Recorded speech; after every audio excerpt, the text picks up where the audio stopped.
Hello everyone. Welcome to another CubersLive live stream sponsored by SpeedCubeShop and Diansheng Cube. This is Bay Area Speedcubing 64, presented by West Coast Cubing and CubersLive. Hello. Great to be back on the mic with you once again, Michael Chai. This is Manu Singhal, and we have a very special competition for you today. Not only do we have all these people here in South San Francisco at the South San Francisco Conference Center, but we also have a very special event today. Want to tell us about it? Yeah, so we're going to be hosting an unofficial WCA, unofficial event not recognized by the WCA. It's called the Face Turning Octahedron, as well known as the FTO puzzle. We are going to be hosting 2 rounds of FTO where people are able to record their official, unofficial results, would you call that? Yeah, official, I mean, they're like unofficial officially results? unofficial. Yeah, but also more specifically, this competition is based all around what's going to be happening at 1 p.m. approximately, the Face Turning Octahedron Melee. So it's going to be the top 8 competitors duking it out in a single elimination bracket. It's going to be a lot of fun, and they're going to be competing for $450. Yeah. That menu is insane to me. You know what? I'm going to go out there and say it. That's pretty electric. Dude, $450. Imagine. Yeah, that is like no small amount of cash. Honestly, like, how much does first place win again? First place wins $200. Yeah, 200. That's pretty good. For those who don't know, that's like roughly how much like the winner of like 2x2 or Mega Minx or basically any event other than 3x3 at Euros won. So we got a good amount of cash money coming in. So we invited individuals such as Tyler Hicks and Aiden Bryant to show out for this competition. They will be competing for the FTO Melee. In fact, we have 4 guaranteed seeds, so it's just like NFL divisions. Yep. So basically the 4 seeds are going to be in order of how they perform in FTO Round 1. Dan Pastushkov, Tyler Hicks, Aiden Bryant, and Michael Larson. So even if they DNF their first round, they will still advance into the bracket. Yeah, just as invitees. Correct. And then for the other contestants, they will be competing for seeds 5 through 8. And the faster the person, the higher their seed. So it will be very, very awesome to watch. Yeah, I'm really excited to see like who out of like the rest of the field is going to qualify in. There's a couple of like names already that I can think of, like, you know, Stanley Tran, local competitor. He's really, really good at FTO. You know, Calvin Nielsen, he was in our previous rendition of FTO as well. Yep. Man, there's so many like top cubers here. It's like going to be very, very exciting to see. I'm ready for a fantastic day of speedcubing. Yeah, and then also, if you are looking to pay attention to that, the FTO Melee is going to be happening specifically at 2 p.m. Pacific time. Oh, 2 p.m. Okay, So, well, I got the little thing wrong on that. Yeah, it'll be 2 p.m. Pacific time, but you want to tune in a little bit early so that you can kind of see all the introductions and everything. Oh, yeah. I mean, there's going to be a lot of stuff going on. If you go to the competition website, which is linked in the... linked in the description. I just need a second to talk about Chloe's cube stand. That's ingenuity at its finest. The +2. The plus two on the 5x5. Oh my goodness. Type F's in the chat to pay respect to 5x5. So funny. But yes, it's going to be happening at 2 p.m. Yeah. And then it is a single elimination head-to-head, best 3 out of 5. Best 3 out of 5. That'll be really fun. And then, Manu, you might be asking, well, what does the seed really matter? Yeah, you're right. What does the seed really matter? What are the stakes? Well, one, if you're the higher seed, you get an easier opposition.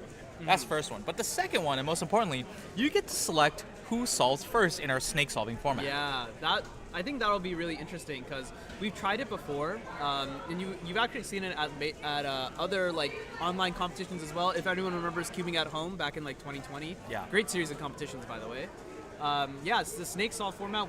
You basically, one person is going to solve, and then the second competitor solves. Then the second competitor solves again. Yeah. That way, it kind of like evens out like the advantage of like going first and whatnot. So, yeah, for sure. But that's going to be happening later in the day. Of course, I did mention that you need to qualify for the FTO Melee. So again, the people who are going to be competing to qualify, that will be during FTO Round 1, which is going to be at 12:40 p.m. Pacific. Yep. 12:40 p.m. Pacific. So that will be very fun to watch as well. Of course, since FTO will be very, very volunteer-driven, I'm not sure if we might do no commentary for FTO Round 1. There's a possibility. Yeah, so what will be interesting is we actually have the top competitors, they're actually all in the same group. Yeah. They're actually all in group 2. So that one we will we'll be able to we'll see definitely everything. commentate that one. Got you. All right, but before we get there, we do have 3x3 first. Now, 3x3, the marquee event, and on screen right now we have one of the people who's most likely to make this podium, Gurshan Singh. Gurshan Singh, yeah. It was at this venue actually, like maybe last year, that he got like a really, really nice sub. I want to say very low 7 average. Yeah. Gurshan is very good at 3x3. He's a great cuber in general. Also, he's insanely tall. He's really tall. Like, he is insanely tall. Really, really tall. He's like... he has long legs, man. If you're looking for a guy in finance, 6'5". We're pulling out the memes already? It's 9:30 and we got the memes?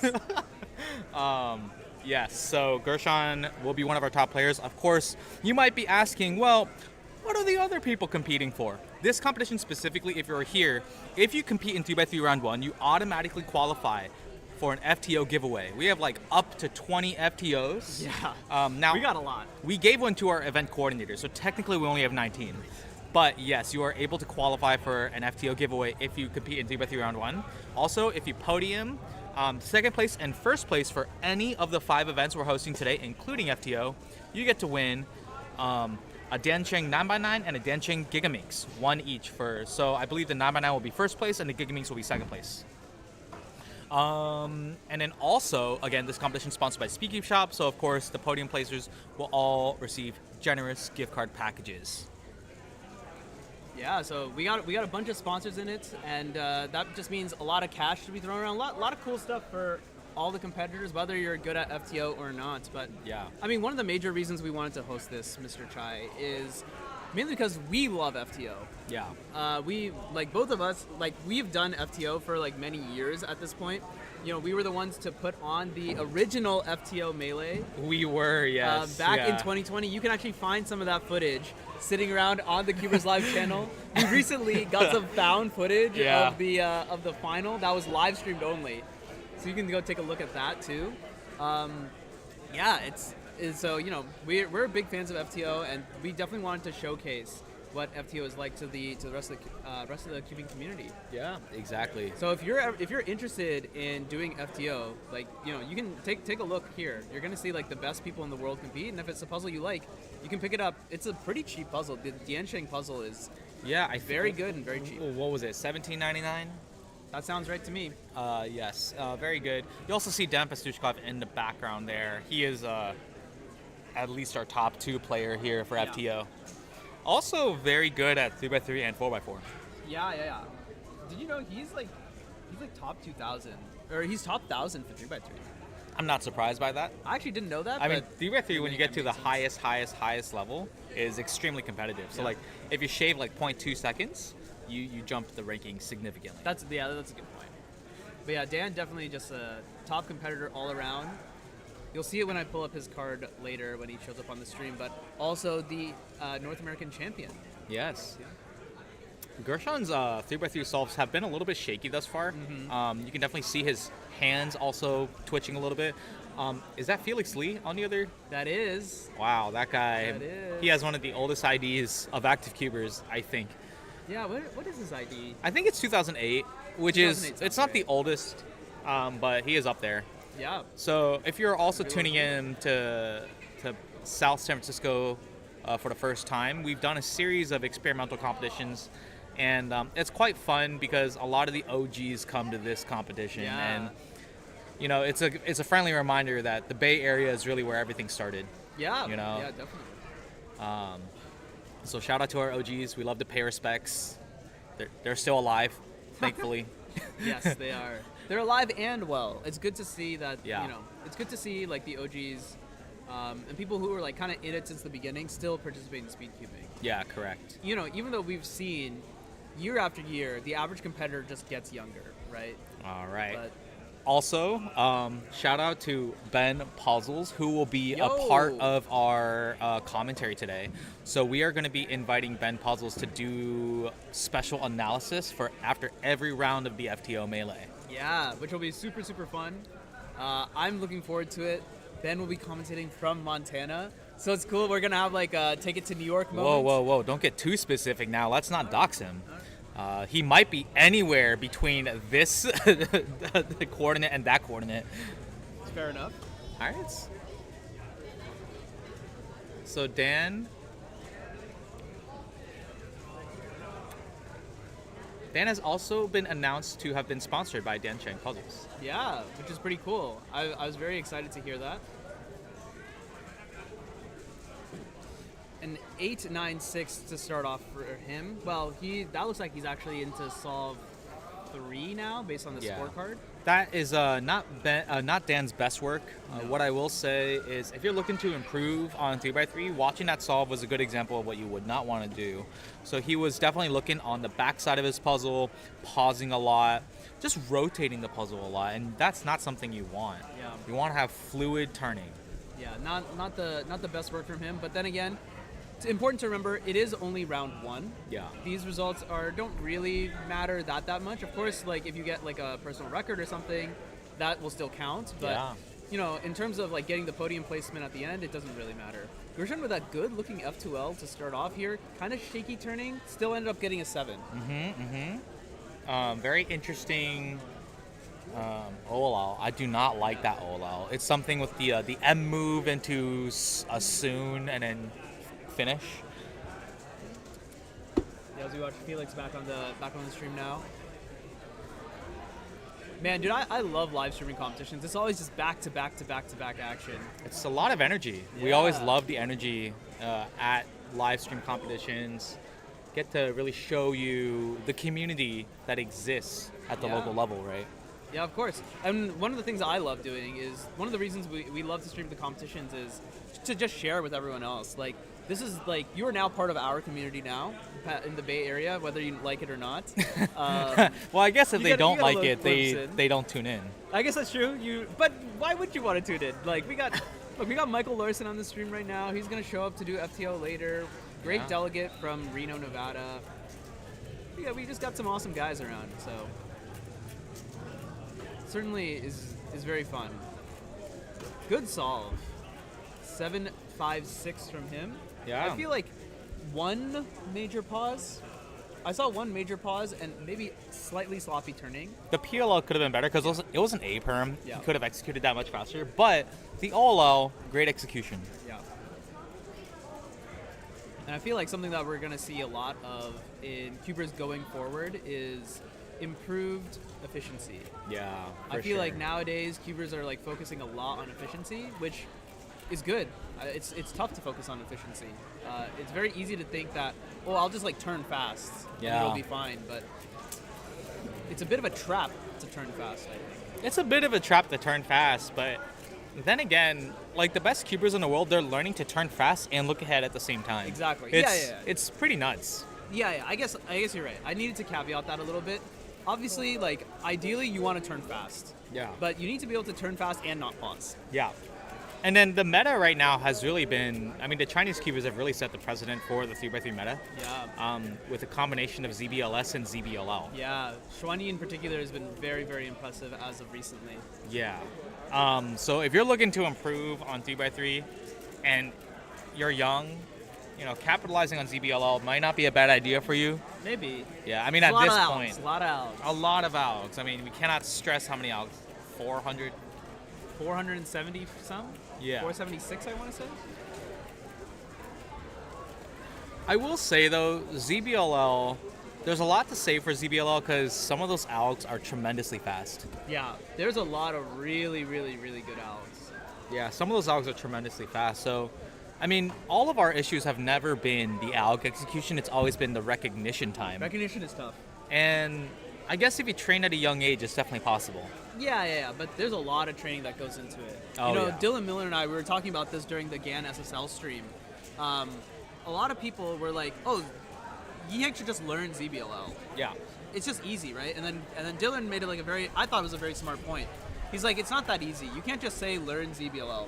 If you think about it from Yiheng's perspective, he's like done thousands, tens of thousands of solves without using his ZBLL knowledge, where, you know, he just completes F2L4, has some idea of what the EO is, and then has some idea of what OLL and PLL is. So if you're him, why would you waste time learning ZBLL and trying to like learn a different recognition scheme, slow down the recognition when you're just going to execute the same speed anyway? I thought that was really, really clever to mention of him. I think it's not obvious. I mean, ZBLL is going to be interesting. I mean, it's going to be interesting in general. Seeing the top cubers right now, I mean, Timon has been on an absolute tear. And he's using ZB too. He is, well, he just used ZB in an official average. On that 479 average, yeah. So that was very, very impressive. Extremely so, yeah.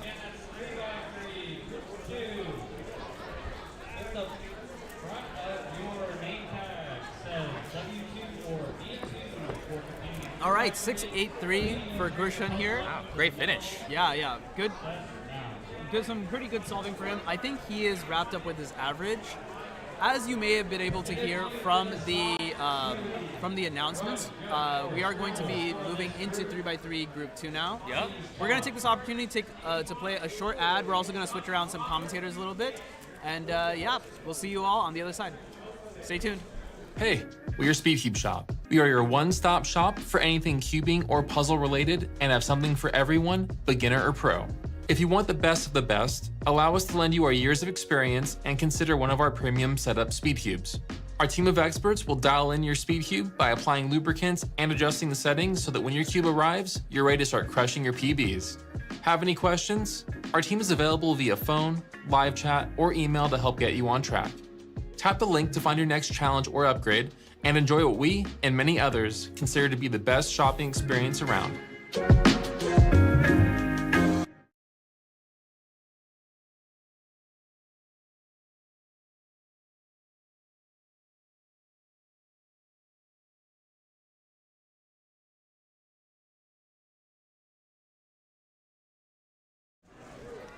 Hey guys, welcome back everybody. We are preparing for 3x3 Group 2. I am here with Cube Pianist. How are you doing? Doing pretty good. Awesome. So, Cube Pianist, you are not at all a rookie when it comes to content creation. Can you tell us a little bit about what you do? I mean, I make content on different platforms, on TikTok, YouTube, different places, and yeah, generally try to make content that's entertaining or fun. Yeah. Do you have a favorite platform? Probably YouTube. Probably YouTube. Yeah, I like YouTube too. You know who I miss? Who? I don't know. I miss a lot of people. There's a lot of YouTubers who just disappeared. J-Perm. Yeah, I miss him. Red KB. You know who hasn't uploaded in a long time? Crazy Bad Cuber. That was a long time ago. Okay, but also you've also done a little bit of dabbling into helping us cast for streams. What is your overall impression of how streaming has been for you thus far? Pretty good. I mean, it's run pretty good, but I mean, with the limitations, because like obviously you can't have cameras on everyone. Yeah, that's true. Because like it's not viable, but yeah, with what it's been pretty good for what it's been with the budget and stuff. Yeah. So. We are. Someone started solving. Yeah. So before, when we were in Group 1, me and Manu were talking a little bit about ZBLL. Now, Cube, I would love to hear your thoughts on what you think ZBLL is going to do for cubing moving forward. Well, I think originally the issue with ZBLL was recognition, so people can't recognize ZBLL very well, and that was what was holding it back. But it seems like now it's possible to recognize a lot faster, so it's going to definitely save move count. Yeah. And 100%, it's going to change like how people are going to solve, because they're going to now care about EO. Do you think recognition is going to be an issue, or people are just going to learn through it? I think people are just going to force their way. That's just how it is. That's just how it is. Like you're not going to be able to just recognize without forcing your way in at the moment. I think that's the interesting thing. Like, people will say it's impossible to recognize it efficiently, and then that's when you know, oh, we're boomers, we're cubers of the past. We're not forward thinking. Yeah. They're just going to be better than us, which is crazy to say. It's like they'll find new ways maybe to recognize that we didn't think of.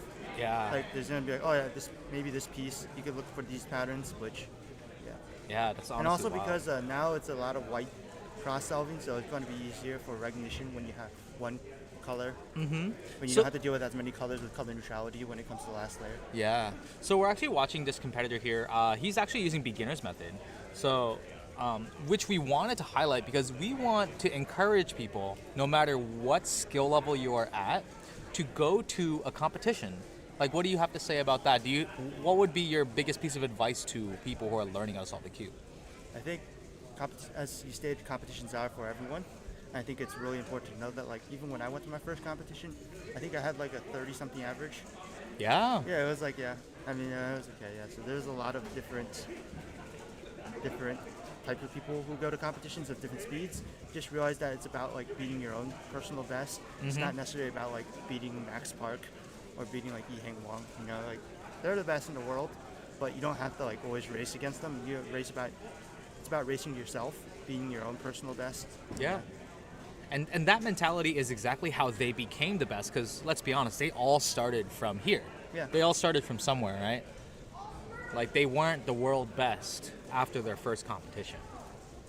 Yeah, like there was the photo of Max Park with Felix Mdix. Felix doesn't even remember because Max Park wasn't that like fast yet. Yeah. Well, But yeah, fantastic.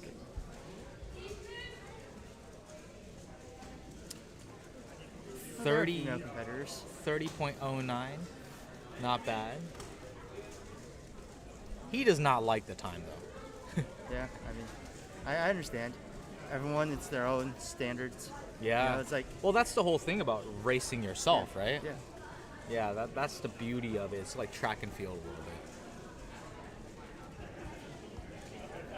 Now we have someone else here. Orange jacket, right? He's Felix got the Mdix, orange jacket. This is Felix New Light. world record. All right, Q, come on. We gotta do some serious commentary because orange. Huh? White. Is that? Let's see. All right, so we gotta see how the orange jacket affects things here. It's supposed to be good luck, right? Has to be. He is actually pretty good. Wow. pretty good. Also very efficient. Yeah, I mean. Wow. Pretty Okay. efficient, This kid I cannot am be not more than efficient. like Yeah, 6 yeah. years old. Nice. 18.0. You know what? Wear orange if you want to be fast. Yeah, Wear orange. maybe I should next time. Video idea? Just orange? Just video ideas like how your What color is the attire. best color? Yeah. No, I'm just kidding. According Like, to is it Felix better to be Mdix- color neutral? According to Felix Mdix, the orange hoodie is the best. Is it true? We'll have one way to find out. Yeah. And this has a little orange too, so. All right, so it looks like we have legendary Oh, yeah, and the bottom low. left, I mean, it doesn't matter. We'll fix it. I'll have Manu fix it. This is Western Champs. Oh yeah. Someone pointed that out. I have to point it out. It does say. Yeah, honestly, the guy in the orange jacket, that was actually really smooth. No lockups either. Now we have Ann Lee. So Anna is very, very fast. But But Gustav doesn't look so good. no, it looks like a lot of moves. Looks like, yeah, that's like me. A lot of moves, yeah. That, I'm going to go out on a limb, is the worst 10-second solve I've ever seen. No, that's not true. I It's should. probably mine. No, it's probably not. Ooh, we got some Pretty good. fancy F2L pairing there. Too fancy Oh, for me. fancy finger tricks for that G perm. Clever, clever. You can see people, like, you can tell when people like really care Yep. about finger tricks and they practice. Very efficient. Very efficient. Welcome to all the new viewers. Yeah. How long have I been cubing for? How long have you been cubing for, noob? Well, I learned how to solve a cube around 2008, but I didn't really know anything about speed cubing or the cubing community. I just knew like the beginner's method and didn't really practice. But around 2010, I found out about cubing like more seriously, but I didn't know that competitions were that accessible. Yeah. Back in the day, and in 2012, I went to my first comp. Oh, okay. Awesome, awesome. Yeah, so I'm kind of been around for a while compared to most. You've been around a little bit longer than me because I Yeah. started in 2015. I didn't go to my first comp until 2016. Yeah. But yeah, you got an entire career before I started. That's crazy. And it's cool to see cubing back in the day and how it's progressed. Have you ever taken like any? What's the longest break you've ever taken from cubing? Well, I mean, there's been breaks from competition, but not really from cubing. Not really from cubing. You've No, always maybe always been like a few cuber at days heart. off, like I don't turn or anything, but yeah, not really. Yeah, so yeah. much. I see. Like when I'm like, if I'm out of town or something, like maybe a little less turning. Awesome. I'm busy, All yeah. right. Yeah, how long you guys been cubing? Feel free to put in chat. I've seen some answers, 1.5 years, 2 years. Yeah, that's pretty cool. Yeah, a lot of cubing has hit this huge boom of new competitors post-COVID, which is amazing. Yep. You see so many people get into cubing because of the lockdown, but also because of the Netflix documentary. A lot of people too. tuned into that. I talked to so many people who watched the Netflix documentary. That's a huge boom. I remember Yeah. my first comp after COVID, it was like filled up really quickly because Yeah. like, there's been a lack of competition. A lot of people just wanted to go. Like, Definitely. you were there too. The sack, yeah. Oh, you saw me there? No, we were there. I mean, you knew I was there. At Oh, SAC. yeah, It was the first yeah. comp after. I had a little cameo in the Netflix documentary. It was during Max's 4x4 world record, I Oh. believe. Gosh, Max Park. What do we average? I average around 10.5. I average faster than Cube. Hey, let me just beat you at the final. The end. It just needs to I just want to put it out there Knows. that I average faster than Cube, and that's all that matters. Nah. This is not about a race against yourself, it's about a race against your peers. Okay, now I have to beat you round 2 and round 3. Oh, we're going to do Round 1 some I bombed, so I'm not beating you. we're doing some more trash talk.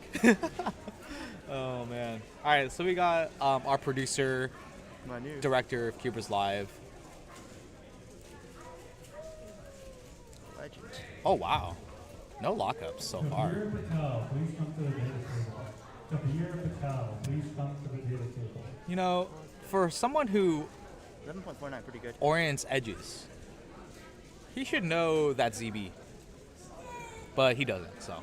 ZBLL, not Z. I have no clue which CBs are easy, so I can't really comment. I just know the soon ones are hard. I think it's just more enjoyable to say he should have done this. Wow, that was 8.34. a very aggressive timer stop, I will say. I've seen that. I do that. Nice. You will be seeing Aiden Bryant compete in FTO, but also he's registered to the competition. He'll be, competing in Yeah. everything else. Pretty cool to have one of the best FDO solvers flown out here Yeah. to compete. Yeah. And I saw in his Instagram story it's the first time the West Coast helped us having a great trip here. Yeah. Yeah. The trope about the West Coast is we are just expensive. Yeah, Best Coast. We are a money sink. I think that's the best way to Yes. put it. Yeah.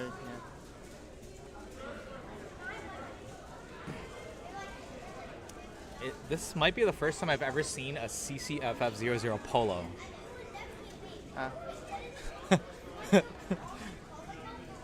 Yeah, so normally it's Normally I it's don't just wanna Cal stereotype, Q yeah. Club or Western Champs 2023.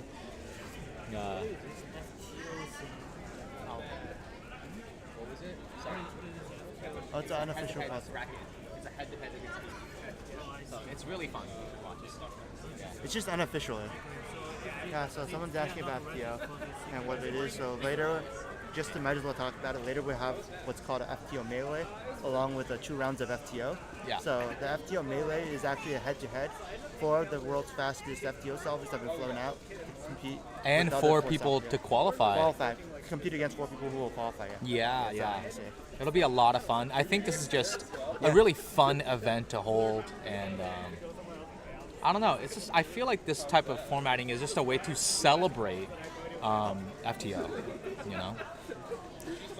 All right, We so have Ann Lee back for another solve here.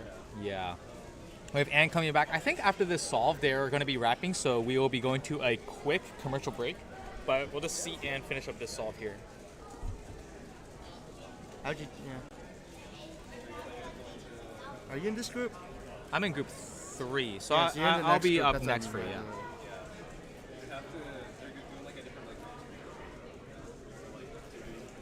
Yeah.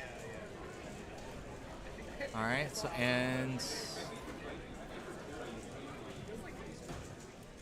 with a 945. All right, cool. Also, So later you're gonna have to change the West Coast cubing text to, yeah. and wrapping up there, and we're going to be or the West transitioning, Champs, yeah. and we will catch you guys in the next group of 3x3. Thank you guys. Yeah, next group. CubersLive has recently opened memberships. Becoming a member gives you a fun badge next to your name on live stream chats, and you get access to some exclusive members-only videos. Joining the membership costs just $1 a month, and we'll use those funds to upgrade stream equipment and hardware, make more exclusive cubing content, and just generally push the envelope of cubing media. Joining the membership is not a requirement by any means. You can still enjoy our content right here on YouTube for free. But if you do want to support us, you can hit the join button next to subscribe on the CubersLive YouTube channel. Thanks everyone, we appreciate your support in making events like this happen.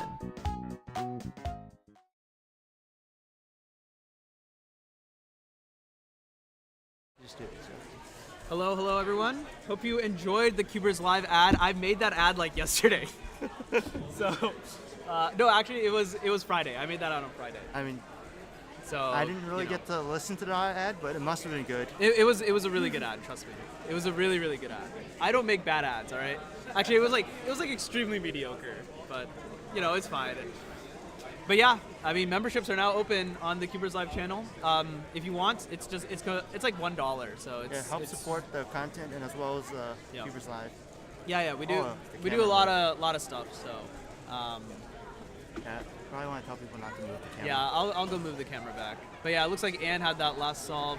Actually, we actually can't see what it is from here. What is it? 9:03. 9.03. So it's not even that good of a time. Yeah, Unfortunately. we'll move the. Okay, I'm gonna Go I'm ahead. gonna move the camera back. If you want to just entertain the chat a little bit, just chit chat a Yeah, little. so they're calling the next group of. Wait, let me move close. They're calling the next group of 3x3, so we're gonna have to. Yeah, we'll wait for their announcements then.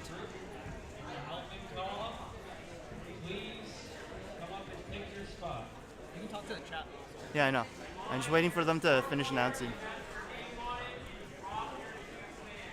Yo, welcome in. FTO for FTO is cool. I mean, wouldn't want to really say and can't really say that here because that is how it is.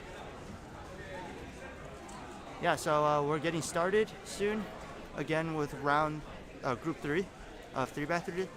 So yeah, there's 4 groups, so we have 2 more groups. Afterwards will be 4x4. Yeah, so Manu went to fix cameras and it's looking good now. Sharp as ever.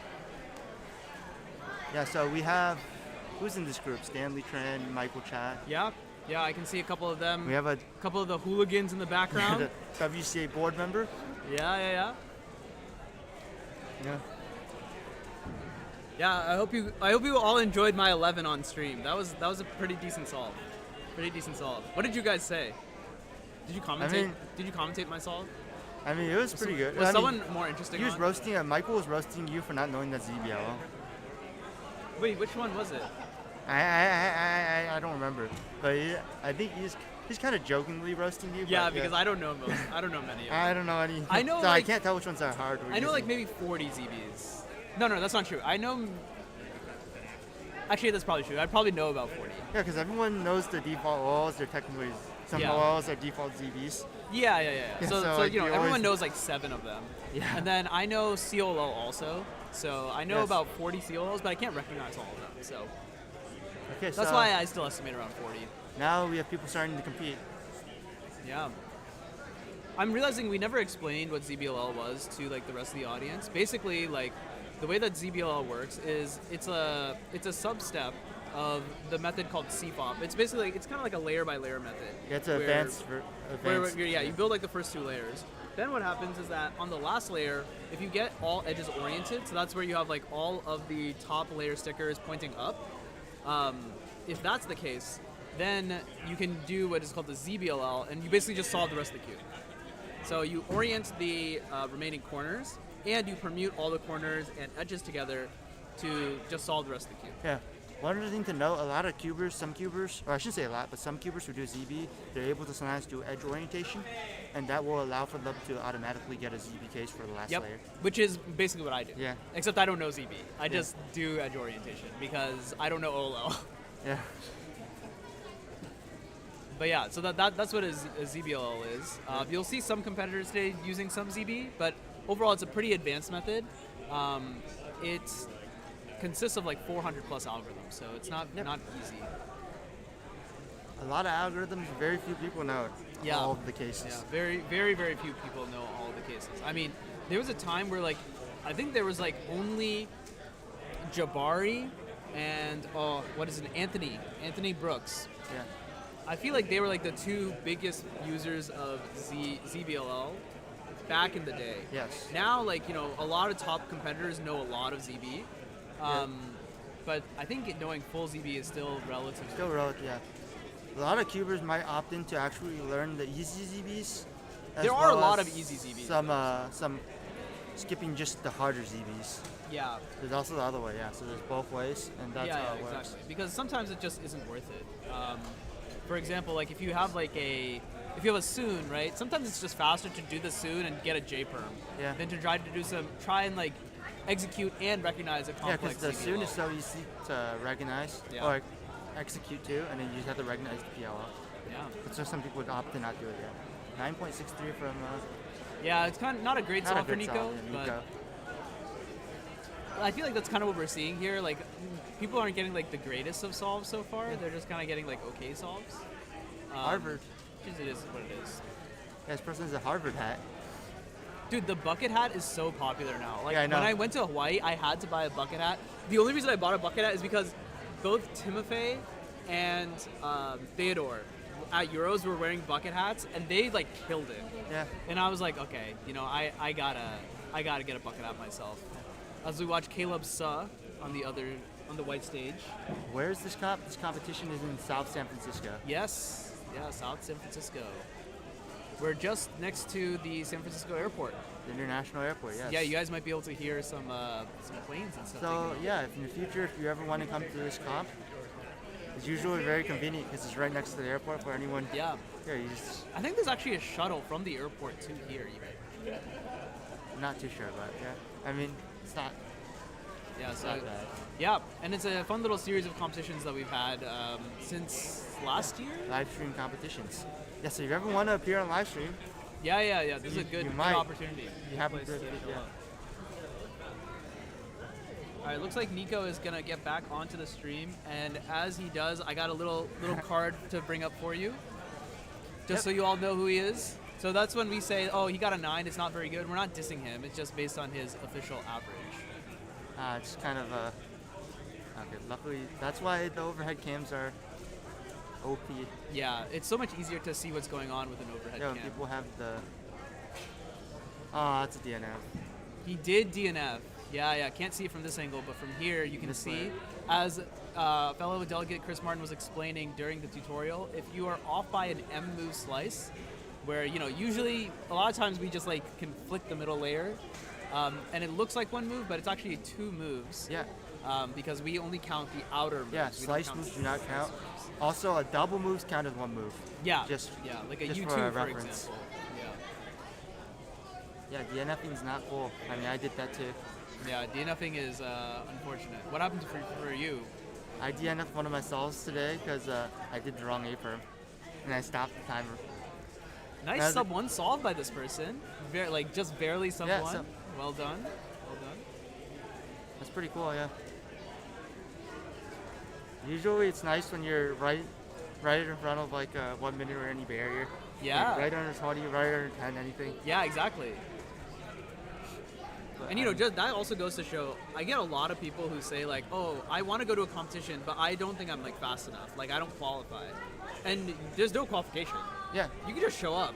Yeah, as long as you make the time limit, which is As very long as you generous. can solve it in less than 10 minutes. And the reason is some comps because have- like the timers just stop timing. Yeah, some comps, I will admit, some comps do have stricter time limits, but most comps tend to. Yeah, exactly. All right, on this side we have Ben Yu. He's also one of the better competitors in the field, as he unfortunately makes a pretty bad execution error. I've won that. Cleans up. What do you think here? Okay? I think that's okay. Yeah, this looks okay to me. But I mean, No +2 for Ben. It's because the cube is turned less than 45 degrees, so it's not considered an additional move. That's kind of like sometimes the when it's threshold. hard to tell, you call a delegate. Yep. But That one was like relatively That one was fine. clear. Yeah. Oi. Don't accidentally. Yikes. That was gonna be really bad. The computer basically was like, "Do you want to restart now?" And it's like, Maybe next time before a stream check that it. Yo, what doesn't have any the? What updates. is going on? Yeah, what is it? Is it? No, I the think it wants update? to update. Yeah, dude, it is definitely. Okay, I'm gonna take some time to schedule this. Schedule a time. No, definitely. Let's make this PM. Today PM is fine. Yeah, as long as it. 10 PM, please. Do not restart the stream computer. That would be really, really sad. You wish you. You could always visit for comps. What's up? And someone said they wish they lived in California. Soup Timmy. Yeah, Soup Timmy's cool. The Soup to Me cube. Yeah. Did you see Soup to Me recently came out Stand, with a yeah. stand? Yeah, that was cool. I think that's cool. Yeah, I know a lot of people are confused about it, but yeah, it's cool. Yeah. I think it's cool.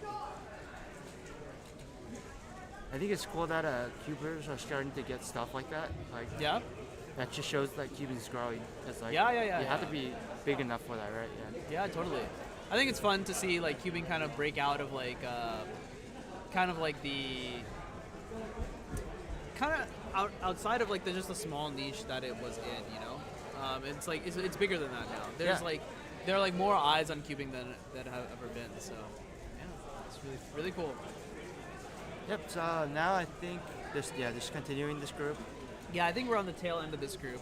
I think there are 4 groups total. So we have one more group of 3x3, and then we'll move on to 4x4. Before that happens, I'd like to hear from everyone in the chat what your favorite WCA event is. Like, it can be anything. It can be like what you find most fun, what your best official results are, just anything. I'd love to hear from you all. Or maybe even if you like FTO. Yeah, totally. Because Yeah. this is an FTO comp. It is an FTO comp. There will be FTO lovers. There are many watching the people stream. here who like FTO. That's what I'm saying, because it's literally the FTO comp. So I have to say, FTO is a loud answer. Today it's a It's WCA a legal event, answer. quote unquote. We can make it a temporary WCA event for today. Emperor. 3x3, clock, good choices, Pyraminx, cool. That's cool.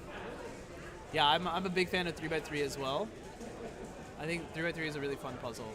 The Red is a cool event. I mean, I think it's what everyone gets started with most It's part. it's really interesting because like, you know, there was a world where like 3x3 was like not an interesting event, like where like it was the first one to be invented, but like no one really cares because it's just not like a boring event or something. Well, I mean, But at three- the start it but was 3x3 was cool, but great. it died down pretty good. Yeah, but I think 3x3 is like still holds up, you know? Yeah. It's still like such a fun puzzle to just do from time to time, and like I like to just like randomly, like when I'm like in the airport, right? Yeah. I'll just pull out a 3x3 because I'm bored, and like people will be like, "Yo, that's so cool."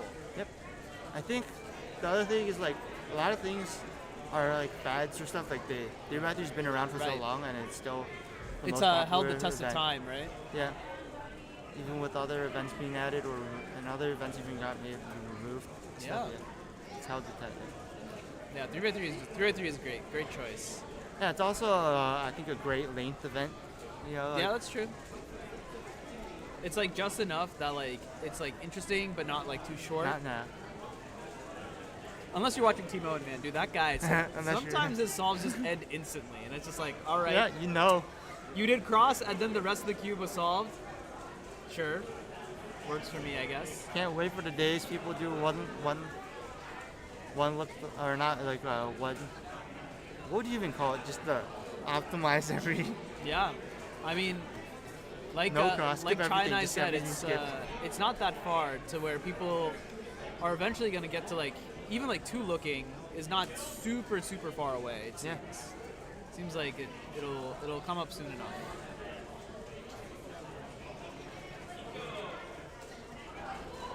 All right, as we're wrapping up, it looks like we have Sean on this side and Ruby on the other side. 9 seconds Probably all, not, and 22.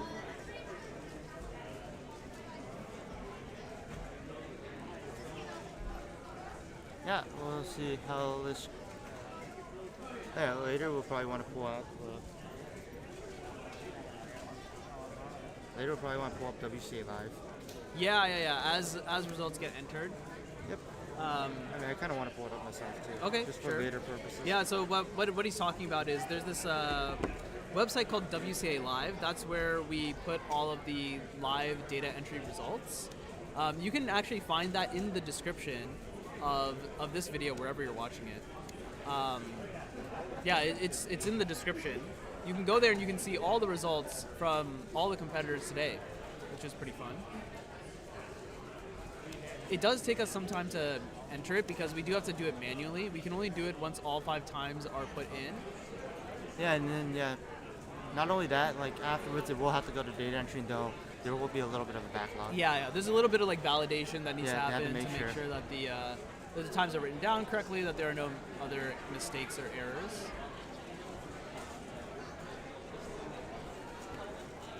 I want to make sure that all the results are accurate and correct. Yeah, You know, definitely. We also have a integrity. results team member here today, so we definitely want to make sure that Yeah. They don't get in. they're nice and accurate, that everything is all good to go. We also have a WCA board member. Yeah, having That's true. everything, That's true. if we mess up, that's. We got actually a lot of people from the WCA. Like Yeah. we got the board, we got results team member, we A got bunch of delegates. we got a bunch of delegates, of course. We got competition announcements. We got quality assurance as well. Yeah, a lot of people from around the WCA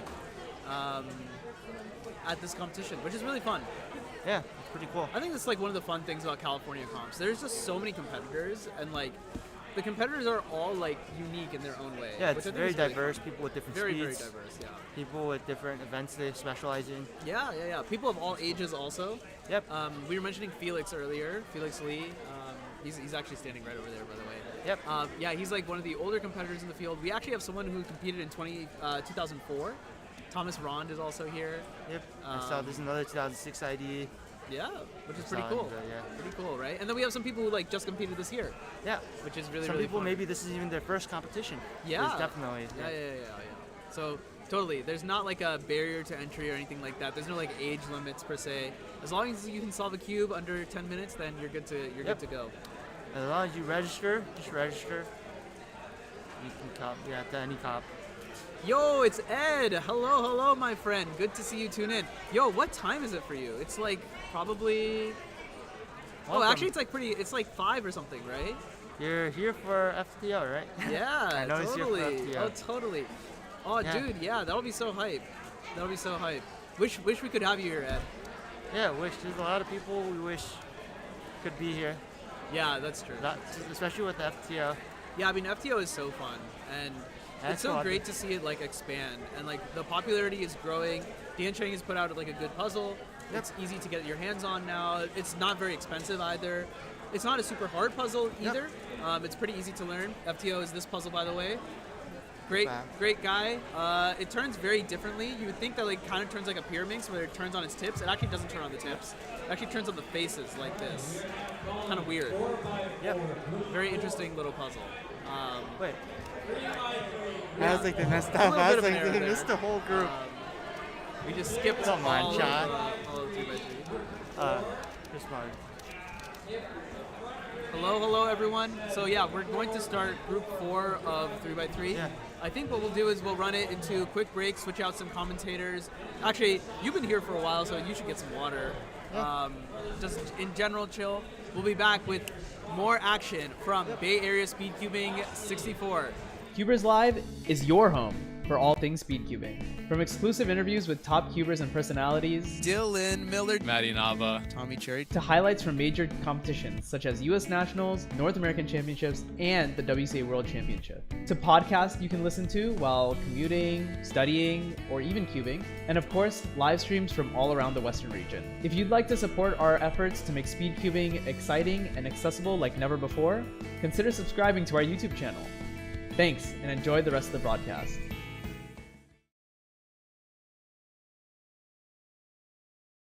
All right, hello everyone, welcome back. That was a great short break, great ad Manu. Great job. Past Manu killed it with that ad, I must say. We got the one and only Mr. Dan the Man, Dan Pushkov, out on the stream for you all. Dan, how is it going? Tell me what it's like being here, Bay Area SpeedCubing 64, the FTO comp. It's really interesting. I have a lot of kind of mixed feelings about this because I've been in this venue before plenty of times. We've had a few big major competitions here. This was like the first time I did head-to-head finals was in this venue. Yeah. Our first time-based comp was in this venue. Yeah. That was the last time I was here, and now to have Aiden, Bryant, and Tyler Hicks, who flew out from the East Coast, it's just such a surreal experience. Of course, Michael Larson here too from Reno, but just to have all the top FTO solvers in one place is kind of unreal. We've never had that before. Even at like major championships, like Tyler hasn't made it out to the last two majors, but Aiden and Michael did, right? And I've never solved it in person with Tyler. I think this is his first FTO competition. Yeah. Okay, I think this is true because I was looking on cubing contests to see if I could find like what his like rank was, and like I couldn't find anything. Yeah, no, he's never competed officially or officially. Quote unquote officially. Yeah. Yeah, I think it's really fun. I'm so glad that, and also one thing that the viewers probably don't know, we had actually a really, really long wait list for this competition. Really? Yeah, so the competitor limit was 125, which feels right. It feels like there's like just the right number of people here, not too many, not too few. But the wait list was like 30 people. Wow. There was a lot of demand to try and get into this competition. A lot of people were asking me, like, how can I get into this? Like, it seems like a really fun competition. I want to go. I want to see FTO. I want a chance to win this $450 cash prize. And I'm like, yeah, sorry guys, you guys are probably not going to win the cash prize. Like, we got Dan, we got Aiden, we got Tyler, we got Larson, and we got me, of course. Oh, the underdog. Yeah, I'm definitely the underdog. Dude, I didn't show you this earlier, but, Oh, okay. I'm winning. We have a sub 1 solver on our hands. We got a sub 40 solver, all right? We got a sub 40 solver. All right. We do have a sub 40 solver. That's it. I've gotten exactly one sub 40. That's your first? This is my first sub 40. So. Congratulations, Manu. That's a big step. Yeah, I know. In your career. I'm very, very happy to get that. It's interesting too, like, going into like major championships before with like unofficial FTO or just unofficial rounds of FTO, right? Your podium's kind of like set, right? You kind of know who's who just because there's so few people that do it, right? Yeah. But at this competition, it's such a toss-up, right? Like Aiden and I are both battling for first, and it's not going to be an easy battle for any of us. There's no guarantee. And then for third and fourth, anyone can come through. Even Larson, honestly, we saw him at North American Championships this year. He got third. He got second. Wait, he got second? Michael Larson got second place this year. Yeah. Oh, I thought he got third. Oh, I read the podium No, it was total like underdog story for him. There you go. And he's done it before at SAT comps. He's taken solves off of me, and it's it's crazy to see because we don't really hear much from him in the FTO community in terms of PBs or whatnot. And then all of a sudden he shows up officially and gets these crazy times. Tyler too has recently been on an insane grind. He just recently got a sub 18 average of 100, which is wild. He came out of nowhere, right? Like we haven't seen Tyler's updates in so long, and then he comes through and all that's to say, it's such a toss-up for the podium. There is zero guarantee of who lands where, right? Yeah, that's crazy. That's thrilling. Yeah, that's thrilling. It's gonna be something for sure. Part of my job all day is to try and sell the FTO Melee. I think you just like completely eliminated my job. You know how they're like the jobs are going offshore, dude. Danya has just taken all of my jobs. Dude, right it's gonna be crazy. It's gonna be so much fun. Yeah. I'm so looking forward to it. Now, someone in the chat did ask, what FTO tutorials should they follow to kind of like learn how to do FTO? Or what do you recommend? Do you recommend playing it with yourself a little bit? So FTO is interesting because it's mostly intuitive, right? Like there's only it really is surprisingly. There's 4 algs that you need to know. 2 of them are hedge and sledge, which are both 4 moves, and then the other 2 are like variations on an A-perm, like a 3x3 I actually don't even know the other A-perm. I just really. So then you don't even need 4 algs. But really the difficult part about FTO is understanding like the method and being able to kind of see where pieces move. For me, that was the hardest part. The tutorial that I followed, the tutorial that I think most people followed, is Ben Streeter's tutorial for the method called Ben Cisco. If you just look up Ben Cisco or FTO tutorial, his will probably be the first one to pop up under Ben Puzzles is the channel name. That's a great tutorial. Ben created the method, and he's incredible at explaining how it works. Honestly, I'd recommend watching it a few times until it kind of makes sense.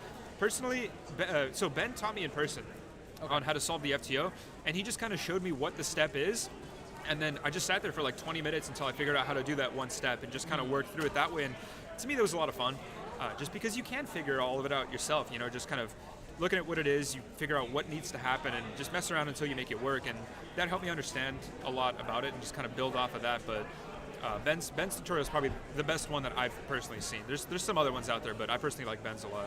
Yeah, and yeah, Ben's is also the one that I think I learned from as well. It is like interesting because when you first pick up an FTO, it's just like I have no idea what's going on. This is so foreign, very, very different than anything you've ever touched before. But it's actually, once you understand how the pieces move, it actually is not too difficult of a puzzle to like comprehend. No, yeah. And I think that's why it's a lot of fun, right? There's intricacy in all the steps with like color scheme and whatnot, but you know, it's not terribly difficult to like kind of keep up with what you have to do. I don't know, I think it's one of those puzzles that, especially if you're an experienced cuber, you can just kind of pick up and have fun with, right? It's not going to be like a crazy, terrible challenge. Oh, yikes. No, I do not want to install an update. Let's do that later. I got completely distracted. Yeah, it's not too difficult of a puzzle. Yeah. I think it's really fun, and the time it takes to solve an FTO is actually like not an absurd amount. It's not like a 7x7 that's gonna take like a new person like 10 minutes to solve. No. Like if you solve FTO for the first time, it's probably like within probably like 10 to like 20 attempts, you can probably be like 3 minutes. Yeah, something like that. Yeah, and it's you know, it's really easy to improve kind of when you're just starting out. You know, the more comfortable you get with color scheme and the concepts and how the pieces move around, just the more solves you do, the more you get used to that, and the faster you just end up getting. Yeah, totally. Especially, I think the color scheme. The color scheme is definitely a little bit hard to understand. That's why my color scheme is the best, because it's just intuitive. Every other color scheme is objectively wrong. Right. But yeah, like I think it's really fun. I'm really glad to see it like kind of come up to where it is. Let's talk a little bit about that. You were part of the original FTO Melee that we did back in 2020 during pandemic times. Yeah. And now like we're here where we have it at an official competition. We have it sponsored by two big companies. We got SpeedCubeShop and we got Dansheng. And there's a cash prize at stake here. Tell me about what it's been on this ride from FTO from day one to now. Oh wow! I mean, it's crazy. When I was starting out, I was hoping it would get to this point, but truthfully, I never thought it would. Yeah. And it's crazy to see what kind of community we have now, especially now that we have mass-produced hardware. For a long time, that was the biggest problem. Was the only way you could get a viable FTO was if you paid a bunch of money for a 3D printed one and spent time putting it together, or modified a LAN and then had a bunch of problems. But now Dansheng released a mass-produced FTO that's very, very speed solvable. Yep. And it's so easy for people to just buy one and out of the box get right into it. And in the last 6 months, there's been just insane just growth in the community. And it's awesome to finally see that happen. We've been waiting for that for years. The first Melee that we did, I think, was just kind of like a for fun thing, get some publicity out there. Yeah. People had started hearing about FTO, and I had a ton of fun with it, and I'm sure the other competitors did too. Tyler and I occasionally will talk about how that went for us in those times and like those kind of competitions back in the day, and to see it on this kind of scale now, where you have so many people signing up and the top solvers are here, and now the community has grown just so much. It's just so unreal. And I was thinking about this the other day. What I've never seen an unofficial event have a community of like thousands of people. Our Discord has over 1,000 members now, and that's just the Discord.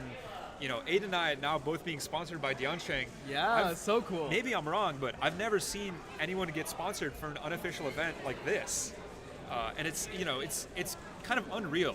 And on the way here, I was thinking to myself, like, if I had told myself 4 years ago that this is where I would be, and that this is where the community would be, I don't think I would believe myself. You know, it's incredible to see. Yeah, and it's so cool. Like for me being so I'm on like the outside looking in to see that like we always knew that FTO was like a great community to start off with, just because of the people that were in it. Like the people who were into FTO since the very beginning have been like class acts, and you included, of course. Thank you. And so like, we always kind of knew that it was going to be like a really fun puzzle, even if it just stayed like an unofficial puzzle forever. And just a really fun community to build itself around. So, and I'm very excited to see that like after many years, finally like a mass-produced FTO is available. That it pops a little bit. It has its flaws, but it is so much better than what you could get before. Oh, and absolutely. it looks great. It turns decently well, and just to get people into the puzzle, I think it's done a fantastic job of that. That's what's cool about it, is it's so accessible, right? Like Yeah. before, it was hard to find someone that would build a Rex TO for you. That was the hardware used previously, and no one wants to mod landlands, right? So Yeah. it was just nearly impossible to get hardware, and that's why the community was so kind of, just plateaued. But now anyone can go on any cubing website from any country and pick up their own FTO for what, $20 $20, ish, right? It's $20 USD. crazy, and then just get it a couple days later and start speed solving. Yeah, exactly. It's a very drastic change for FTO. But Oh, yeah, it's yeah. it's great. I think it's so fun. I'm really excited to see it. I'm glad that we have this opportunity here to kind of like showcase to the rest of the world how fun of an event it is. Yeah.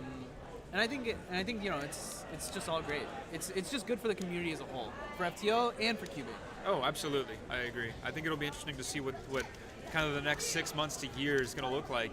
There's other companies kind of just getting ready to produce their own FTOs. We're going to see how that kind of stacks up against the Diansheng, how that's going to look in competitions. Maybe probably not next year, but the year after, who knows? Maybe we'll see this become an official event, just with how much interest there is in this from both the community and now manufacturers to build these cubes. Yeah, totally. I mean, I'm pretty sure either NAC or Euros was probably the largest FTO round ever held. Oh yeah. Easily, right? It's crazy.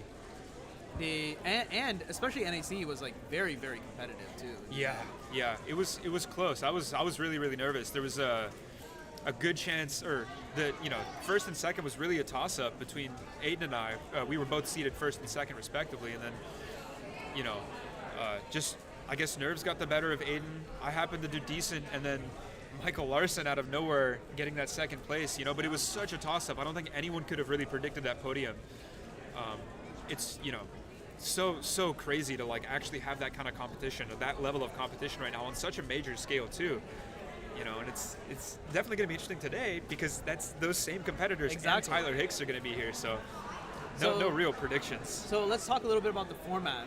Okay. So the format is a little bit different this time. So we do have FTO, we do have the average of 5 format. We actually have 2 rounds of FTO. Right. I don't know how often 2 rounds have been done before. Probably extremely rare. I've never seen it. Maybe in other regions. Yeah, maybe in other places, but so 2 rounds. That'll be really fun. But what's interesting is we're going back to the old FTO melee rules, where it's head-to-head, and it's not average of 5, it's best of 5. Uh-huh. So it really does matter how the other competitor performs, because if they throw, then the door is wide open. But that also means if you throw, the door is wide open. You can't come back from it. Every solve counts. So tell me about what you think going into it, about this format. Man, it makes it so much more, I guess, difficult, right? Yeah. Like head-to-head for one with nerves. I think, I don't know, it's going to be hard to say. I'm kind of trying not to like think about it too much. Just go up and just solve. Try not to think all that hard. But it's so different than what we've done really ever, aside like in the last 4 years since the last like FTO melee that we did. Yeah. It's definitely going to be interesting. A lot more pressure, kind of, just on us as we're solving. Just head-to-head format. But at least between Aiden and I'm thinking how that's going to run.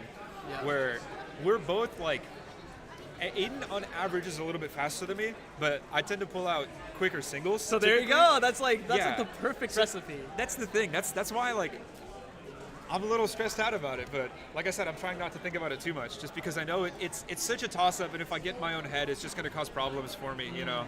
But Aiden also has a history of getting nervous during FTO rounds. Yeah. So it who knows what's going to happen? It's really interesting that like you have better singles, but Aiden has better averages because you actually have the XWR average, and he has the XWR single.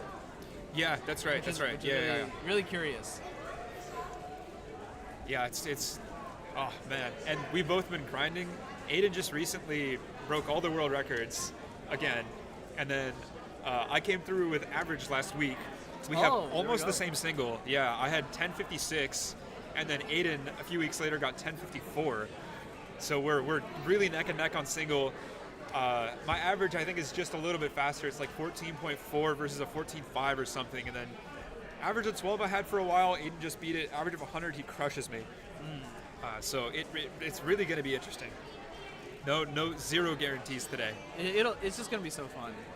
And I think no matter who wins, I think it'll be really fun. Oh, absolutely. I think it's actually also going to be really fun for all the other people who are competing, right? Because they have a chance. Because what we're going to do is we're going to take people from round 1. So we have 4 people who have like basically already qualified. So that's Dan, that's Tyler, that's Aiden, and Michael Larson. Then the other 4 people who will be in the bracket are actually unknown. They could be anyone in this room right now. It could be Brandon Harnish, who's actually not in this room right now. Not yet. But anyone who is like gonna compete, if they finish in the top 4 spots, other than the people who have already qualified, then they have a chance to get into this bracket and try and knock off one of these guys, which I think is gonna be really, really fun. Now, will we see an upset? Probably not. But it could happen. It could. That's why I like the. That's why I really like the best of 5 format, because it really opens the door for just kind of like random occurrences to happen. Yeah. Someone could just randomly just like get like nervous, and then just like easily be like 5 to 10 seconds slower, and that's like all the margin you need sometimes to come back if you can really like compose yourself and keep it together. So it's so much less of like being good at the FTO and so much more so being good at like controlling yourself and managing pressure and all that. I think that aspect just typically isn't there nearly as much as it is with like a best of 5 format, right? Yeah. Like, it really is going to come down to that. Like, how well can you manage your nerves on the kind of big stage? Right. And of course, this isn't like a nationals or continentals or anything like that, but I still think we will get a good turnout for the FTO Melee, because we've kind of positioned it right after lunch. Most competitors will go to lunch. Some competitors will do FTO. Most people will go to lunch. It's a nice extended lunch. It's like an hour and a half lunch, so that gives you time to like go wherever and come back. And I'm hoping we'll get a lot of people in, especially towards the finals. Yeah. It'll be good. All right. Unfortunately, I have to go do 4x4. It's all good. I was about to run to an ad break anyway, but great. I'm glad that we were able to hear from you before FTO, and best of luck, my friend. Thank you so much. Thank you for having me. Yeah, of course. I'm sure I'll be back. And for the stream, we'll be back after a quick breakaroni. Hey, we are SpeedCubeShop. We are your one-stop shop for anything cubing or puzzle related and have something for everyone, beginner or pro. If you want the best of the best, allow us to lend you our years of experience and consider one of our premium setup SpeedCubes. Our team of experts will dial in your SpeedCube by applying lubricants and adjusting the settings so that when your cube arrives, you're ready to start crushing your PBs. Have any questions? Our team is available via phone, live chat, or email to help get you on track. Tap the link to find your next challenge or upgrade and enjoy what we and many others consider to be the best shopping experience around.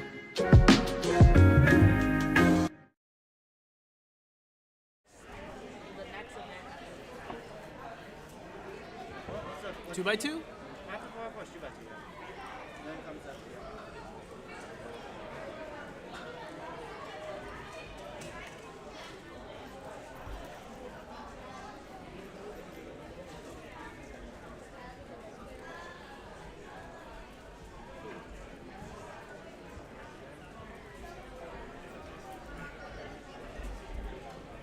Okay.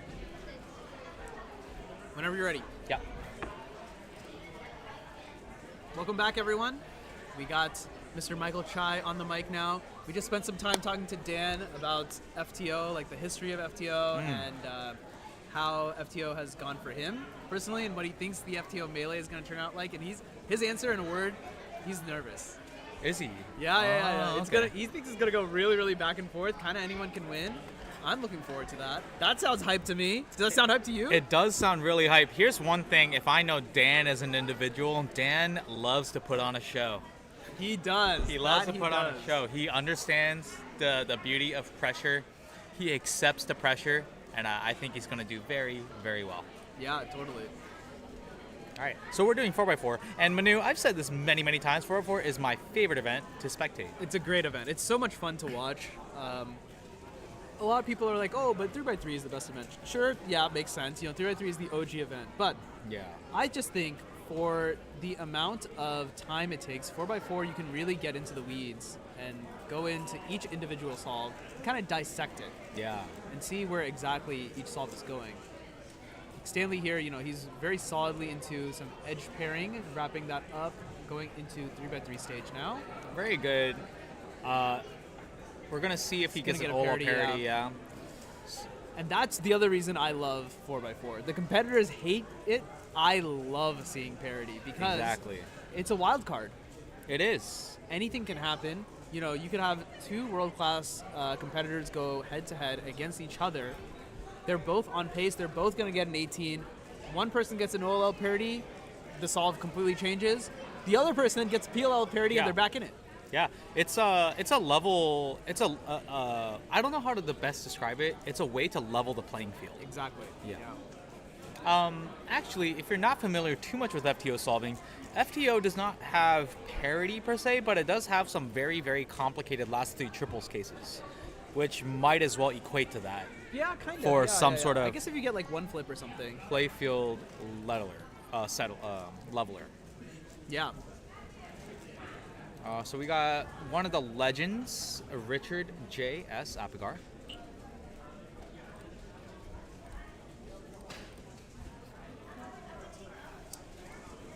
Richard used to be the former national record holder for the Philippines. Yeah. Of course, taken over by the one and only Leo Borromeo. He's getting PLL parity here as he ends up with a 37. Fastest solve we've seen so far. Giving us a little the hand gesture. Richard acknowledging that he's on stream. Hell yeah. Always good to see Richard. We were talking about the OGs earlier. Yeah, Richard is such an OG. He's such a Yeah. great competitor. Great guy to talk to. Good to see that he's still in the scene. Yeah. A fun fact for, since we're wrapping up data entry for 3x3 round 1, we will be probably calling it our first giveaway for FTO pretty shortly. Oh. I'm very excited to see who is going to win the first FTO. I mean, the way that we're going to do it is very simple. Like, if we got 100 entries in 3x3, we just pick a random number generator 1 through 100. Easy. Yeah, super easy. Hopefully it'll be super fun. Hopefully random. It'd be Hopefully not rigged. Is what you're Yeah, saying. hopefully not rigged. But if Chai gets selected 2 or 3 times, who's to say? Okay, well, I think we'll know if that happens. No, we won't. All right, so No one needs to know. by the way, Kenji having one of the only black Western champ shirts around. Oh yeah. Like this was a good design. This was great. The black one was really good. Good design by Shelly. Yeah.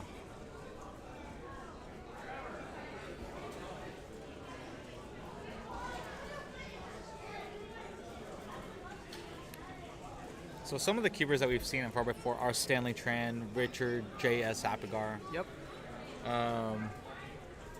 We got a couple more people who are going to be on the stream. They're just like either at other stations or just sitting in the waiting area. Mm-hmm. And if you're curious, watching this 4x4 puzzle, what is interesting to note is the method of which that they are being solved with. So most people use the Yao method, and they solve that by doing the first 2 centers and then building some center edges. So if you solve white-yellow, you solve either the yellow or the white edges first, 3 out of the 4, and then proceed to do the rest of the solve with some simple edge pairing.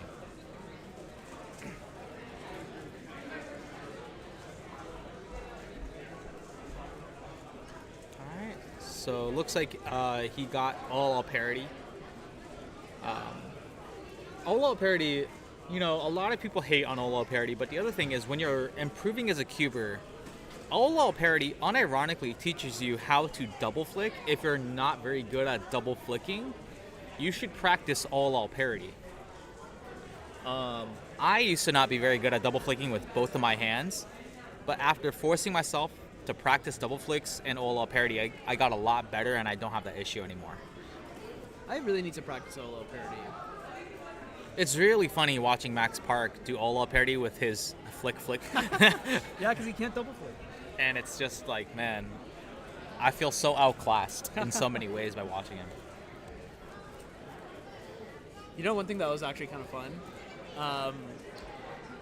I was actually at the SCS warehouse the other week, and Max was also there, and he saw an FTO in the showroom. He's like, oh, this is really fun. And he started just messing around with it. So who knows? We might see Max pick up FTO soon. I will say, during dinner, Max was fiddling with the FTO. I don't know if that's in Dan or Aiden's best interest.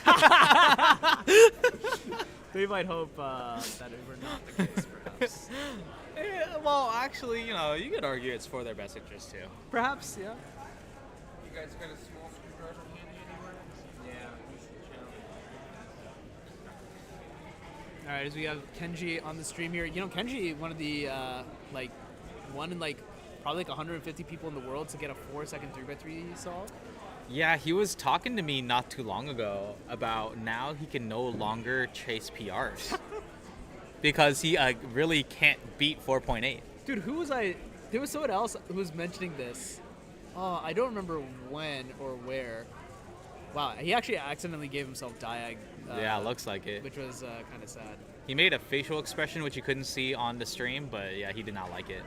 It was a very easy CP also, but it was also Sebastian, because Sebastian has 4.08 single, and it's really funny because it was Bay Area Speedcubing 63, where someone overheard him talking to someone else, and the other person was like, well, there's only 3x3 left, and it kind of sucks, you can't go for PR single anymore, and Sebastian was just like, huh, you're right.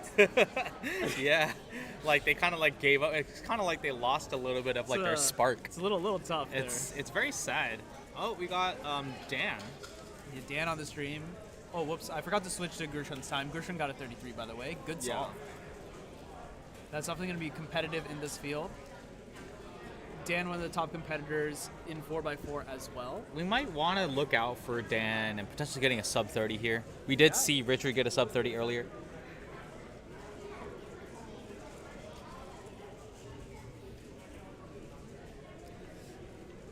Dan solving above the table here, which is, I feel like for 4x4, a lot of people solve above the table. We still see some people kind of move it into the lap. It can be a bit more comfortable in a bigger cube format. Yeah. So Dan just passing the 20 mark right now, and I think he's got last two edges just now. Yeah, so it looked like he may have had an outside chance of sub 30, but not anymore, unfortunately. Not quite. But there was no parity for this solve. 32-32. That's approximately what Dan would expect out of himself. He might be a little bit faster, but that's about right. Yeah, it's not too bad. I have to imagine Dan has been primarily focusing on FTO for this competition anyway. Oh, yeah. Did we emphasize the fact that you have a chance to win $200 for first place? Yeah. It's a pretty good gig, huh? That's the interesting thing. If you're local to an area and you just can go to comps and win cash. Yeah, that's so big. I mean, it's kind of a big deal. I mean, you would want that opportunity. Obviously, it's not super developed right now. Yeah, of course. But we would like that to... This is an interesting... I'm pretty confident it's fine. It's just it's an internal pop, and all the pieces seem to be in place. Yeah. Another way that they rule it is the closest position for all the pieces to be is the legal position, which is perfectly fine. I'm pretty sure they're all looking at it right now. All okay. Larson's looking for feedback. I'm pretty sure it's solid. Well, if he looks over here, you can see me putting a thumbs up. And he didn't even consult me. Yeah, because Chris is fine. Look, all I can say is we got some of the best views here, so. We gotta, bring it back to New York, as we call it, and make the footage. Okay. But yeah, I mean, also something we wanted to mention is that if you are interested in seeing more cash incentives in cubing, feel free to drop a donation or drop a subscription. Do we have that set up yet? Yeah. So we got the memberships set up on the CubersLive channel. So whatever channel you're watching, you can go to the CubersLive channel from the description. I have it all linked there. What we plan to do with the money that comes in there is primarily to, one, upgrade the stream. Yeah. And there's a lot of quality things about the stream. Right now we use like this Yeti mic. I'd love to buy a soundboard one day. The other thing we plan to do is we plan to put a lot of that cash into putting events like this on. Yeah. And not necessarily for us in the stream, but also for the competitors, and to kind of give the competitors a little bit of, honestly, what I think they kind of deserve. These are like the top competitors in the world. So yeah, so feel free to drop a membership, and we are aiming to kind of bring the money straight back into the Cubers hands, pretty much. We do want to, just to summarize, we want to provide a better broadcast for you, but we also want to provide special events with cash incentives. Yeah. And that would only make it possible with you guys' support. Which we duly appreciate. Not required by any means. It's not like we're going to start putting the streams behind like members-only paywalls or anything like that. No. You can still watch everything right here. Over-inspected is still free for you. We'll put out some members-only videos as a way to just say thanks to the people who do sign up. Yeah. Kind of give them a little bit extra bonus content. Yeah. But yeah, as for the most part, it's really if you're looking to go a little bit above and beyond for support. Yeah. As I'm sure you've heard me from the past say a couple times on the broadcast already. Oh man. I gotta say, making the ads was actually kind of fun. Really? I mean, I'm glad you thought that. It was kind of fun. It took a while. It took like an hour. Did it? An hour is not too bad. It's not that bad. Jason Osti doing 4x4 right now. One of our fellow delegates, hailing from, well, I guess he's originally from California, but he lives in Reno, Nevada now. Goes to school out there. Solving Yao on green-blue, interestingly enough. He is indeed a Yao solver. I mean, basically everyone is for 4x4. Aren't many people who use any other method.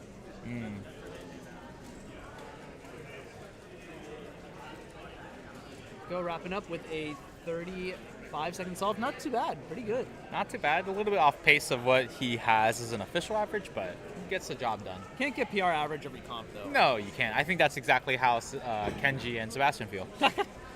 In fact, they won't get a PR in any comp. They're very for 3x3. Hey, don't jinx them. Those kids are good. They're good. They are really good. Yeah. As Gershon sits down now for what looks to be solve number 5. As you can see from the scorecard. Took a while to do centers there, like 5-second centers.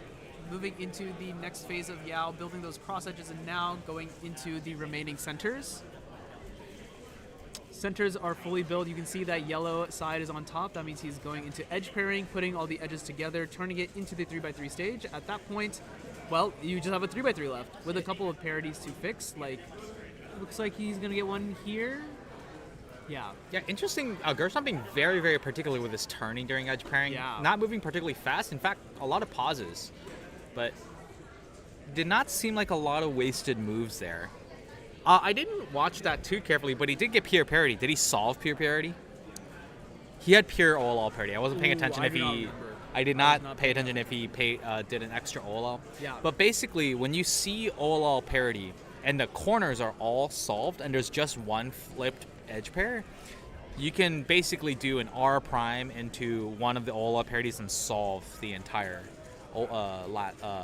orientation of the last layer. So it's basically just all. Yeah. Some pretty neat tricks coming out from Mr. Michael Chai. Mm-hmm. And I believe after this solve, we'll probably go to a quick commercial break and bring you the next group of 4x4. Okay, sounds good. Yeah, it seems like we're all wrapping up on this group. Yeah. Richard, I think, is on his last solve here, onto the 3x3 reduction stage, also getting OLL parody. He doesn't know the ZB. He did not know the ZB, but he still got a sub 40, 39. Not a super great solve, but hey, you know what? He had parody, therefore, Yeah, it is not what bad. It is what it is. It is what it is. Well, Mr. Michael Chai, Yeah. I think as mentioned, it is time to head out into a short break. And then we will bring you the next group of 4x4 coming up shortly with the commentator switch as well, I believe. Yeah. All Stay right. tuned. Yep. CubersLive has recently opened memberships. Becoming a member gives you a fun badge next to your name on live stream chats, and you get access to some exclusive members-only videos. Joining the membership costs just $1 a month, and we'll use those funds to upgrade stream equipment and hardware, make more exclusive cubing content, and just generally push the envelope of cubing media. Joining the membership is not a requirement by any means. You can still enjoy our content right here on YouTube for free. But if you do want to support us, you can hit the join button next to subscribe on the CubersLive YouTube channel. Thanks everyone, we appreciate your support in making events like this happen.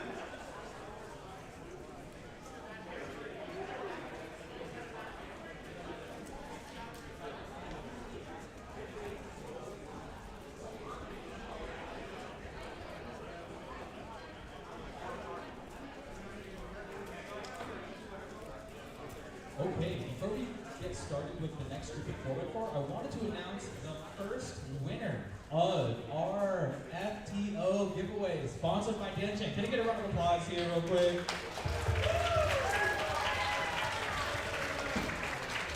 Wait, can you say something one more time? I love FTO. Really? What's your name? Stanley Trent. Is this your first time competing? Yeah, the first one. I think you're a liar. Okay.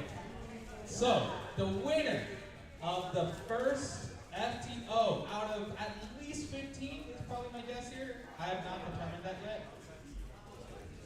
Kabir Patel. Kabir Patel. Where's he at? Where's Kabir? Where you at? Kabir Patel. Oh, are you Kabir? Hey, you just won an FTO. Let's take a quick photo.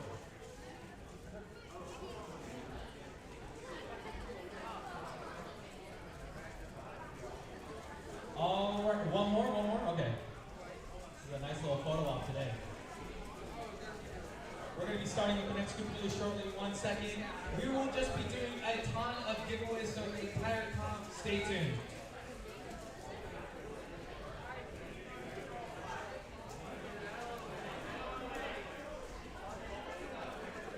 Four by 4x4 cube, group 2, please come up.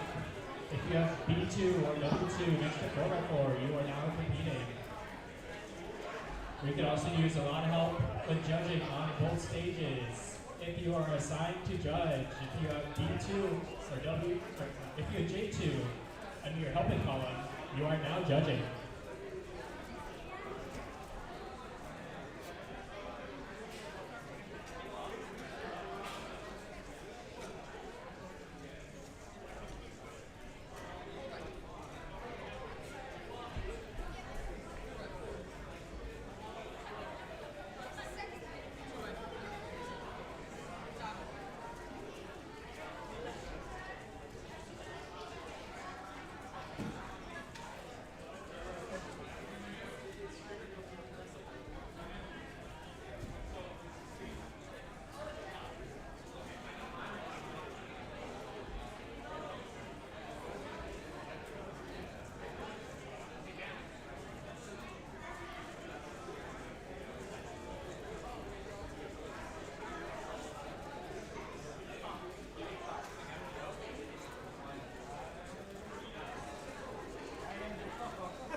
That's a first. All right. Whose phone is this? Oh, it's mine. Okay. Cool. Ready? As soon as Manu's done, we're gonna transition to break, so you can switch back. Ready? Whenever. Alright, 3, 2, 1. All right, guys, we are back here at Bay Area Speedcubin 64. Dan, how you doing? Doing all right. Just did 4x4. Yeah, how was that? We were watching some of your solves. Man, dude, all of a sudden just got really cold in here right before the round. You know what? It did get a little cold. I'm not gonna lie. Just like a switch flipped. So I started off with the 29. Was happy with it, hoping to kind of carry that through the average, and then a bunch of nonsense. I think it was like a 31, 34, and then like a 30 something, and then 27 to finish it off. I don't know. I was seeded to win. As long as Ann Lee doesn't get a PR or something, then I might be all right. There's a chance. He's stalling right now on stream, so we'll see. Yeah, we'll see what happens. Actually, we get to see your competition up close and personal. Yeah, that's true. There are only one round of 4x4 today. Yeah. But that's because, obviously 4x4 is not the main event. But you know what is the main event, Dan? FTO. Yeah, how are you feeling about that? FTO. I heard you were a little bit nervous. Yeah, I mean, it's an interesting format. Haven't done this kind of format in a long time, and then with the amount of competition we have today, it's not gonna be easy for anyone. There's no guarantee of podium.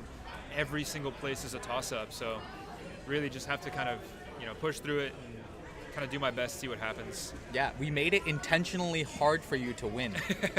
We made it a prerogative to outsource the competition, Dan. Yeah, so, but I mean, Aiden and Tyler and even Larson, they are all very, very impressive FTO solvers. Oh, totally. Yeah.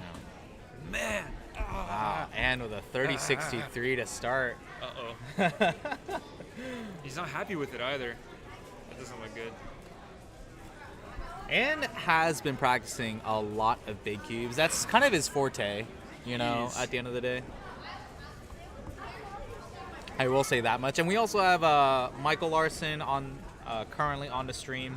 Known to pull out some crazy singles out of nowhere from time to time. Yeah, also a sub-8 average for 3x3, and he doesn't traditionally average. So, he does better in competitions oftentimes. Yeah, it's weird. Even in FTO, at North American Championships, Manu and I were talking about it. He got second place. Total underdog got second place. No one expected it. This guy, I remember when we were doing the online FTO tournament, and Larson was really fast. Oh, yeah. And then I had to rewatch the content of me picking Larson over Tyler. All what was I thinking? He is really the underdog. Yeah. Or just the kind of wild card, I suppose. Anything can happen with Larson. His competition nerves are so kind of, here or there, where he'll look like he's freaking out about something, and then he'll just sit down, lock in, and get some crazy solves. It's sort of scary. That's true. To watch him solve, because you never know what's going to happen. You know what I'm curious about? I am genuinely curious who's going to lock in the 5th seed for the FTO Melee. Yeah, it's going to be super interesting. I heard some people have been practicing, so some people that I've heard been practicing are Stanley Tran and Ben Yu. Yeah. But I'm not sure to what extent. I know Jason Ostik too is practicing. Yeah. I think there's, especially at this level so far, you can definitely see a differential in solvers who can break the sub 30 mark. Yeah. I think sub 30 is probably where the FTO really starts to differentiate in skill. Yeah, absolutely. Yeah. It's really interesting to see sub 30 is a big push to get, but once you're there, you realize how much more potential you have in your solving, and it's kind of who wants to push further than that and who doesn't nearly as much, and yeah. I think it'll be interesting to see what kind of competitors we're gonna, like you said, see for 5th seed and 6th, 7th, 8th. And, I'm personally really curious to see what that's gonna look like today. Yeah. So as someone that just recently, I'm assuming this is public knowledge at this point because there was a social media post, but you are now sponsored by Diancheng. I am sponsored by Diancheng. Yes. Yeah. If you're talking to a cuber who's aspiring to, maybe be sponsored, that's a big deal in cubing right now. What would you say, how did that journey for you happen? Well, I didn't really expect it. It was never my goal. I've been cubing for 10 years, and pretty quickly I realized that I'm not going to be at the top.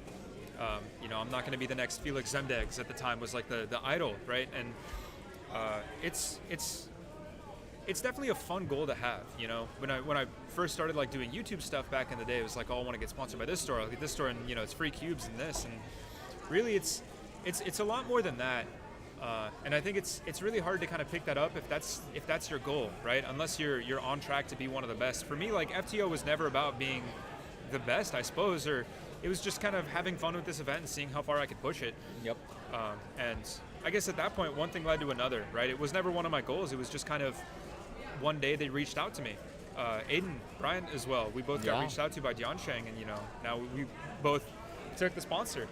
Yep. And I think I can speak for Aiden. It wasn't either of our goals to do this. We just both wanted to push each other and see how far we could push this fun unofficial event. Yeah. I don't know. I guess in terms of advice, just keep pushing, right? If you're pushing to be the best, and you're kind of making ground and showing people that you're pushing hard, then it might just come around, you know? Yeah, and that might be a +2. That looks like a +2. I mean, Larson. we also don't have a straight camera angle, but his reaction justifies that. Yeah. I would say, just to follow up on what you were talking about, Dan, I think the reason why I like to bring it up is the lesson learned here is, generally speaking, I think for a lot of cubers, their goal is to be sponsored.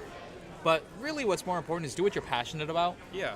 If you do what you're really, really passionate about, and you really want to improve on what you're doing, and it could be cubing, it could be anything really, someone will notice your work. Absolutely, yeah. The hard work pays off more than anything, right? Even if you're not the best in the world at something, if you're pushing harder than anyone, that's not going to go unnoticed, right? Yeah. And I guess, you know, for me, that's what happened, right? I don't have the world title anymore. I don't have the world records or anything, right? But, you know, just because I kept pushing and trying to make a name for FTO, and I suppose for myself to some extent, Diansheng was able to see that, right? It's like you said, as long as you're passionate about something and you keep pushing as hard as you can, someone's going to notice that sooner or later. Yeah, I agree. So that's really the ultimate goal. I hope that's a good lesson learned. Of course, Ann is going to approach, well, what we see on stream is our second solve. He might have done a few already. Uh-huh. What is up with the skibbities? Oh man, I'm not paying attention to that. It's a little beyond my age. Yeah, I've seen that word a lot in chat. Yeah. Popular among the younger audiences. Yeah. I don't know. I think we're a little too old for that. We've been around for a little too long. I think we're closer to retirement than we think, you know? Yeah, you never know, man. At our age, anything could happen. Yeah, I think a sign of retirement is when we start doing FMC.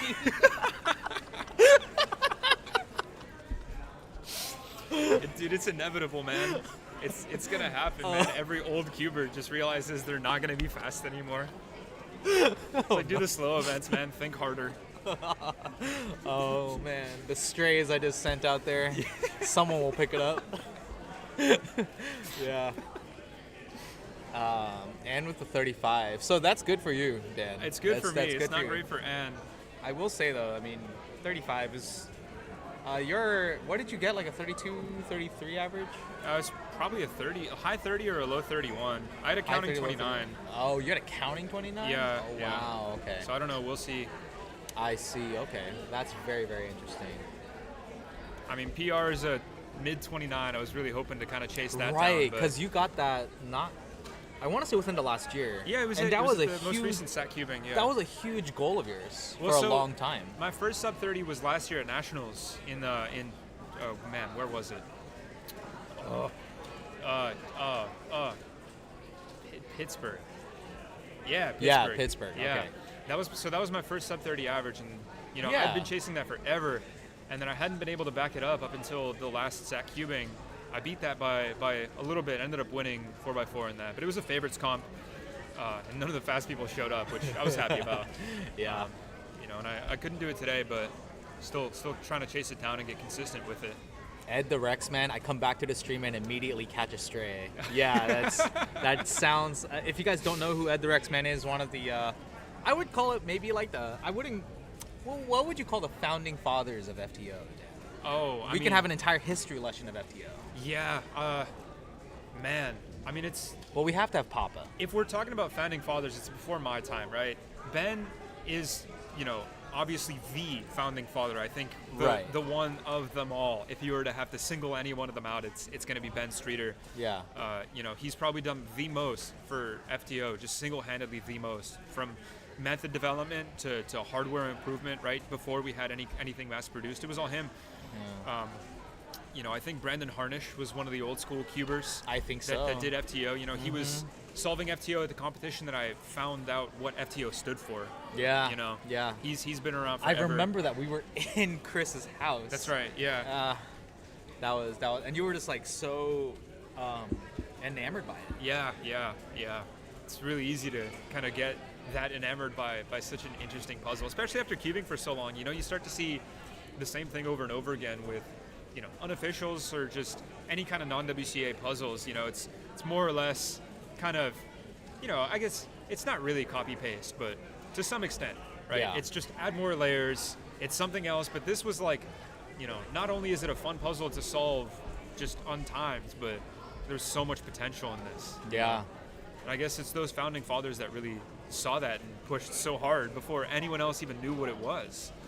I feel like there's definitely like at least one more person I haven't thought about, but Absolutely. Ranja or Brandon Harnish and Ben Streeter come to mind immediately. The first two, I think, for me, those are the first two people that come to mind.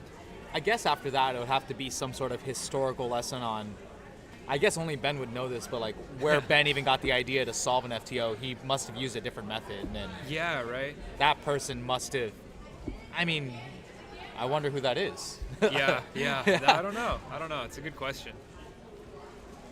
Yeah, but Ed the Rexman, to bring it back, he's been around for man, as long as I can remember, since like the beginning of the community. Pushing boundaries. At one point, one of the contenders for world class solving. And the Rex man coming from the Rex Cube, holding the unofficial world records for the Rex Cube as well. Yeah. I don't know if to this day or not. Maybe you could let me know in the chat, Ed the Rex man. But I remember seeing that back in the day, wondering, I guess, how like one correlated to the other, since they are fairly similar puzzles from the mechanism. Michael Gottlieb. Huh, interesting. It's a name I've seen on the leaderboards, but not very recently at all. I wonder if we count him as a founding father. We'll have to ask Ben at some point. Ed the Rexman, known for his beautiful accent. Oh, yeah. Yeah. The couple weeks ago, I got a voice memo on Instagram from Ed asking how to pronounce my last name for, I think it was the trailer for this competition. Yeah. At the end, he said cheers, made my night. Yeah. To have an English person say cheers to you, I think, is something special. He does So say thanks for cheers because like all of us plebeian Americans, like we always say TTYL. Yeah. Bye. Some uncultured nonsense. See ya. And like here they are, they type in cheers. I'm like, oh man, they really are just better than us. It really did make my night. Yeah. Yeah, it's incredible. Ed, very, very nice guy. Oh, yeah. Washed. But Washed? but What's that for? we did try to reach out to Ed to shoot the FTO trailer. Unfortunately, he had a sore throat, so man. he did not have his beautiful voice present. No, that sucks. Yeah. I'll say cheers, cheers to Ed. all of you Cheers. whenever you want. It'll The be like late night cheers voice memo. it'll be like the new 625, just Yeah. like the snap. Cheers. Cheers.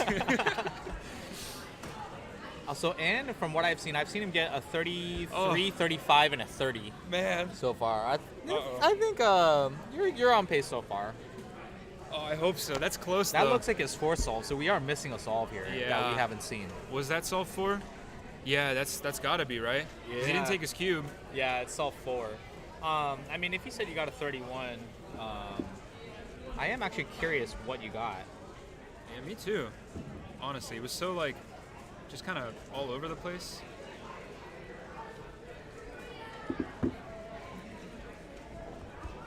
Two for two, Ed? Yes. But FTO is a very interesting event for me to watch. For me, it's enjoyable to kind of see something of a different shape. It's just fun because you see like Rex Cube, stuff like that. They're all cubic. It's nice to see it switch up a little bit, just to spice things up, as I like to call it.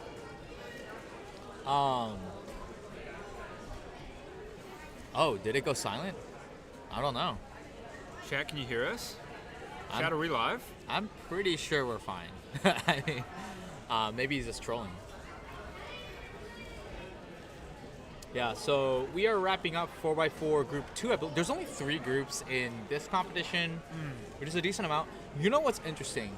Post-COVID, Dan, 4x4 popularity has gone up tremendously. Oh, yeah. Yeah, right? I mean, that's when I started doing 4x4, like getting serious about 4x4 was during COVID. 4x4 was, I don't know how it picked up. It must have been, like Max Park must have popularized it. But before COVID, it would be hard to see more than half the competitors compete. And now easily, like 3/4 are competing right now. I think Max starting to average sub 20 was like a really big kind of, stepping stone for 4x4. Oh, yeah. One, for obviously his time in the world record, but 2, for popularity, right? Like, that's seeing any puzzle, I guess, nowadays drop that, like, any kind of 10-second barrier, right? Yeah. Sub 30, sub 20 now with 4x4 is just, I think, such a big deal, right? I wouldn't be surprised if that was kind of the catalyst to getting more people into the puzzle. Yeah. Oh, man.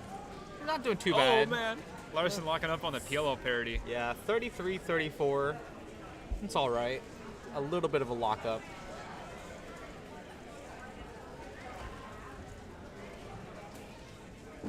And we'll be doing his last solve off the stream, Dan, so you're just going to have to pray. Oh, man, But yeah. I'm pretty confident that you'll be fine. I hope so. I just checked. I got a 30.9 average, which honestly I think better than I thought.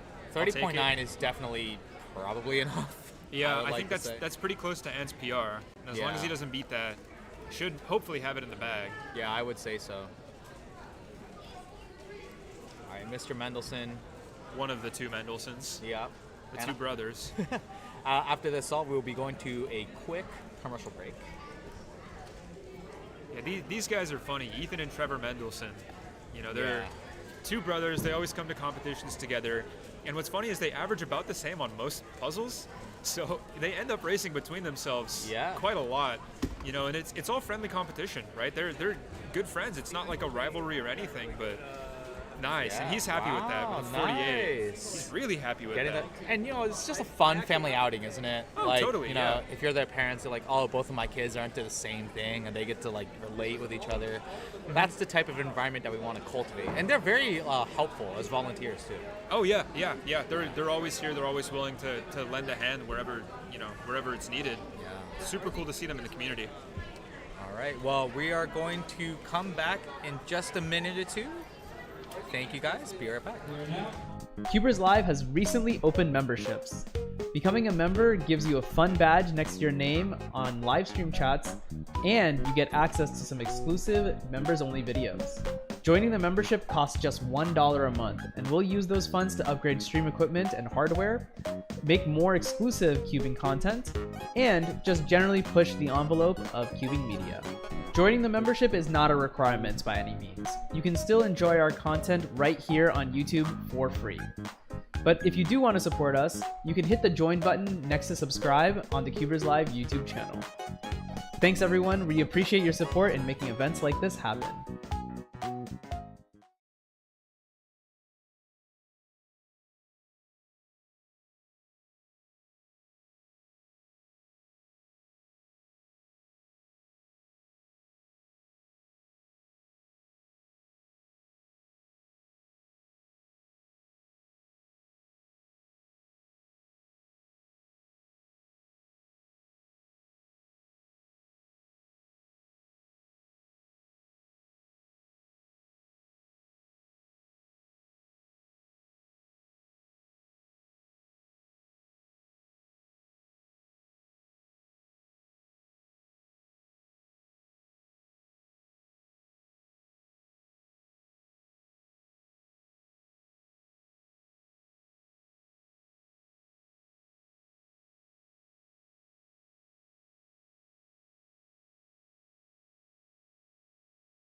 All right.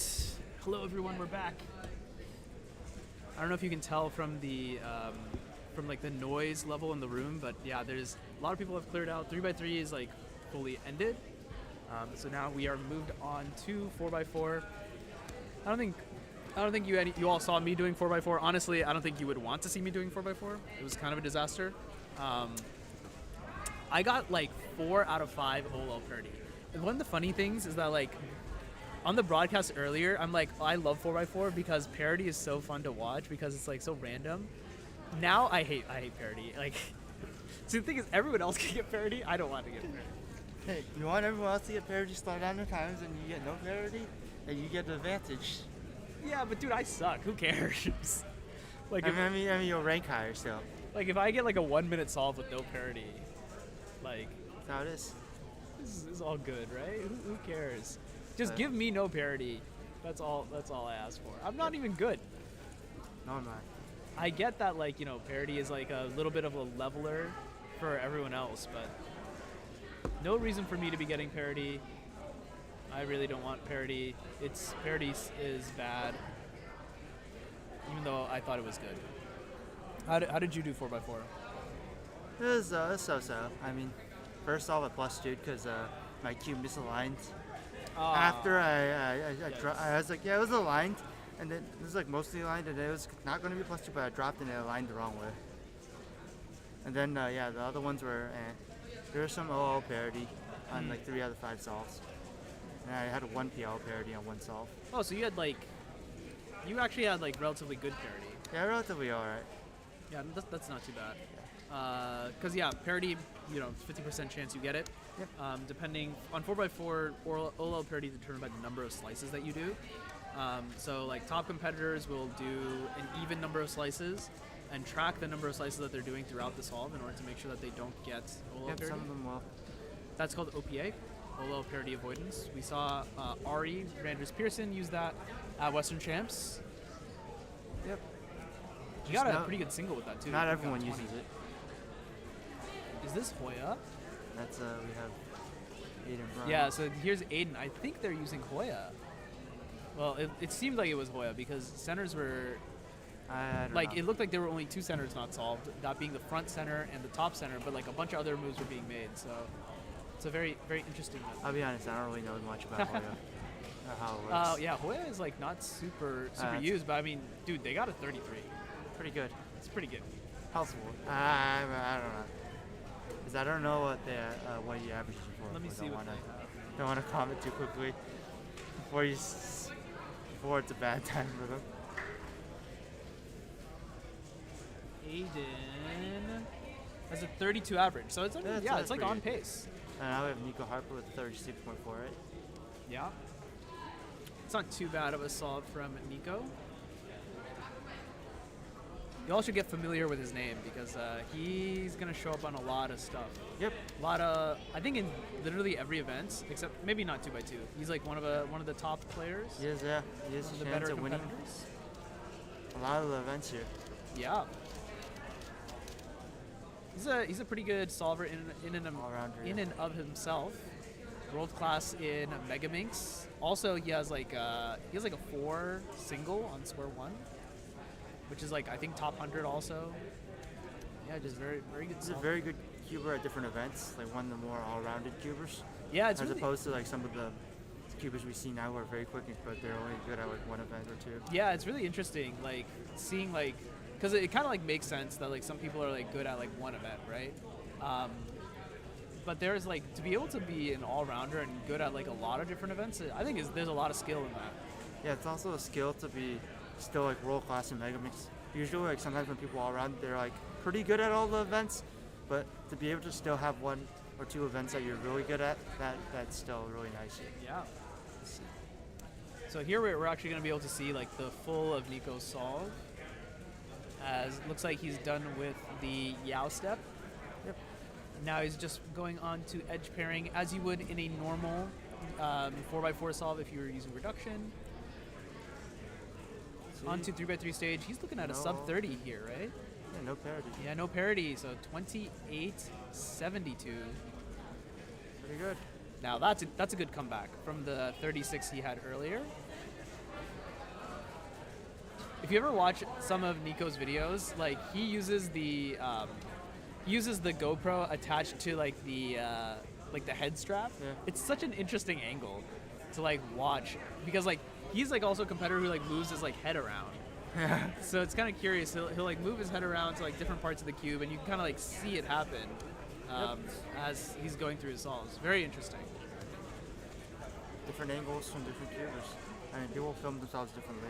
Yeah, I mean the other thing is like sometimes you can like genuinely get like a different perspective if you just like look over here, and you can like see like different pieces that like you wouldn't see before, or you get a better angle into those pieces. Yeah, that's what I like about the overhead angle. It's pretty nice for like some people, because like sometimes it's hard to see when you're looking at front. Yeah. And it also solves the solving under table issue. Yeah, previously when competitors would solve under the table, it was pretty difficult for a live stream to be able to capture what was going on, because like you just can't see anything at all. But now that we have like the top-down cams, even like when the cube goes into the lap, you can still like pretty comfortably see everything. So. Yep. So we're watching Mitch right now, and Nico out on the other side. Legendary Mitch 6.25. Indeed. So Mitch, it looks like he's gonna get a low 30 here. Oh, ended up Parody. with a PLL parody to get a 33, unfortunately. 33. Oh, that. I realized this the poster's Oh, falling out. that poster is falling out a At little least bit. they want their ad. Well, we'll fix that. Yeah. We'll get it They fixed. want their ad. Here's Nico finishing up edge pairing. Looks like this is going to be a bit of a slower solve onto 3x3 stage at 25. He's probably looking at like a 31 or 32. Oh, okay. Yeah, split the difference, 31.68, Yeah, it 31.86. Yeah, I wasn't too sure about whether there was PL parity, so yeah, that would have made a difference. Yeah, but it looks like he just had U-perm at the end to finish. He's choosing to use the MU U-perm, Yeah, which is interesting interesting. choice, because usually for anything bigger than 3x3, some people avoid the MU U-perms because the M layers are harder to turn. Yeah. But I feel like nowadays, like 4x4 hardware is also like slightly improved to the point where like there's like less misslicing now. So like the layers kind of like stay together a little bit more. It makes it a lot easier to do those slice moves.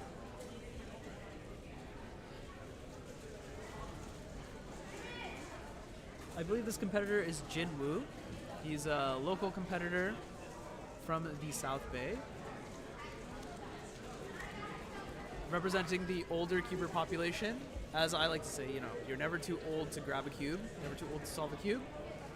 So for anyone in this chat who's like, oh, all I see is a bunch of kids. There's no one my age who's solving, right? I mean, there's definitely a good number of 20-somethings, but also like older, and there are many parents who solve as well. Yeah.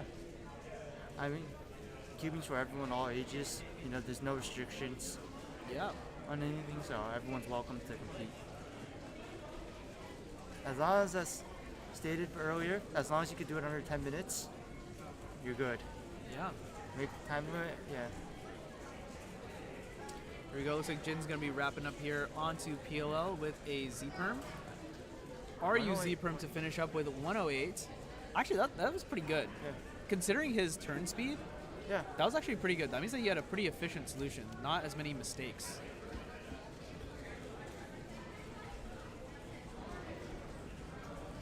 All right, Nico Harper back. Here's We Nico. have Nico again. he is back. One and only Nico Harper. One of our 4x4 contenders for winning this competition. That's it. Or at least podium. Oh, I Oh, went whoops, Mitch. I accidentally switched to Mitch. I wanted to keep showing Nico. My bad. Not good. Hopefully Mitch starts after. Yeah, Mitch is still Mitch is doing going to his watch, inspection, so we've got some time. Yeah, as you can see on your screen, Nico, one of the best competitors in the world in Mega Minx. He was also a finalist at North American Championships, which was held earlier this summer. Soon into what was going to be a U-perm, but then Misrecognized. Yeah, he thought it was just a U-perm. well, he had PLL. It's hard to tell because PL parody ruins recognition. Yeah, it really does. U-perms, especially with U-perms. With Mitch. Is Mitch now? Looks like Edge is like just finished up, so he's a bit behind. He's gonna get parody. OLL parody. And then it looks like he had a pretty simple PLL. 36.12. I want to say it was a G-perm based on like the D moves that he did there. But maybe not. It's a little bit difficult to see from this angle, of course. Yep. Yeah, 36-12. Not a great solve for him, but we're finishing up 4x4 soon. yeah, that's what it seems like. It doesn't seem like there's a ton of competitors left. Here's Aiden Bryant. We have Aiden Bryant ready to compete. He's one of the top FTO solvers here for the FTO competition, but he's also pretty good at 4x4. Yeah. They're very good at 4x4 as well. I think we saw them get a 34 earlier. Yeah, we got. Yeah, I mean this right? is. Oh, 33. Yeah, and then because we saw the average was 32. Okay, there we go. I remember. misremembered. Yeah, it looks like Aiden just finishing up that edge pairing now onto the 3x3 stage. This is looking pretty good. Probably going to be a low 30 once again. The OLO parody. We'll have to see. PL parody might not be good. No PL. No PLL parody.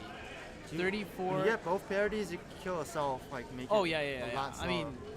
I mean, it's often said that one parody is like 2 seconds. Yeah. So getting double parody, like you're gonna be 4 seconds slower than what you would be otherwise, which is, that's pretty significant. That's a pretty significant downgrade. Parody is really annoying. I don't like it. Parody is tough. Parody is tough to deal with, and it's tough to. So I mean, sometimes you can tell when you have parody coming because you're doing F2L and you're like, yeah, like these like cases aren't really lining up. Like something like looks different. At least I don't know. That's what it looks like to me. I'm like, I expected this to be like I expected this EO, but in fact it's not this EO. So I'm guessing that I probably have parody, and I feel like the majority of the time I'm right about that. And I do have parody. But once you finish solving your edges, then there's nothing you can do. Then you just like end up with guaranteed getting parity. So. Yep. With that said, I will be back later maybe. Okay. But I have to go. They're going to do an FTO giveaway again. Okay. And I have to take a picture. Okay. Sounds good. Sounds good. Hope you all are enjoying chat. Yeah. So glad FTO doesn't have parity. Is one flip parody? I guess one flip isn't parody, right? I think you could see how one flip could be thought of as parody, but yeah, it's not a parody. I don't like getting one flip though, so maybe it's close enough to parody. I'll call it. Turned on notifs, nice. We need a pop counter on stream for FTO round. We'll see. We'll see. Here's hoping that people don't pop. That would be. Thanks to full TCP. Okay, you'll probably need to explain TCP to me because. Oh, I see. Oh no, I'm guessing at what it is. Really? Well, it's too advanced. Oh yikes! I just brought up Aiden's card again. My bad. It's too advanced for someone like me to try. Although I will say, while sitting in the waiting area waiting for 4x4. I got a 41 single also, so I'm feeling pretty good. I got a 41 yesterday, got a 43 yesterday, got a 39 today, got a 41 today. So I'm feeling good. Maybe I have a chance to beat my 52 official average. All right. In the chat, I think we're going to be doing a not a raffle, a giveaway round real soon. Oh, I can't scroll up and down in this chat. That's kind of annoying. I'll open the chat on my other computer here. Let us know if you have any questions, things you'd like to see. Let us know. Let me know if also like the audio and stuff is like working well. It's a little bit hard to tell sometimes. Thanks to everyone who subscribed, by the way, to any of the 3 channels. We do appreciate it.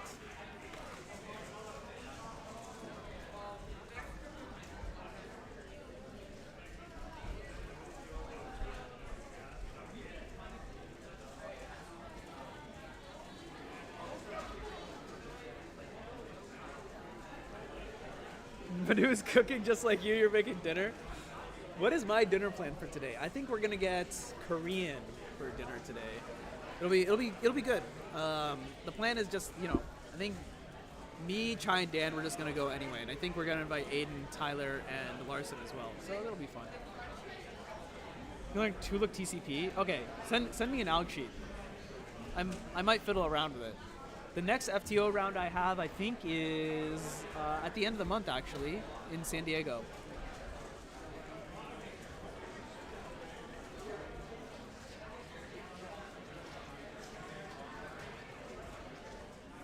Let's see. Okay, I'm opening up the WCC chat.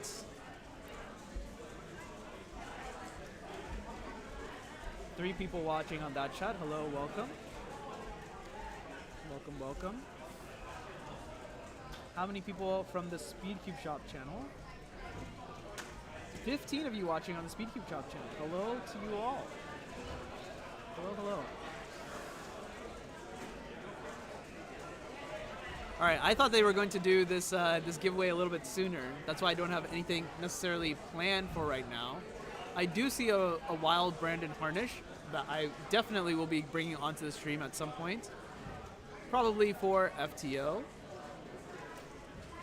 That'll be all good fun. Trying to see if I can get someone else onto the stream right now. We're still waiting. Okay, we're still waiting. Okay. Oh, I see. Okay. Okay, sounds good. Sounds good. Oh, it's 3 algs? Okay. Dude, okay, well, never mind. Goes to show that I have no idea what I'm talking about, so. Then again, like, I don't even use algs for, last 3 triples. I just, like, do it intuitively. It's not hard. Tell Brandon, dude, you can tell him yourself. We'll have Brandon on the stream to commentate FTO, since I think he'll be able to do just a little bit better job than I can, as you can tell. I like, most people are, I think actually, basically everyone is probably using Ben Cisco. So like, I have an idea of what's going on, but Brandon will be able to commentate a little bit more on like those very specific cases, especially L3T, and be able to say, okay, well, this one is like a particularly good case, this one is not a good case. I recommend FTO, great puzzle. When I was in the showroom like a couple weeks ago, the one in the showroom was actually a pretty good puzzle. The only thing though, someone must have popped it and tried to put it back together because it was like not solvable. Basically, it had like a corner that was like twisted. Actually, it wasn't even twisted like this. It was twisted like this. For those of you who don't know, on an FTO, there's actually 2 different types of pieces. So there are pieces, basically all the pieces that are like on the corners from each other. So like black and blue, for example, right? They share like this corner. You have to go over a corner. Same thing with red and yellow on mine. All of these are in what's called an orbit. So you will only ever see, so if I just like do like a random scramble here, you'll only ever see black, blue, red, and orange, black, blue, red, and yellow on one side. You'll never see any other combination. So like here's like a random side, for example, right? That only has black, blue, red, and orange and yellow. There's no black on this one, but same thing over here, right? So you can know if an FTO is impossible to solve if you ever see 5 colors on one side, because it's just not possible. You can't have 5 colors. You can only have 4 colors maximum, which I think is pretty cool. It's pretty cool. Yeah, it's a really fun puzzle, really easy to get into. As we were talking about with Dan earlier, it's pretty simple to learn how to solve. I'm just gonna give a tutorial. That's what we're doing now while we wait for this giveaway. So first thing you're gonna do is you're gonna solve a center like this, making sure that you have the color scheme correct, because you need to make sure that that these are also in the correct spots. what you'll do from there, this is the method called Ben Cisco, by the way, which is basically what all of the top solvers use. You're gonna solve these two things called triples. So this is a triple. It's a corner, but also a triangle on the top and the bottom put together. So it's kind of like that. There's also this one that's also just happens to be matched. That one doesn't matter. This one is the triple. You go ahead and solve two triples into the spot, so you're gonna end up with like two corners that look like they're solved now, and one of them that's like open. What you'll do from there is you create the rest of the centers. So, for example, you're gonna create 3 centers like this. Again, paying attention to the orientation. You can see I have red on this side, and so we have red on this side as well. Then you build the rest of the centers. If you have advanced to 3x3 round 2, you have gotten an email for your competing assignment, so please check that email so you know when to compete for 3x3. Trying to steal my thunder, but yeah. So you'll see there's the rest of the E-layer centers done. For this volunteer. Then, however, again, before we continue to the next first layer event, fully complete, and now we end up with last 3 triple states, which you basically just solve the rest of the cube. Also, we will actually do a giveaway for the Denching 9x9 right before the beginning of the FTO melee.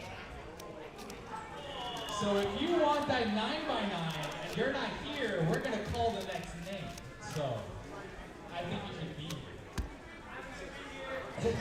Oh, I fixed it, yeah. Of the second FTO I ended up just taking it apart and putting it back together. Got him. Where is he at? Where's Evan? Evan, right here, right here. Come right here. Oh, you're Evan. Oh, not you. Hi, Evan. Quick photo. It's ridiculous. Yeah, it's a super fun puzzle. Try it out in the showroom if you ever get a chance. Round of applause for Evan. Yeah, very, very fun. Congrats to Evan for winning the FTO. And the winner of the third FTO Oh, there's another giveaway. Giveaway is Calvin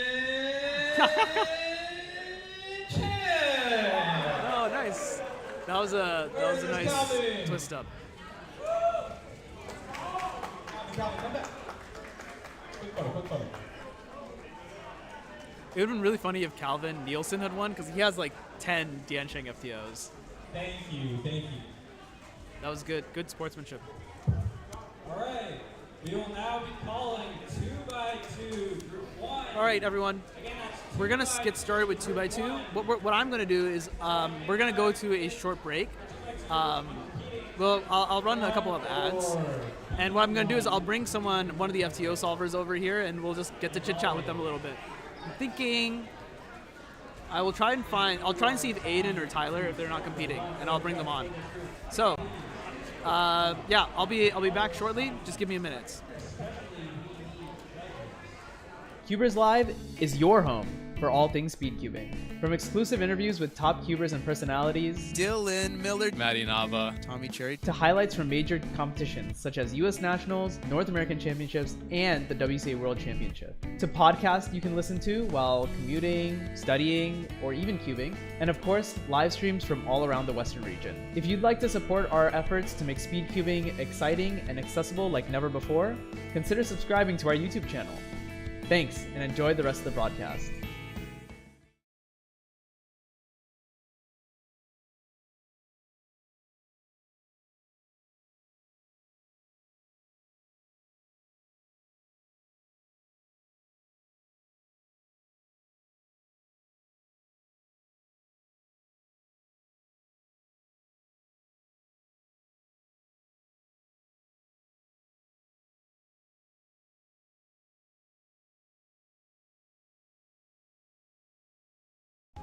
CubersLive has recently opened memberships.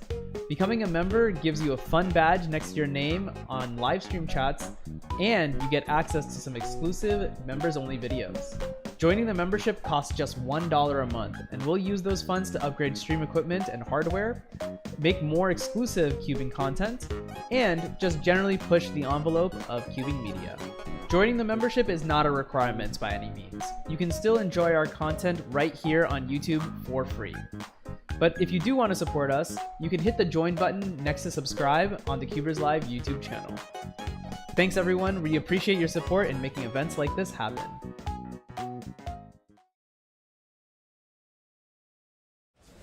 Hello everyone, welcome back. We are getting closer and closer to FTO, and I have with us one of the world's best FTO solvers, Tyler Hicks. Say hi to the stream, Tyler. Hello, everybody. Tyler, how have you been? Tell us a little bit about your recent FTOing, your recent speed solving, because we haven't heard a lot from you recently, but I hear, according to Dan, that you're on fire right now. Yeah, so I've been pretty consistently practicing ever since I got the Diansheng. I had kind of a lull in my motivation before the Diansheng because the Rex TO just didn't suit my turning style. But the Diansheng has kind of revitalized what I, wanted out of FTO, and I've been making a lot of improvements. And yeah, Dan is I wouldn't say I'm on fire, but like my recent achievements are, like, I have an 11 single. I brought my average of 5 down to a 15.8. So insane. Like 16 something, average of 12. And then, like, the point that Dan was making is I brought my average of 100 down to a 17.98. That's crazy. Which is only 0.03 off of Dan's time. Yeah, which is why he was saying that. That's just absurd. Like, average of 100 to get that consistent is just wild. And it's you say that, but like from my perspective, it just felt like a lucky streak of solves. Because a couple days later, I'm back averaging like 19.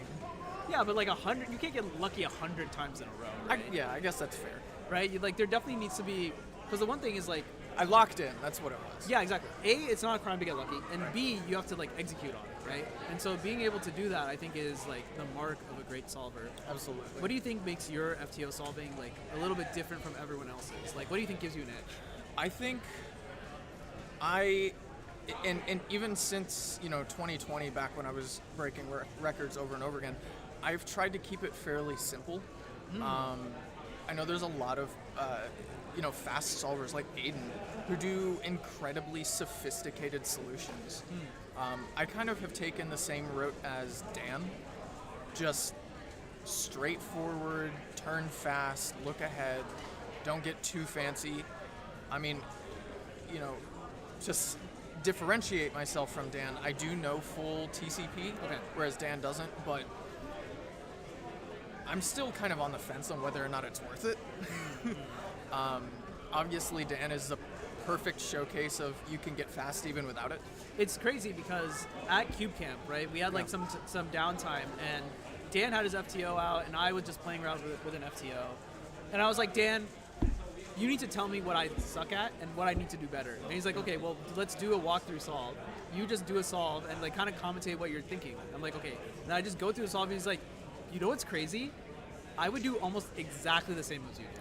See, and that kind of harkens back to something, I can't remember who it was, but some YouTuber basically asked Felix for like a quick like coach of a solve or whatever. Yeah. And Felix essentially said, I do the same moves you did, but faster. Yeah, which is wild.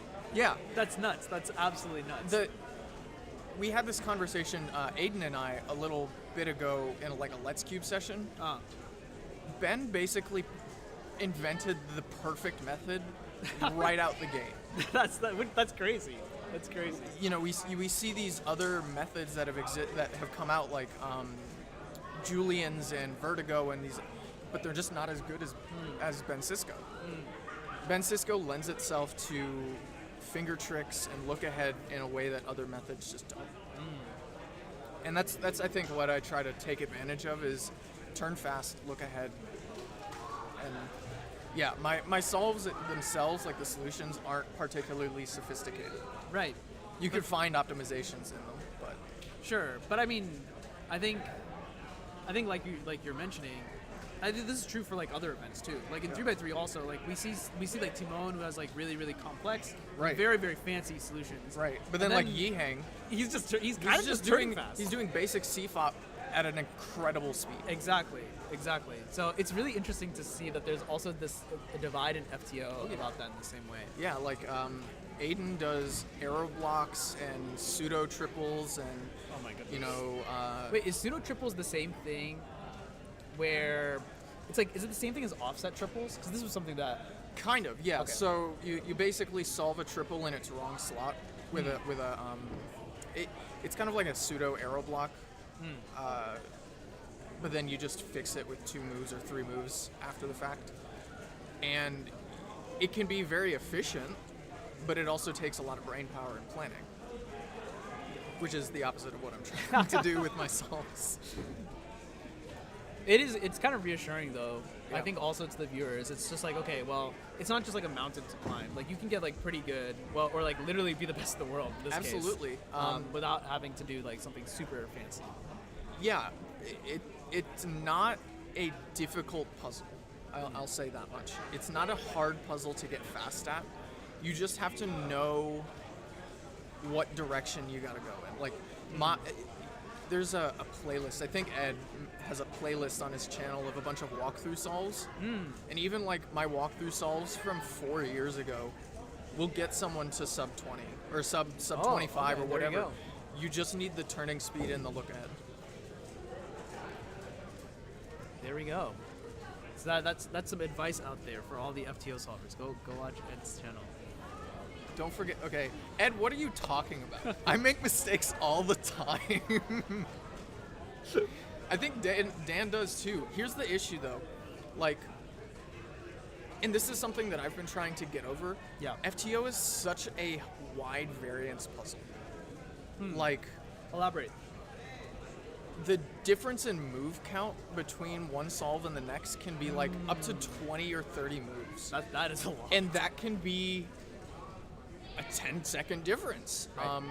I will very frequently go from getting a 15 to 3 solves later getting a 25.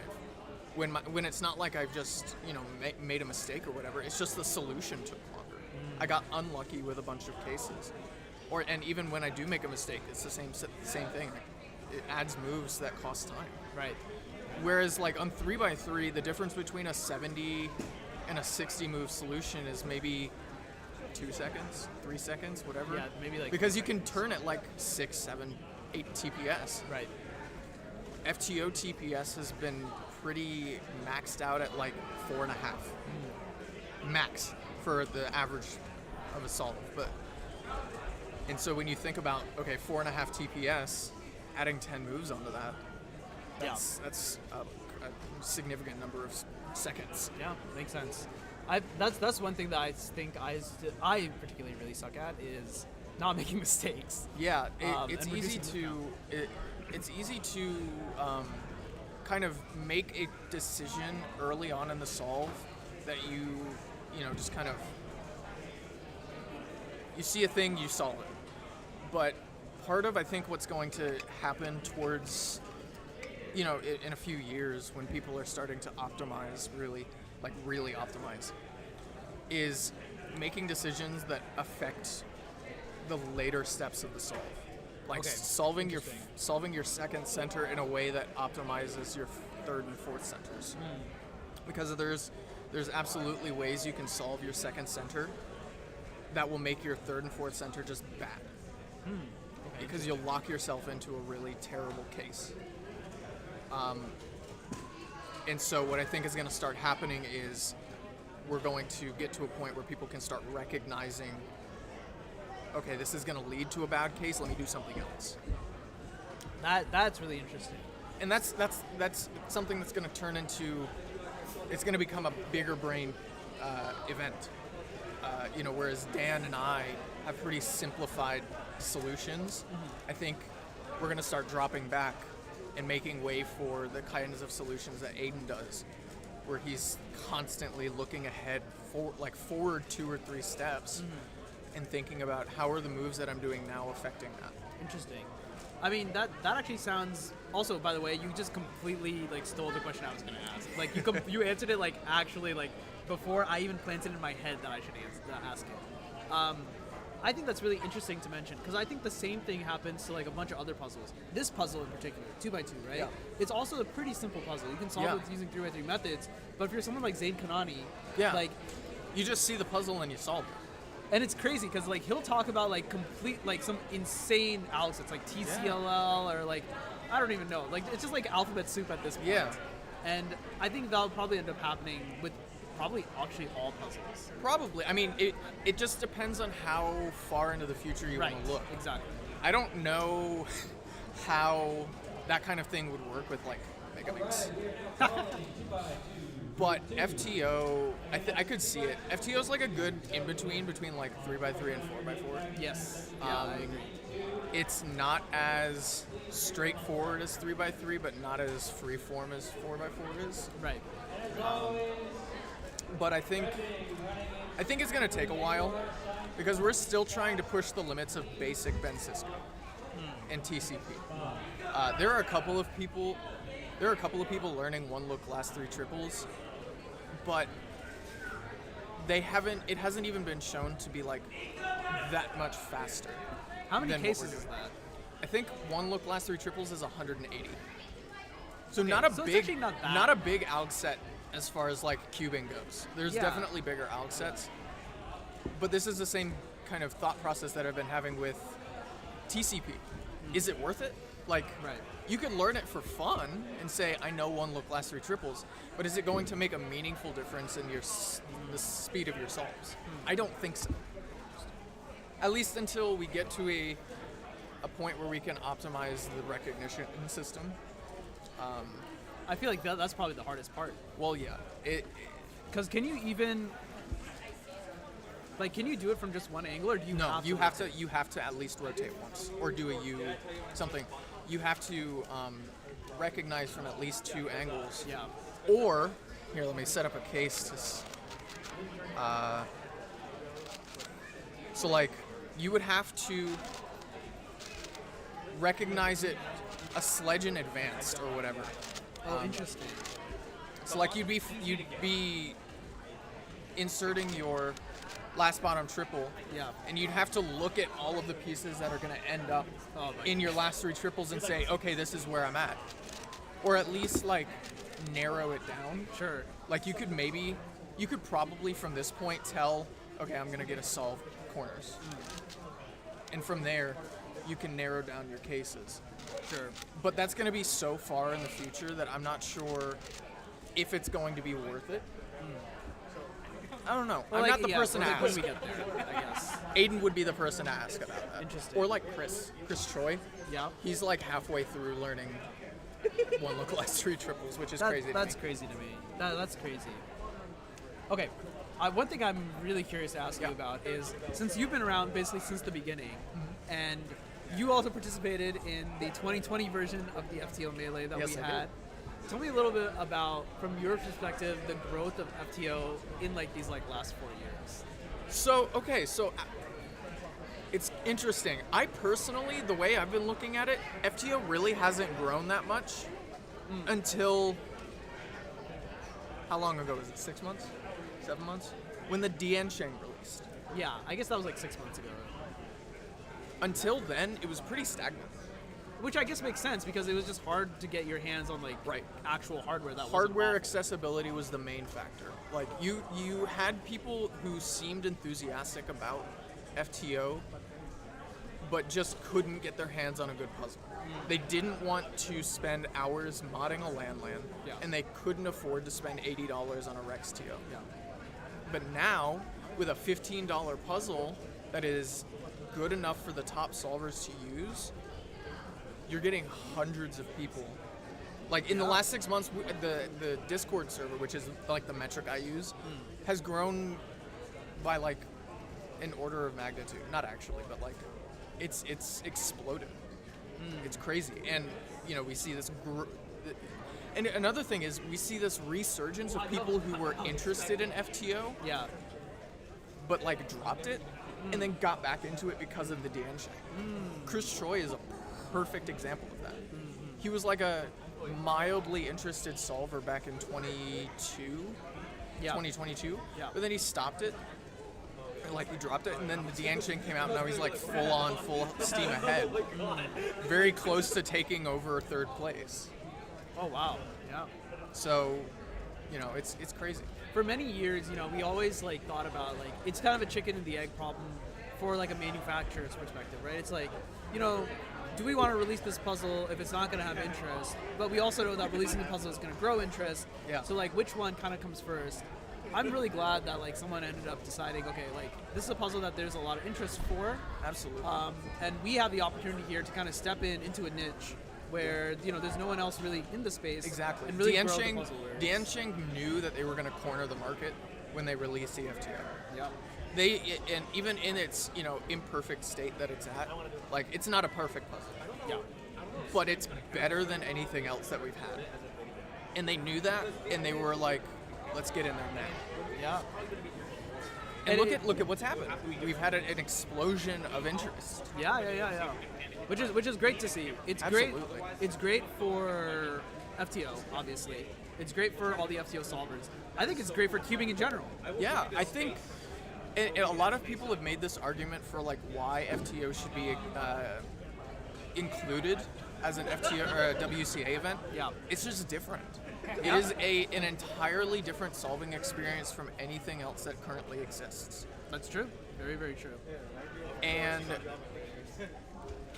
we have a very, and aside from the solving perspective, we have a very close, tight-knit community. Everybody who's in the Discord server is super friendly, super willing to help out new people, super encouraging, which I personally can't say I've experienced with any other event community. Yeah. Every other event's too big. Yeah. It's too big to be that close. You can't get like the same level of attention as you would be able to for FTO. Absolutely, yeah. And it in like, say, the Big Cubes server, you're not getting the world record holder coming in and like giving you advice on something. Right. It just doesn't happen. But because I think FTO is such a grassroots movement, you get that kind of community aspect that you wouldn't get anywhere else. Okay. Yeah. And I think it's true. This is something I mentioned to Dan also. Like, when we got involved with FTO, like back in like 2020, at that time it was like a completely new puzzle for me also. Right. But it was still pretty obvious to tell that like this puzzle was different than the other unofficial puzzles because of just the community behind it. Yeah. You could tell that it was different just because of like the people who were involved. For sure. And I, for one, am very glad to see that FTO like has like such a following now, and that like it's like a hip thing to do FTO. Yeah, no, and when I first started solving FTO, it was due to a lack of interest in WCA puzzles. Yeah. Like I was this close to quitting cubing. Yeah. During COVID, I was just like, I'm done, I'm bored, I'm whatever. Yeah. And then I saw a random video of this puzzle that I'd never seen before on Aiden Bryant's channel, because I had followed Aiden for his like clock ventures. Sure, yeah. And then he posted this video, and I was like, what is this? And I looked it up. I was like, this seems interesting. People are speed solving this. So I bought a LAN. I did some Googling, found out you can mod it. Spent 8 hours modding the damn thing, put magnets in it, and then I started solving on it. And then Ed actually told me, hey, we have a Discord server. You should join that. So I came for the speed solve, stayed for the community. There you go. But it's a great thing that I'm super thankful to be part of this community, and I obviously feel lucky that I was kind of part of the early movement of it, and I can't wait to see where it goes. I think I'm so hyped for it. I think FTO has a long way to go. And it's just a fantastic puzzle. Yeah. Okay. All right, I'm gonna swap off so that the two goats of Yeah. Oh, we have alright. food for you. Oh, really? Where did Chai go? Ask Chai. We have pizza. Oh, okay then. Never mind. All right, well it's your yap time then. It's already up time. Yeah. You want to yap? It's time to chit chat. Hello, everyone. Again. So this is a dynamic duo, isn't it? Yeah, we have history. For sure. So, okay, Dan, I have a question. What originally interested you in FTO? Like, I know Ben got you into it, but what like kept you here?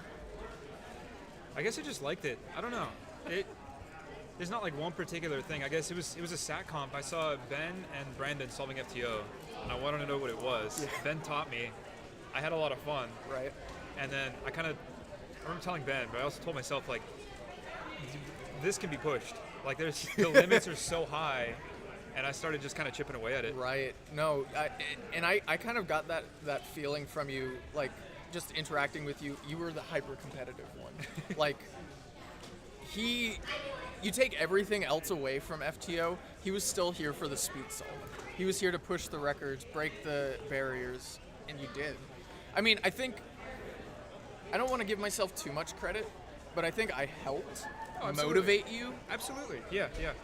It was like without the competition, it wouldn't be where it is at all, right? There was like a period of time where no one else was really kind of challenging the records. Right. And it was, it got slow. I had no reason to push further than that, right? And it took Tyler to really start kicking my ass to push me even further, And it's so funny because and even Ben like calls me the trendsetter for what I was doing back in 2020 and 2021, but like Dan you were always capable of those times. You just needed someone to show you the way. Yeah.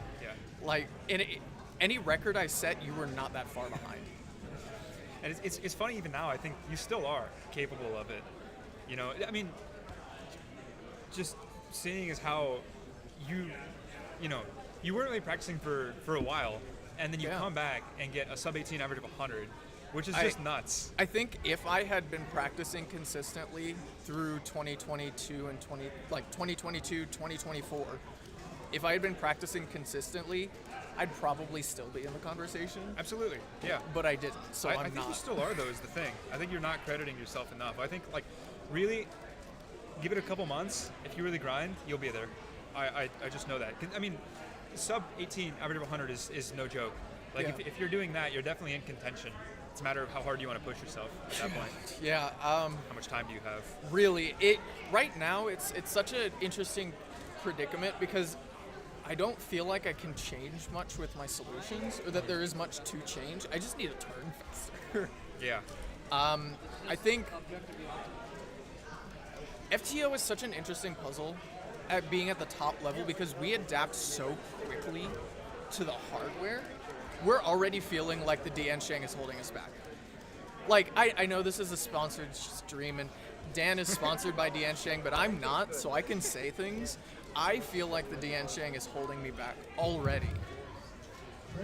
The anti-pop kit helps, and, adjusting my turnstile helps, but it already feels like we can go further. We're so early in the hardware, though, like, realistically. This is the first mass-produced FTO, right? And, the Diansheng is great. It's what I use. It's not really any other options, though, on the market right now, right? And I'm definitely interested to see what's going to happen, right? If Diansheng is going to come out with another one, what other manufacturers are going to start coming out with FTOs, and how those are going to stack up to kind of what we have now and what we've had in the past, right? Absolutely. I'm definitely curious. I can't wait for there to be options. Absolutely, yeah. Because right now we're kind of pigeonholed into obviously the Diansheng is the best FTO, and that's the one that everybody's going to buy. Mm-hmm. When the Dian comes out eventually, the Diansheng V2 comes out, we're going to have choices. And the Qi one that's coming, it's going to be great.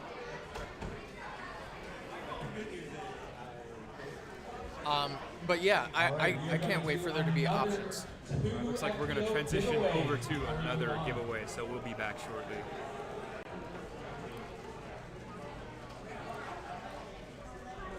CubersLive is your home for all things speedcubing. From exclusive interviews with top cubers and personalities, Dylan Miller, Maddy Inaba, Tommy Cherry, to highlights from major competitions such as US Nationals, North American Championships, and the WCA World Championship, to podcasts you can listen to while commuting, studying, or even cubing, and of course, live streams from all around the Western region. If you'd like to support our efforts to make speedcubing exciting and accessible like never before, consider subscribing to our YouTube channel. Thanks, and enjoy the rest of the broadcast. CubersLive has recently opened memberships. Becoming a member gives you a fun badge next to your name on live stream chats, and you get access to some exclusive members-only videos. Joining the membership costs just $1 a month, and we'll use those funds to upgrade stream equipment and hardware, make more exclusive cubing content, and just generally push the envelope of cubing media. Joining the membership is not a requirement by any means. You can still enjoy our content right here on YouTube for free. But if you do want to support us, you can hit the join button next to subscribe on the CubersLive YouTube channel. Thanks everyone, we appreciate your support in making events like this happen. Hey, we're your SpeedCubeShop. We are your one-stop shop for anything cubing or puzzle related and have something for everyone, beginner or pro. If you want the best of the best, allow us to lend you our years of experience and consider one of our premium setup SpeedCubes. Our team of experts will dial in your SpeedCube by applying lubricants and adjusting the settings so that when your cube arrives, you're ready to start crushing your PBs. Have any questions? Our team is available via phone, live chat, or email to help get you on track. Tap the link to find your next challenge or upgrade and enjoy what we and many others consider to be the best shopping experience around.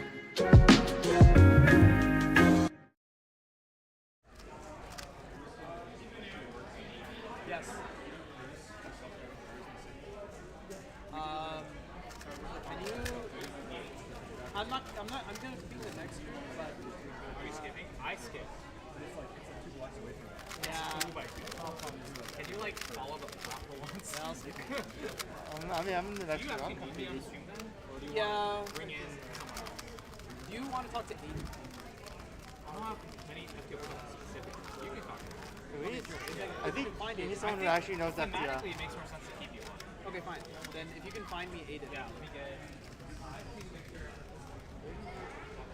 Right there. Oh.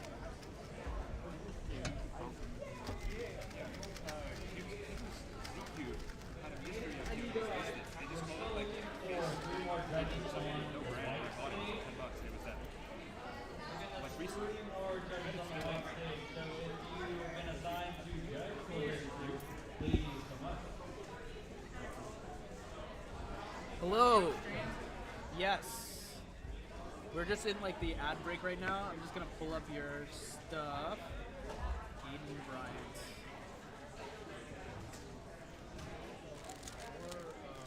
Okay, cool. That's this. This is here.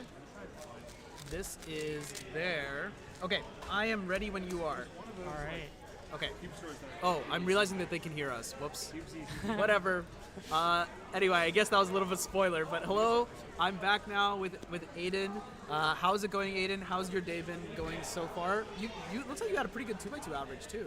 My 2x2 average was all right. I had a counting mid 2, which is kind of disappointing, but they're just 2 scrambles that weren't great. Okay, I see. Then I think the 3 solves that I saw were I think like 1-6, 1-8, and 1-6 or something. I'm like, Yeah. yo, this is good. This is cooking. Those were my good solves. Okay, there we go.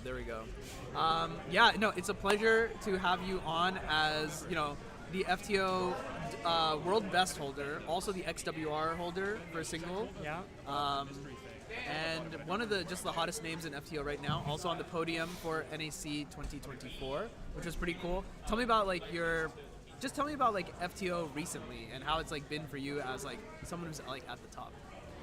Recently, so the DN chain came out at the beginning of the summer, and that really got me back into FTO. Yeah. I hadn't been doing it too much before then. But yeah, I got the anti-pop kit recently, and I've just been doing a lot of FTO. It's been a lot of fun. I've been working on one look last 2 triples, which is insane. That's 100, like so 180 insane. algs. I'm at about 100 that I know. I don't know if I'll risk using Mini today in competition, because they can kind of be annoying to recognize sometimes. But once I get that down, it'll be pretty nice. How often do you get to compete in FTO? Not often at all. My last two were Nationals 2023 and NAC 2024. Okay, yeah, it's like a year apart. Yeah. Yeah, and then I've got this one, but it's catching on in New England. Yeah. I've got some people interested in it over there, so I've got one next week, and then Nice. hopefully some more soon. You're gonna like double the number of FTO competitions in like it's like the same number you had in like a year. You're gonna have in like 2 weeks back to back. I know. Yeah, I'm pretty excited. Hopefully, I can bring the XWR down a little bit. Yeah. But of course, closer nerves to and the pops. WB. Your WB is what, 10 something? 1052 single. So crazy. So crazy. Yeah. What was I gonna say? I was gonna ask a follow up. Tell me what it's like, I guess, like now with all of like the buzz around FTO, like, you know, FTO was like was a pretty popular unofficial event, I would say, even before the Diancheng. Like at least like there was a good number of people behind it. And of the various unofficial events, like Ready, Cube, like Kilominx or whatever, it seemed like the one that was like the most, that had like a lot of popularity. But now with the Diancheng, now like everyone is doing FTO. So I'm kind of curious of like what you think about this. Yeah, it was definitely quite popular beforehand. I think its popularity was like mostly people knew about it, but not many people did it, just because the hardware barrier was so hard. But now, with the Diancheng, everybody's actually doing it, which is very exciting to see. At NAC, I was just walking around, and there were so many people who had bought an FTO for the first time and were trying it out, and it was very, very exciting to see that. Pretty much for the first time, because beforehand it was like I talked to people about it and they'd be like, oh yeah, it's a pretty cool event, but I'm just waiting for good hardware. I'm not gonna get into it yet. Interesting. Tell me a little bit about, I guess, like the Diancheng and how that kind of changes things outside of just the fact that like it's something accessible and like pretty good. The main thing is it's shown the popularity in the event. We have like a more like tangible, noticeable popularity in the event. Other companies have seen the success of the Diancheng and they're getting into it, which is exciting. Obviously, the more companies producing an FTO, the more options and the better hardware we'll end up getting out of it. Yeah. So that's all very exciting. And of course, Diancheng has started sponsoring FTO competitions. Yeah, so tell me sponsoring competitions, yes. And now also they're back to like sponsoring competitors too. You yourself are a Diancheng sponsor now. Yep, I got sponsored by Diancheng. Yeah, tell me how that's like kind of been. Like when you like first found out or whatever. I mean, they originally contacted me back at NAC. Okay. So they contacted me and Dan, so we've been kind of talking about it, discussing, what should we do, figuring out, if it's worth it or not. And so yeah, but right after getting sponsored, a bunch of companies have been announcing FTOs, so we'll see. I won't be able to use them in competition until my contract's up, but the sponsorship is pretty worth it because the Diancheng I have is pretty solid, not bad.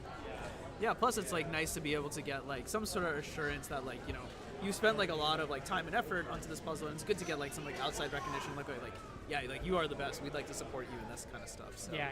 I think it's very great. exciting. I think it's great that like cubers can kind of just like follow their passions, even if it is for something like an unofficial event, where it doesn't have like the same. It doesn't have like the same awareness as like the official events, just because it's not sitting in that database. But I think it's great to see that like people can kind of like just follow like, okay, I'm like really good at this, and your puzzle is like really good and it's growing popularity, so it's like, okay, well, we'd like to recognize it for that. Yeah, I think that's really it's cool. definitely very exciting to see that they're sponsoring us, even though it's not an official event. Yeah. It just gives me more hope for the future. Yeah, I think it'll be really cool. Tell me a little bit about, we're going to talk about the future, but like the imminent future in like an hour or so. Tell me about going into the FTO Melee, what your thoughts are. Have you ever competed in a head-to-head format before? Online, yeah. Okay. There were the FTO seasonal showdowns back in the day where it was 1 four competitions. It was head-to-head bracket style. Okay. And those were a lot of fun. Those were very, very exciting. It was back when FTO wasn't as popular as it is now, but it was still a lot of fun to compete in those. But those were online and several years ago, so nothing recent. Yeah.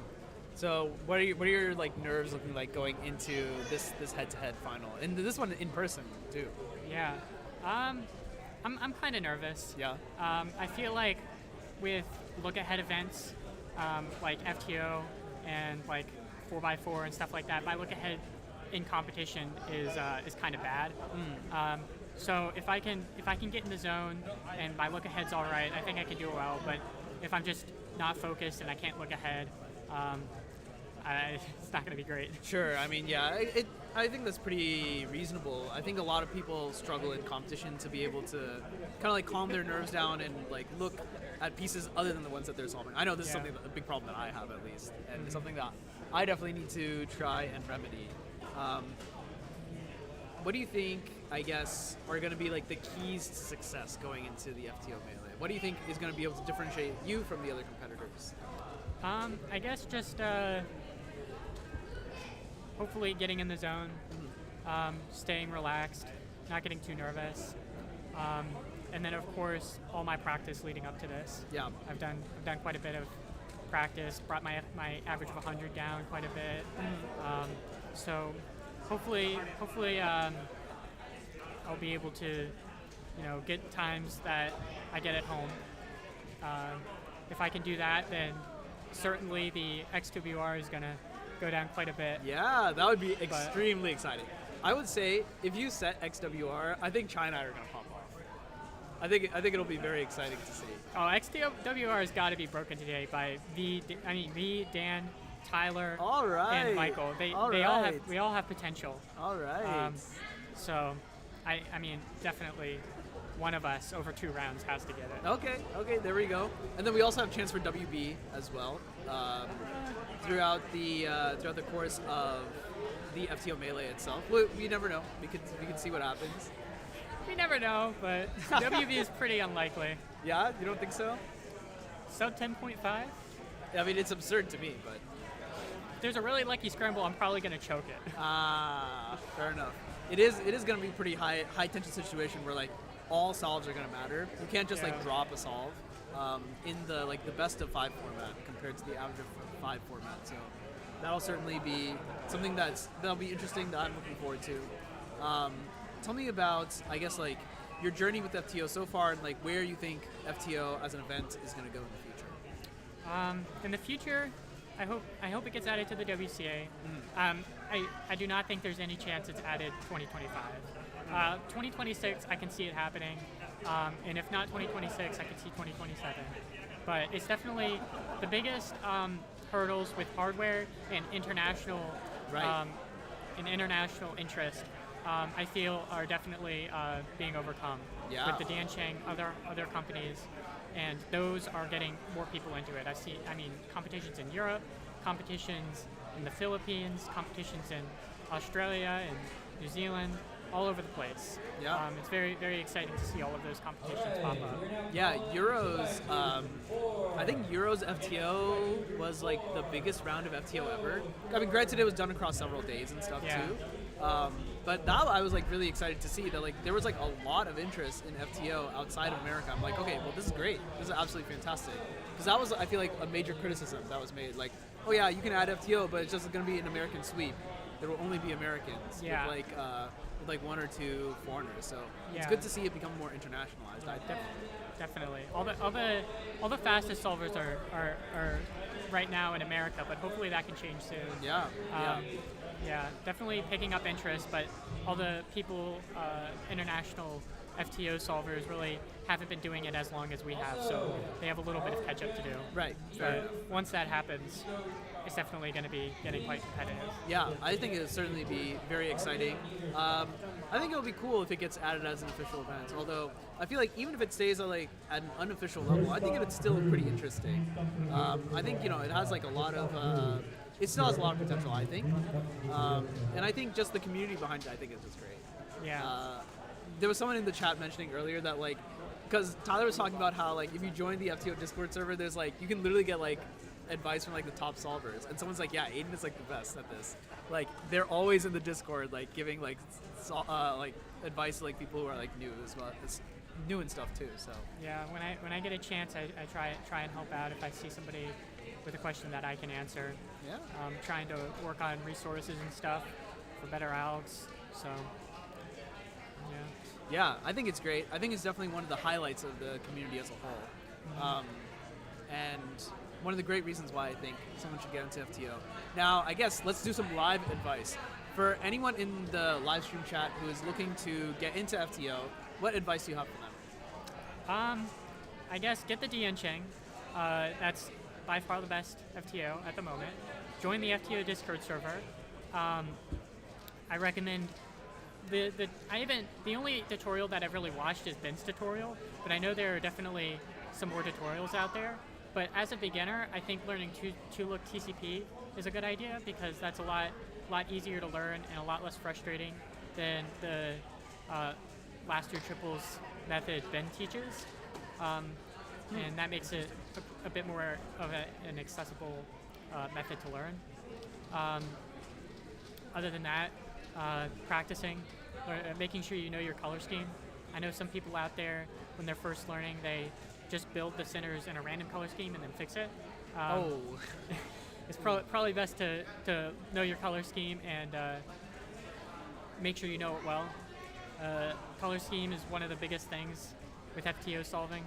You've got 2 different color schemes you've got to worry about, and even nowadays I still sometimes mess up my color scheme. So definitely something you've got to work on getting better at. Color scheme is definitely, I think, the toughest thing for me. I mess it up all the time too, even though I have the objectively optimal color scheme that like is supposed to be impossible to mess up, but I still mess it up way more often than I would like. So, okay, yeah, good tips. I'm actually gonna follow some of these tips because I do use last 3 triples just like a very intuitive way, where it's just like, okay, I've just used sledge and hedge to just flip my triples and just put them all together. And then like there's some patterns that like, you know, my brain has just like learned over the years, but maybe I will look into two-look TCP as well. Yeah. Okay, I think we're gonna go to short break as we wrap up the end of 2x2. Then we will go into the one and only FTO round 1, where we will pick 4 competitors to join Aiden, Bryant, and the others in the FTO Melee, everyone. So, with a quick break, then we'll go back to 2x2, and then we'll start FTO. Stay tuned.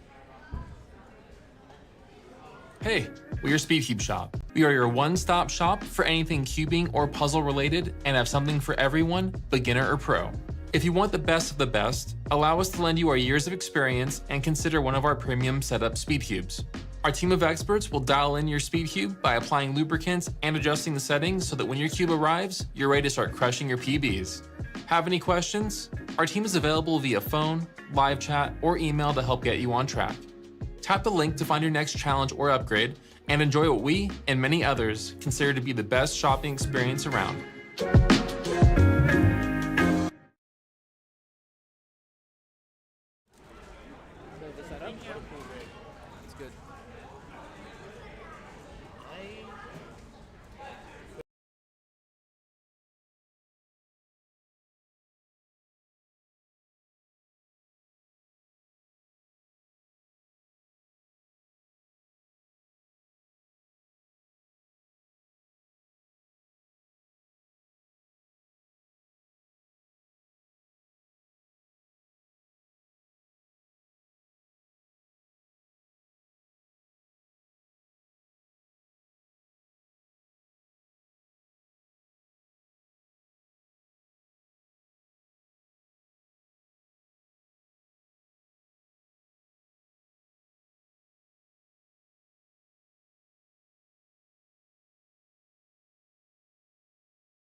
your official lunchtime is 1:30 to 2 p.m.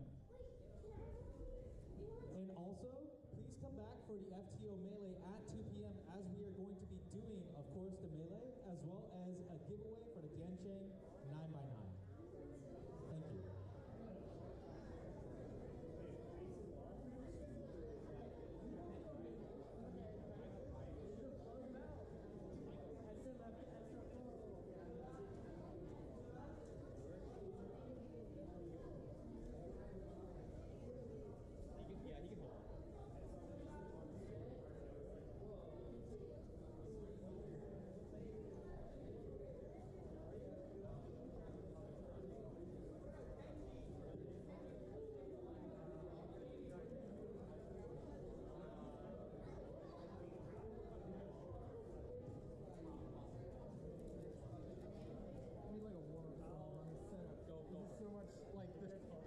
Tables are shorter. I've never solved on a Gen 5 timer. Really? Yeah, I've never done FTO on a Gen 5, so it's like... Wait, when was the last competition that you went to? I've never done FTO. No, WCA comp. Oh, it was like 6 months ago. But I haven't done FTO. on Gen 5. I haven't done FTO on Gen 5. Oh, that's an interesting Strand Okay. and venue for Scrambling FTO Group 1. Here, I have a little season.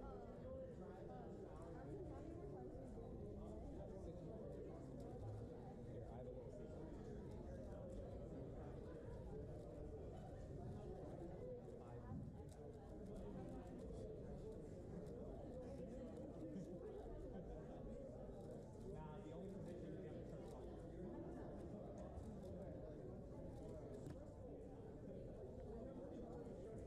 Can I get a delegate over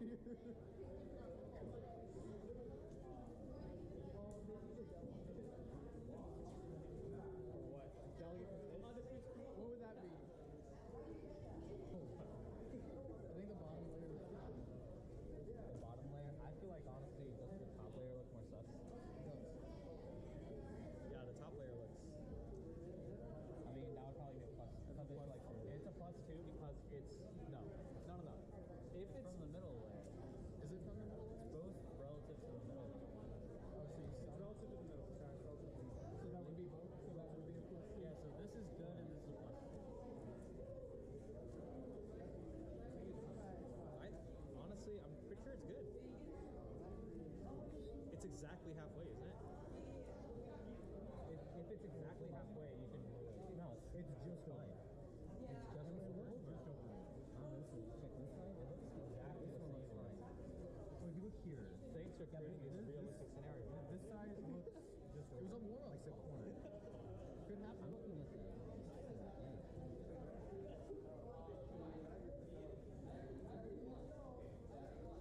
Yeah, the edge is close.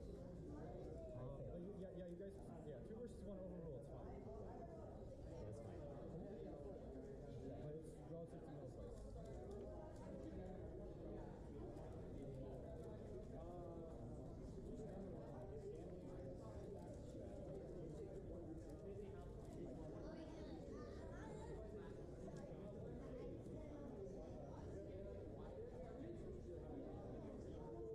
Alright, we're looking for a lot of staffing help for FTO Group 1. If I am calling your name, that means you are in FTO Group 2. So you are helping for Group 1. And that is Jonathan Rudenberg, Trevor Mendelson, Dan Pastushkov, Mika Yo, Stanley Tran, Ethan Mendelson, and Ben Yu, as well as David Crawley, Tyler Hicks, Michael Larson, Aiden Bryant, Gavin Zhu, Caleb Sutt, Lucas Kim, Siddharth Shrivant, and Oscar Holzman White. You are helping for Group 1 if I just called your name.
All right, everyone, welcome back.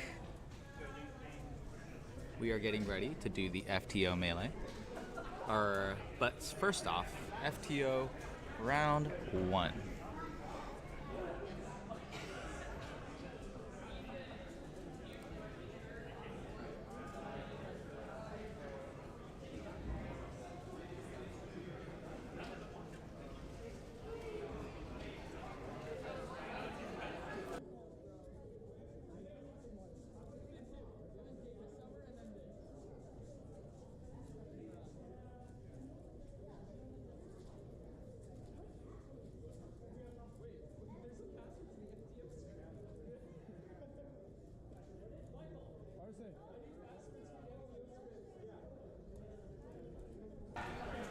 How exciting.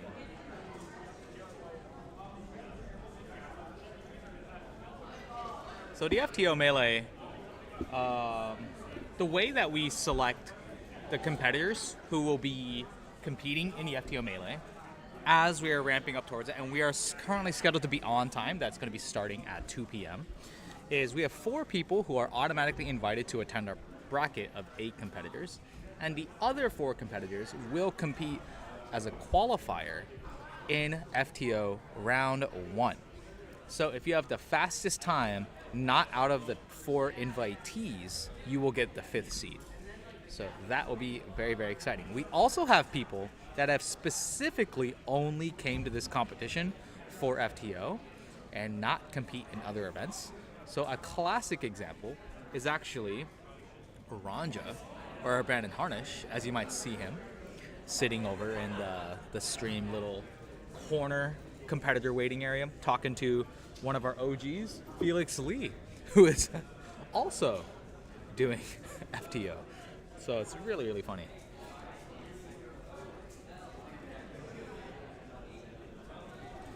So FTO solving, if you have not seen it for the first time, will actually look quite similar to a 4x4. Think about it as you're somewhat solving a rhombus style puzzle, obviously, but you will be pinning the puzzle to your left hand while you complete the rest of the puzzle. So you solve centers, you solve, in 4x4 we call it the edges, but in FTO it'd be the corners. We call them triples. And yes, Harn is here, Ben Puzzles. If you guys don't know who Ben Puzzles is the one and only Papa FTO, as we mentioned previously in the stream. Could argue is the founding father of FTO. There's a few people, so Brandon Harnish is a founding father, Ben Streeter, founding father. Then there's a few other here and there that you could probably argue for.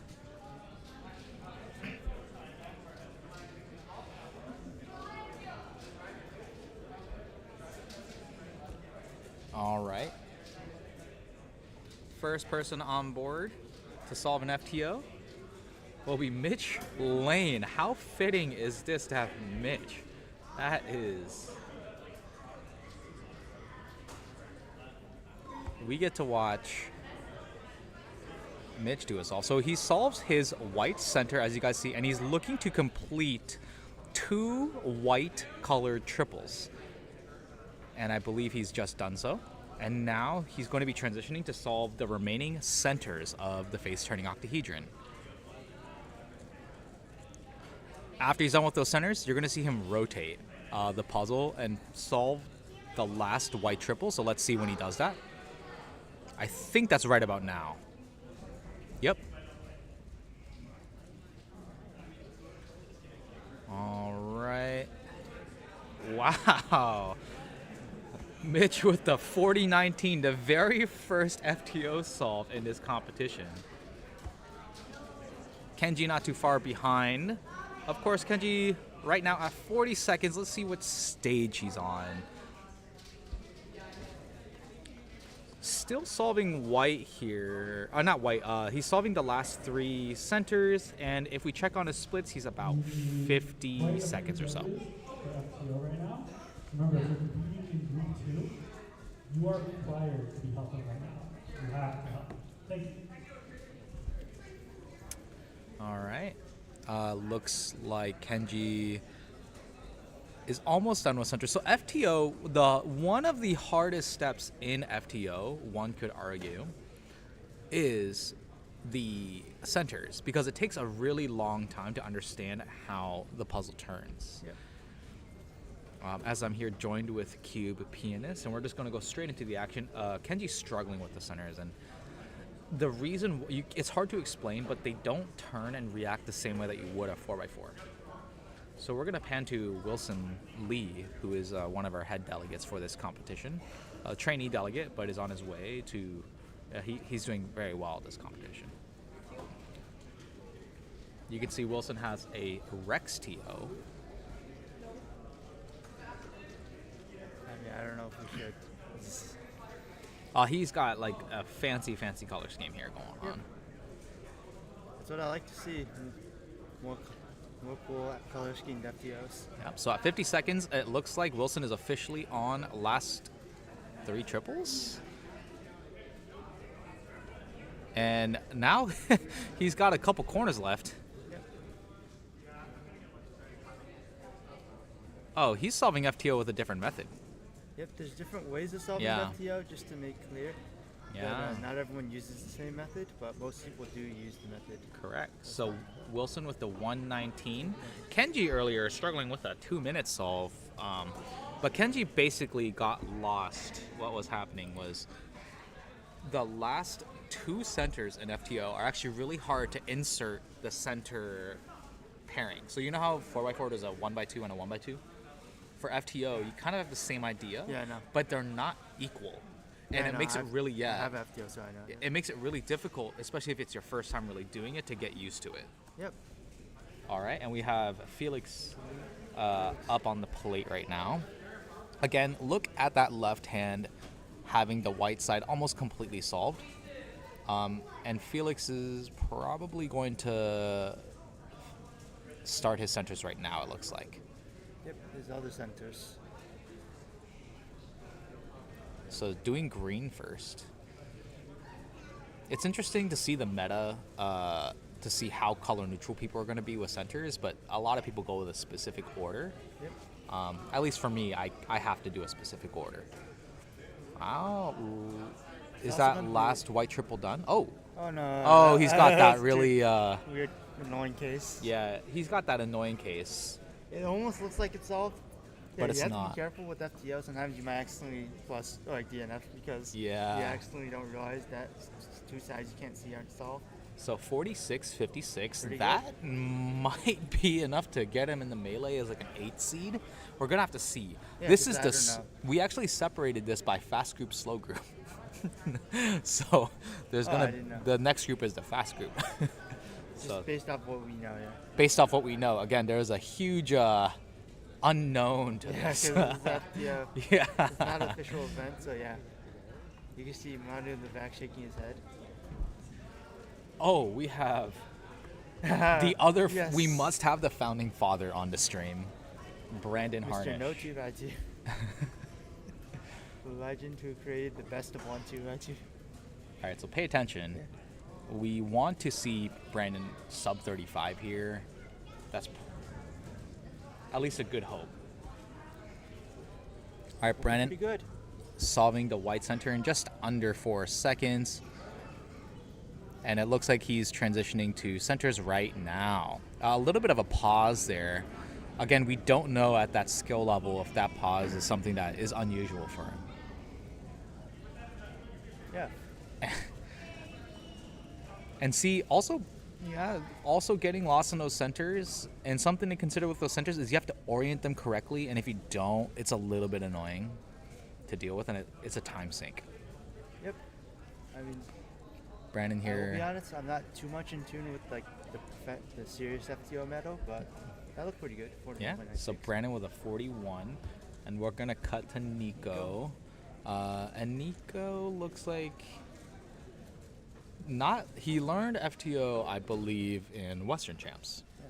So he's very quickly catching on with a 104.28. Great solve by Nico.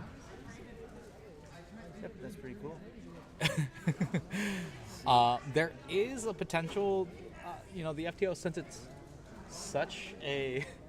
it's such a new puzzle release, and people are just getting into it, especially on the speed solving side, Cube.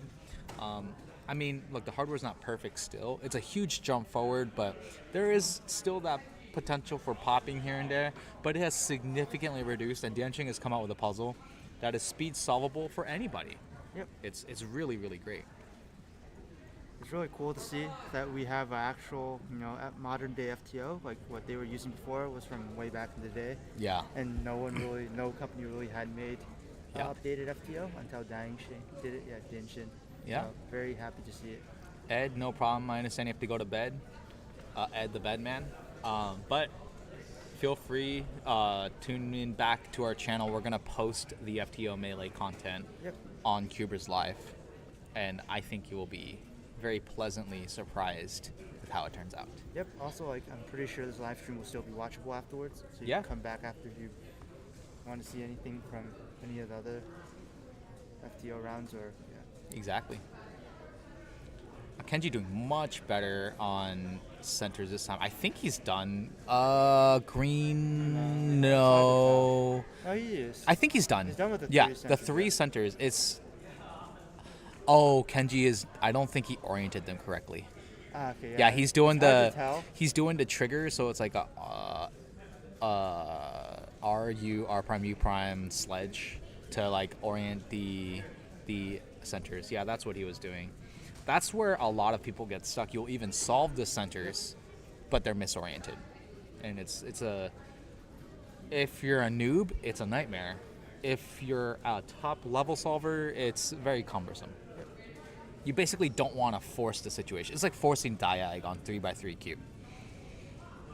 Oh, and Kenji has the dreaded 2 swap.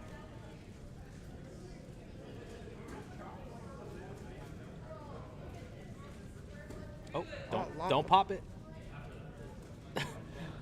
Don't pop it, Kenji. 138.19. There you go. That's acceptable. Let's see. Again, later, as we stated, expect to see some of the faster starters. They will be in the later groups. Yeah. Not too bad, Kenji. Who's here? A lot of the world's fastest FTO solvers. Yeah. This is crazy. I think literally the world's best solvers are here. Yep. In attendance. Very.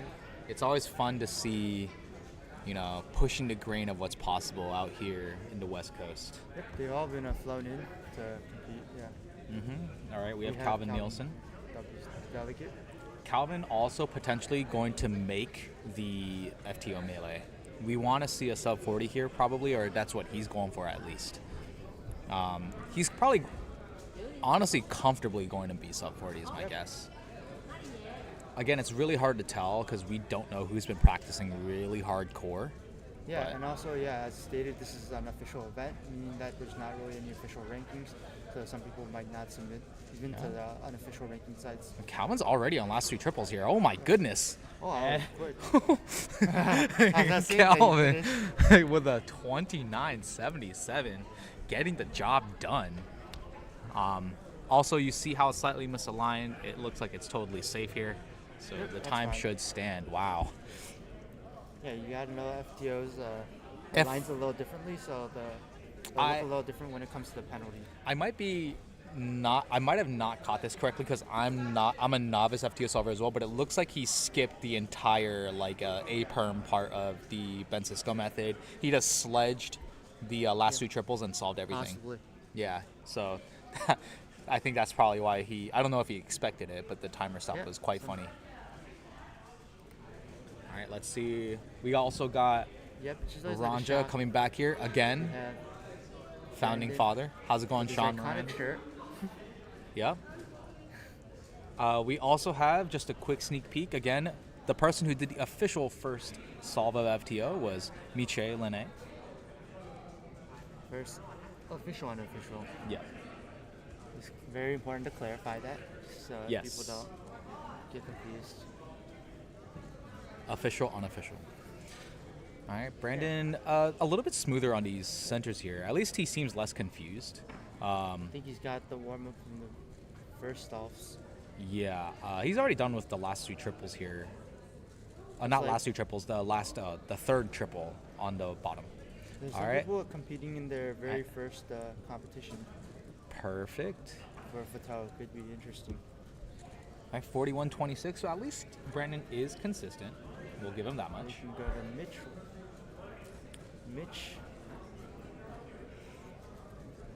So Brandon and Calvin seem to be on pace to do some damage in the FTO Melee here. And again, the FTO Melee, $450 in cash prizes, generously provided by Dancing Cube. Yeah, it's crazy to see. Oh, you saved the first. Missed the sub 1 opportunity. But yeah, it is very nice that Dancing is offered such a prize pool.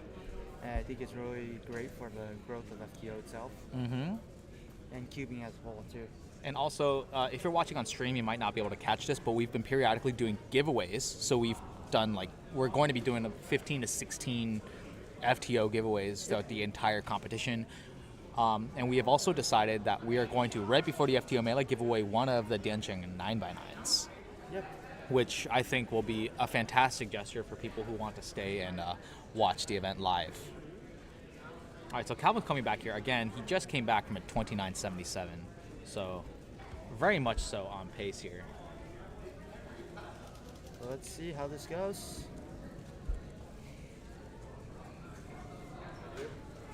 Welcome in.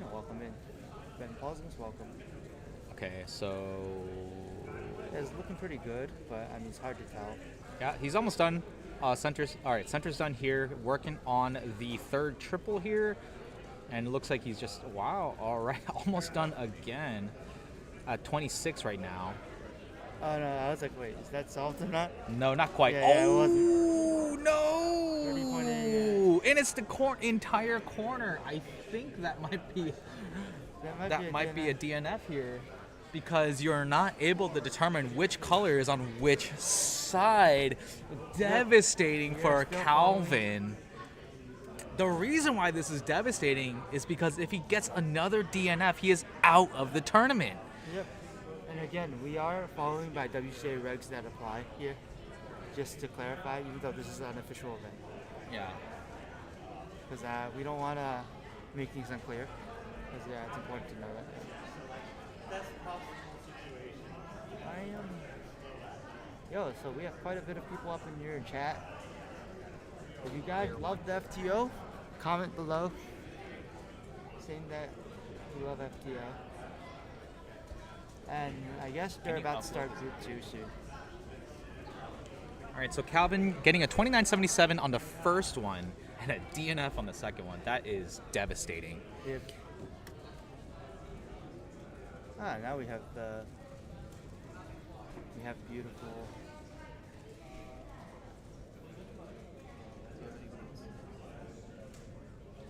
I think Calvin might have done some solves off stream.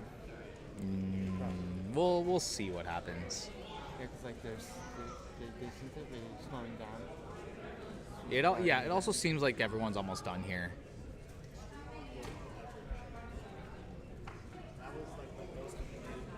All right, Kenji, that might be a +2. I can't tell from this angle. Hey, do we have the overhead? The overhead could just tell us better angle. Oh, it looks good. Yeah. Yeah, it looks good. That's what the overhead's for. That is what the overhead is for. You are right. Yes, Sean, this is the first group. So the second group is where it gets really intense. I'm not going to lie. So Tyler, Aiden, Dan, and Larson are all going to be competing in FTO round 1. And right after that, we have a quick, I want to say 20-minute break, and we're going to introduce the FTO Melee contestants. That's going to be awesome. Yep. How's it going, Sigalapog? All right, so we're going to be going to a quick commercial break, Cube, and then we're going to be swapping out. Yeah, and you guys are going to see some of the best FTO solving in the world for the next, I want to say, hour and a half. Yeah, this is going to be a lot of fun. So stay tuned, everyone. Thank you.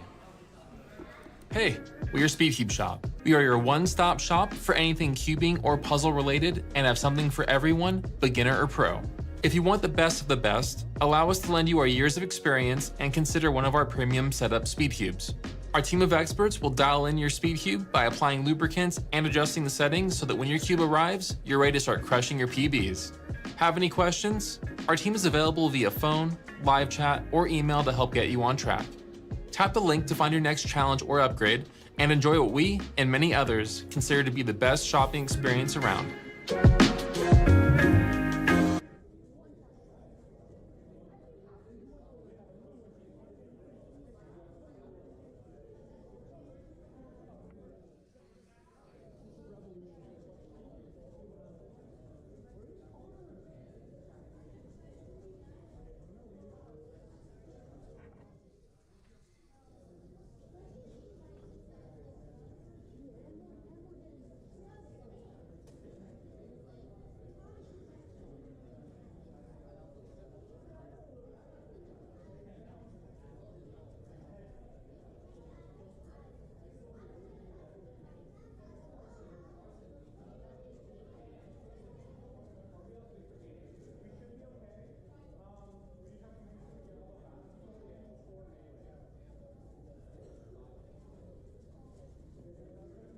CubersLive is your home for all things speedcubing. From exclusive interviews with top cubers and personalities, Dylan Miller, Maddy Inaba, Tommy Cherry, to highlights from major competitions such as US Nationals, North American Championships, and the WCA World Championship, to podcasts you can listen to while commuting, studying, or even cubing, and of course, live streams from all around the Western region. If you'd like to support our efforts to make speedcubing exciting and accessible like never before, consider subscribing to our YouTube channel.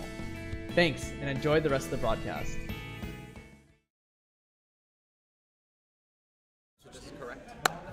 Hello, FTO, round 1, group 2. This is where all the firepower is because bums like us already competed. Yeah. Brandon Harnish, Manu Singhal on the mic here. And the first time I think FTO on actual live has been commentated at maybe?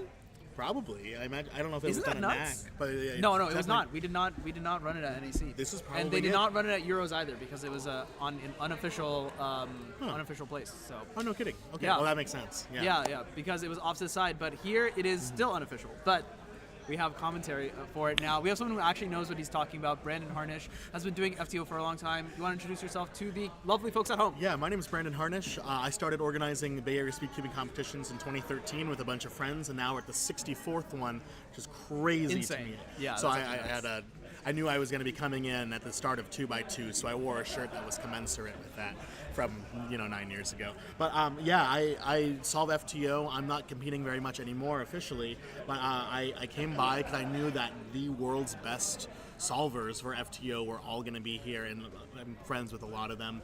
It's a good time for me to be able to reconnect with some friends and lay down some times, even if they are unofficial. So I'm really excited to be here. Thanks for having me on. How'd you do in round 1? I did extremely mid. I have a tendency of first solve going in. I don't know what to expect. And something I don't know psychologically happens where I tend to turn faster and I go off of sheer instinct and tend to get a pretty good solve on solve 1. And then the rest of them, I panic and choke. So, and it happened this time too. So, I had a 36 to start. It might have been PR for me. I'm not sure on the decimals. Yeah. But the rest were right over 40 seconds, and then a 38 to end the set. So, I did okay. I had when I was in the plane this morning, I posted a 35-second average of 12. So it's a little disappointing to see over 40, but it's how it goes. And certainly there's a second round later today and True. melee, so And more melee. opportunities to come back from that. Yeah. It'll be really fun. 2 rounds of FTO also. That's really fun. That's really fun. I think top 12 advanced to round 2. Oh. So good number of competitors will advance. So. Yeah, and there's certainly a good number of competitors here in round 1. Who do we have? Who's called up in this group? Who are we looking out for? So we got all 4 of our invitees in this group. In retrospect, that was probably a mistake on my end. I probably should not have scheduled it this way. It's nice that all of them get the same scrambles, and hopefully, based on what we see on stream here, we'll be able to take a look at the differences in approach between different people. That said, let's take a look at who we have solving first. Number 1, Aiden Bryant, and I don't say number 1 lightly. Number 1, as in literally number 1, the XWR holder. This said, we'll see from Aiden how he does, but at North American Championships not too long ago, Dan Pushkov did win, despite Aiden being the definite favorite to win at this competition. So let's check out this solve 1. We'll go into the overhead once they start turning right here. Wonderful. Okay. Okay, so starting off with the On white center as per First 2 triples usual. are done, and then there's a center. Wow, that is fast Good centers. grief. Okay, last bottom triple, and then we're into Some fancy L3T. outset. Is that TCP? I don't know. Jeez. That is Whoa. 2052. That's nuts. You saw that right, folks at home. 2052, 20.52 seconds. That is absurd. A lightning fast time right out of the gate for Aiden Bryant. I feel like a complete Luddite here, using my entire wrist for most of my turns, or I don't have a good finger trick. Dude, I've with the only sledgehammer. recently started using my fingertips to flick. I only do it on the U-face. So Yeah, I'm I can only do it on you. Yeah, no, like this is absurd. Okay, next we have Tyler Hicks. We don't even get time to banter. Yeah, no, not at all. This just is just instantly Tyler's on back to screen back to now. back. Yeah.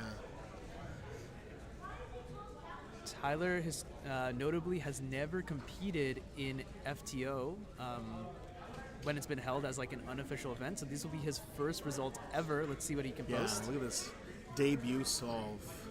Okay, there's E centers. It's just so solid turning. Wow. Yeah. Like There's TCP recognition there, it seems like. Oh, no, that was maybe a mistaken last bottom triple. I'm not sure.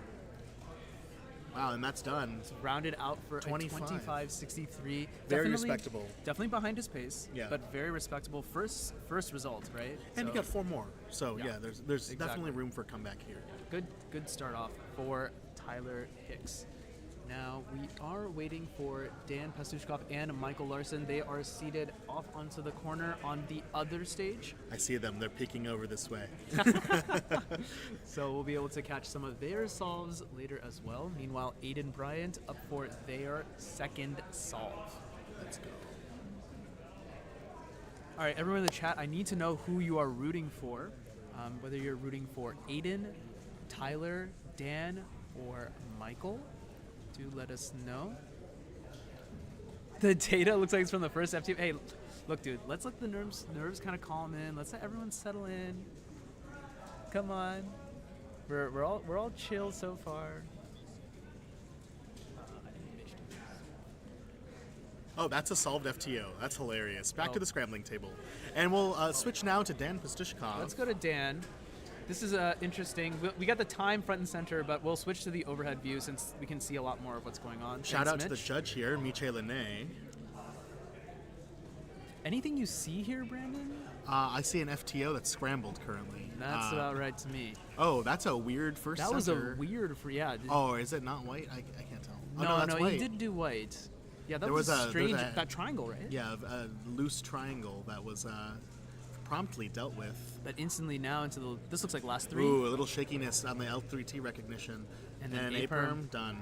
2057. Still, despite the nerves, despite the shaking, that's an amazing first solve to have. Oh, we have back to Tyler. Jeez, you have no time in between these solves. They're just going and Literally going. no time. Tyler now on last three, 21. 21. Struggling a That's- little bit, just trying to find his way into the competition environment, really trying to settle down. You can see him kind of putting his hands together, just rubbing them up a little bit. And I don't blame him. It is, Here we the go. temperature has definitely dropped with the most competitors leaving the building. Yeah. Here's Michael Larson now for the first solve that I believe he's going to get on stream, and I think first solve overall. Delegate from Nevada, third place at FTO at NAC 2024, huge accolade.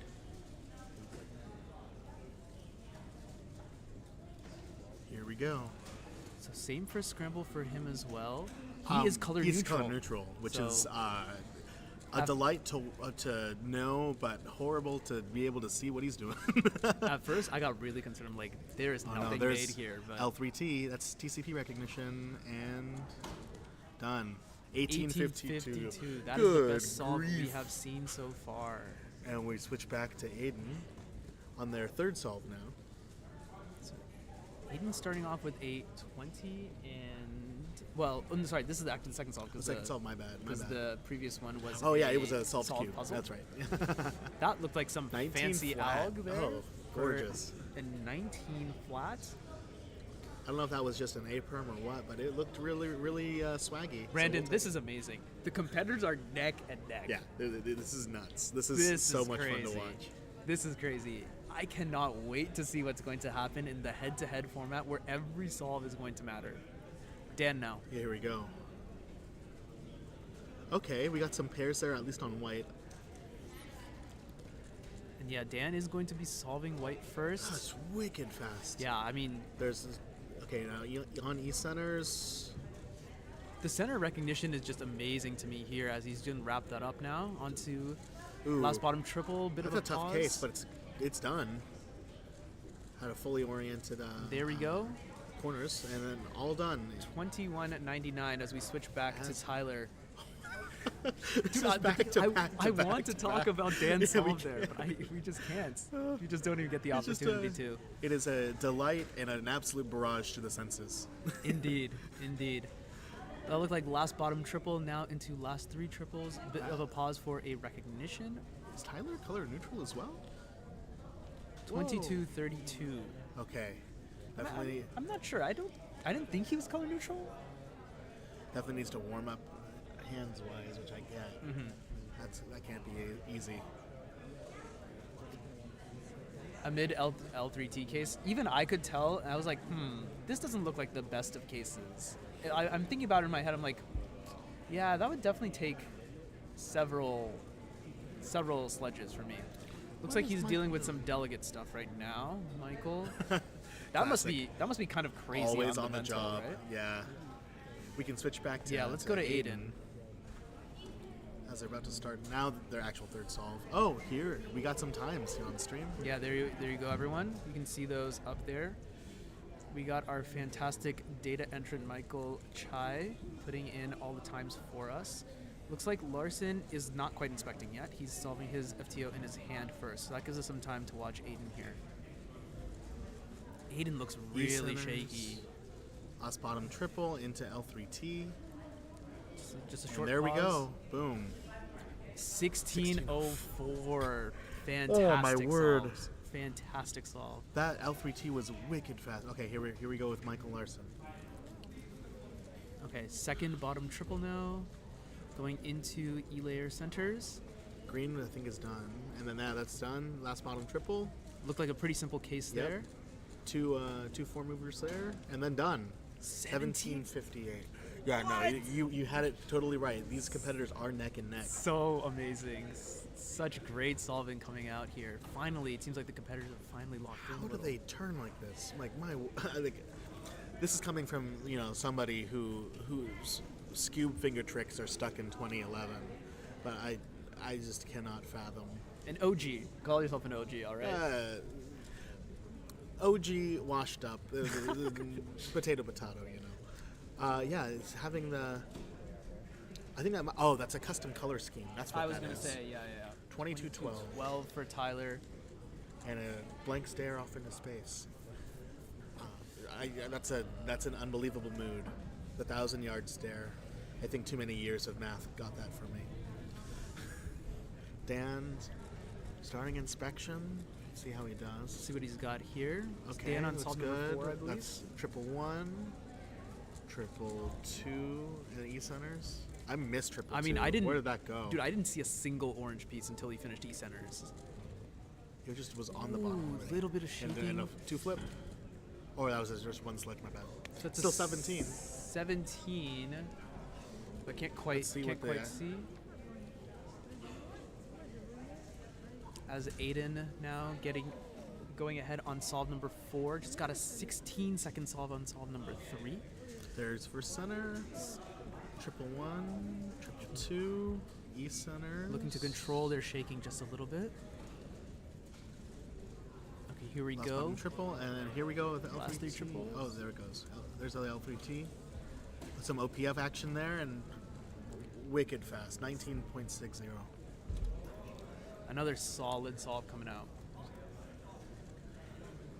Stare right. Break the fourth wall, Michael. Go ahead. Go for it. There we go. Now we can see Thanks, all, Mitch. all the solves. Thanks, Mitch. Thanks for that, Mitch. Rarely ever mentioned. Oh boy. All right, here we go. Michael Larson now. He has got. I had to stop myself from thanking Mitch loudly. As we mentioned before I came on the cast, I'm not only am I a nerd, but I'm loud. Okay, here we go, Michael. Yeah, so he's on his third solve now. This is the scramble that Interesting. Aiden got a 16 on. I'm seeing some pairs here, but also an edge kind of trapped in one of the layers. I can't quite tell the color scheme from this angle, but it looks like it was done without too much issue. Solid E-layer centers there. Amazing stuff. Yeah, there we go. That's bottom triple. Or is that already? Oh, there it goes. It's done. Yeah. OPF into TCP recognition. And done. Ooh. Nice and quick. That was a 1995. That was and certainly a year. And a 1986. Also a year. Also a year.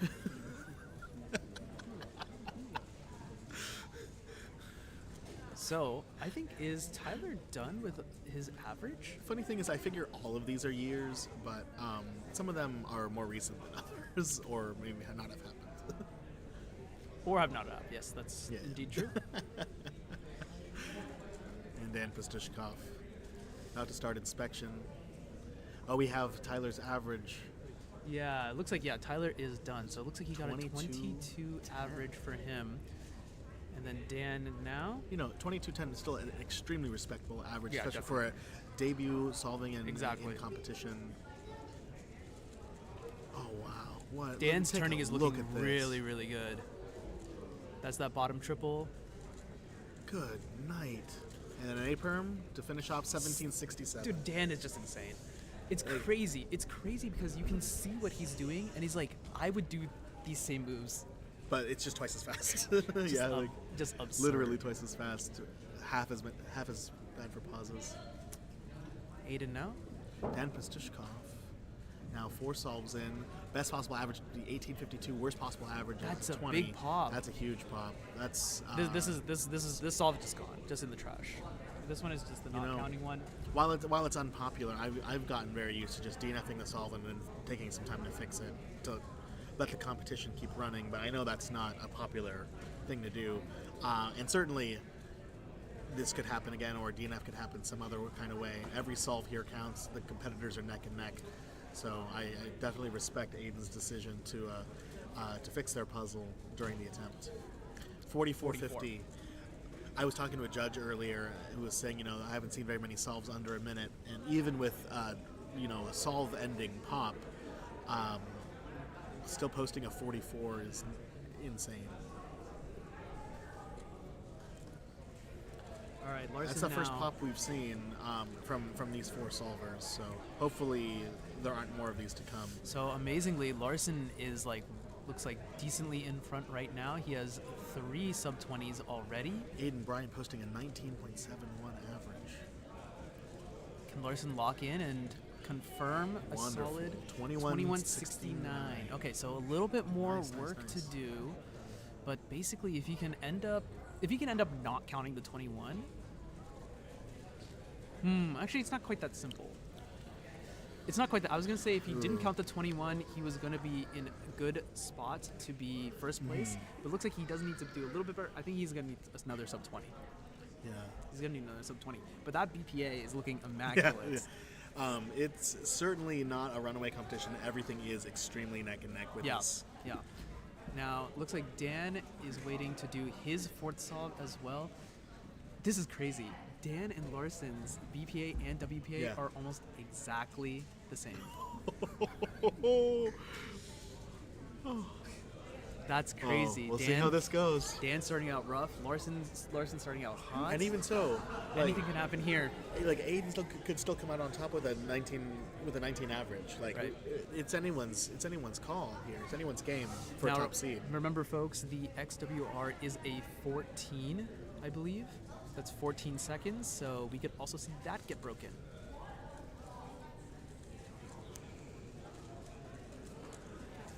Again, some good turning from Dan. Excellent This is a great turning. looking solve so Absolutely far. locked in. And Just absolutely fantastic. Let's go 14.31. 14.31. That's that might actually be the XWR. Just quickly checking for you all. Yes, Yeah, that is is XWR. That is the XWR by 0.6 seconds. Oh, that's special. By Dan Pastushkov, the one and only. Yeah, I mean, it's clear that, with this, Dan gets the BPA of 1852 and like cements his He's in place first. as top seed going into the melee as well as round 2. So that's, I mean, for winning NAC, that wasn't easy. It wasn't easy here, and Dan consistently performs in a competition setting. Yep. I wish I had that. Ladies and everyone else, you just watched the world record. That is the fastest solve ever done in a official or quasi-official setting. I was talking to Aiden, and Aiden was like, "Oh yeah, like the XWR is getting broken." I'm like, "Well, you're very confident." He's like, "Oh yeah, like it's very, very clear." So good to see it happen. Yeah. Glad that we were here on the commentary booth to see it. And now to see what Michael Larson can do, because who knows how long that XWR will stand. Exactly. Now it looks like he's picked a different color entirely, so he's gonna have a completely different solution. I mean, I don't know about you, but I've definitely seen people pick a different color. The solution can be nuts. Oh my goodness! That was an absolutely wild finish. Oh my god! The solve is good. Hey, the puzzle is solved. The puzzle is solved. 15.7. I believe that is his best result ever. But oh yeah, I mean XWR. That is the third choke. Yes, I think he choked himself out of XWR. Oh man, you hate to see it, folks. As we're here in the commentary booth, I can see the other 3 of the top 4 all conversing and figuring out their averages and figuring out how they did. We'll see when Michael Larson joins that mix. But that's just some amazing solving.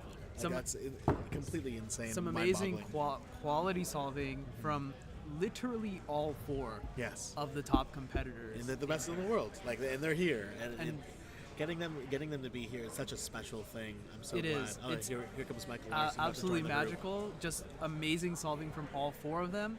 I think Larson also ended up breaking his PR, XPR, if you will. Previously, 19.6. He ended up BPAing and getting an 1868. Yeah. So whatever that's gonna break his PR. Tyler, of course, is gonna break his PR no matter what he gets. Yeah. I think he ended 22. Dan is off by what, 0.02? Let's take a quick look. Based on our calculation here, 1852 yeah, which is off from 1850 by 0.02. By 0.02. That is due to a little bit of a sluggish start, but man, to secure the BPA with the world record single, I'll say it again for anyone who just tuned in. The world record single was just broken a minute or 2 ago by Dan Pastushkov in FTO round 1 at Bay Area Speedcubing There's still 64. Another round. There's still round 2. Round. There's 5 more solves from each of these people. That we're There's round 2. As well as melee. But I mean... Well, the melee... Yeah. But I mean, I'm extremely excited for melee. Yo, the melee... I can't wait. So if everyone thought, yeah, they're like hyping up this melee or whatever, I don't really care. It's going to be boring. No. No. You don't understand. The melee... It's gonna be insane. It's kind of the main event. It's the main reason we're all here. And like, is to watch. there was a chance that like maybe someone could have run away with it. Nah, this round cemented it. Like these guys are here to play, and then the nerves are gonna come in big. Because not only do they have they have to do their solves, but every individual solve counts. They don't have that wiggle room that the WCA gives with the best and the worst being removed. Every single solve will count in the melee. So. Very excited to see where everything sits. So these top 4 solves, top 4 solvers, we have Tyler Hicks with 22.10 average, Aiden Bryant as 3rd seed, 19.71. We have Michael Larson, 18.68, and of course Dan Pastushkov as our top seed with 18.52. That's just, I'm at a loss for words. That's just some amazing solving. Yeah, amazing quality solving from all 4 of them. You will see all 4 of them again in the FTO Melee, which we will be starting relatively shortly. We got to get a lunch break for Yeah, everyone, all the competitors, absolutely. everyone involved. What I'm interested in finding out is who the other 4 solvers are going Yeah. to be. So stay tuned for that. That will be very cool. We will do like a nice intro for everyone as well. We ended up finishing, I want to say, about 5 to 10 minutes behind where we were originally supposed to. So we are aiming to get started back at 2. That is approximately 25 minutes from now. We'll see if we can hold ourselves to that. More than likely, I'm going to guess we'll probably start around 2:10.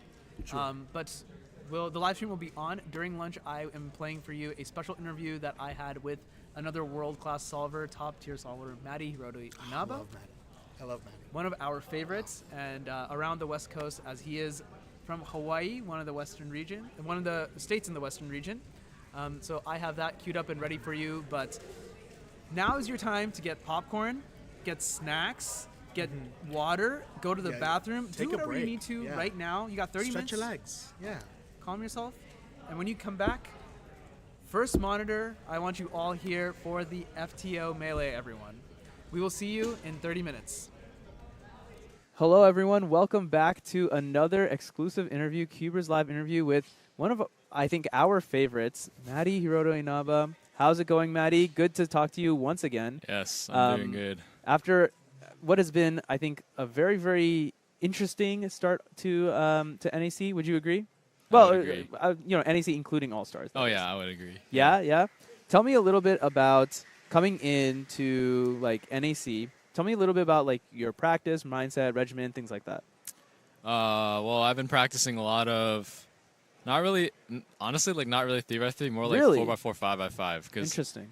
Because I have insane potential in those events, and I haven't really like broke out yet in 4 and 5. So I want to kind of have my good rounds in those. Moment in the sun, I guess. Yeah, moment in the sun. Okay. Kind of get into that top 5 world ranking. That would be good for me.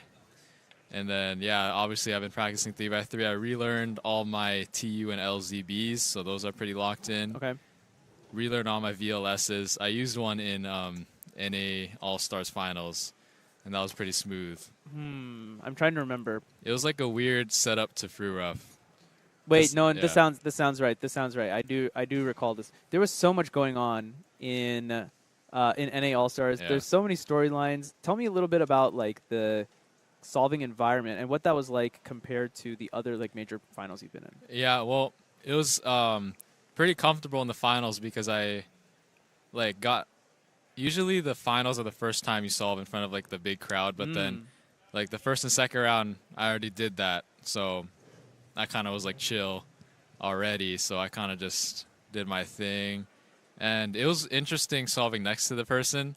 Yeah. Okay. And yeah, it was cool to like hear the solve because you can't really watch it, but then you could hear how fast it is. So I don't know if you watched Timon's podcast that he did. They called it a podcast, but it was just him, DG, and Luke Garrett. Oh, okay. They were just chatting about for like 40 minutes about whatever. Yeah. One of the things that he said that you said was for the 3, because you weren't allowed to like look at the cube, you weren't allowed to look at the time or anything. You were just off doing your own thing.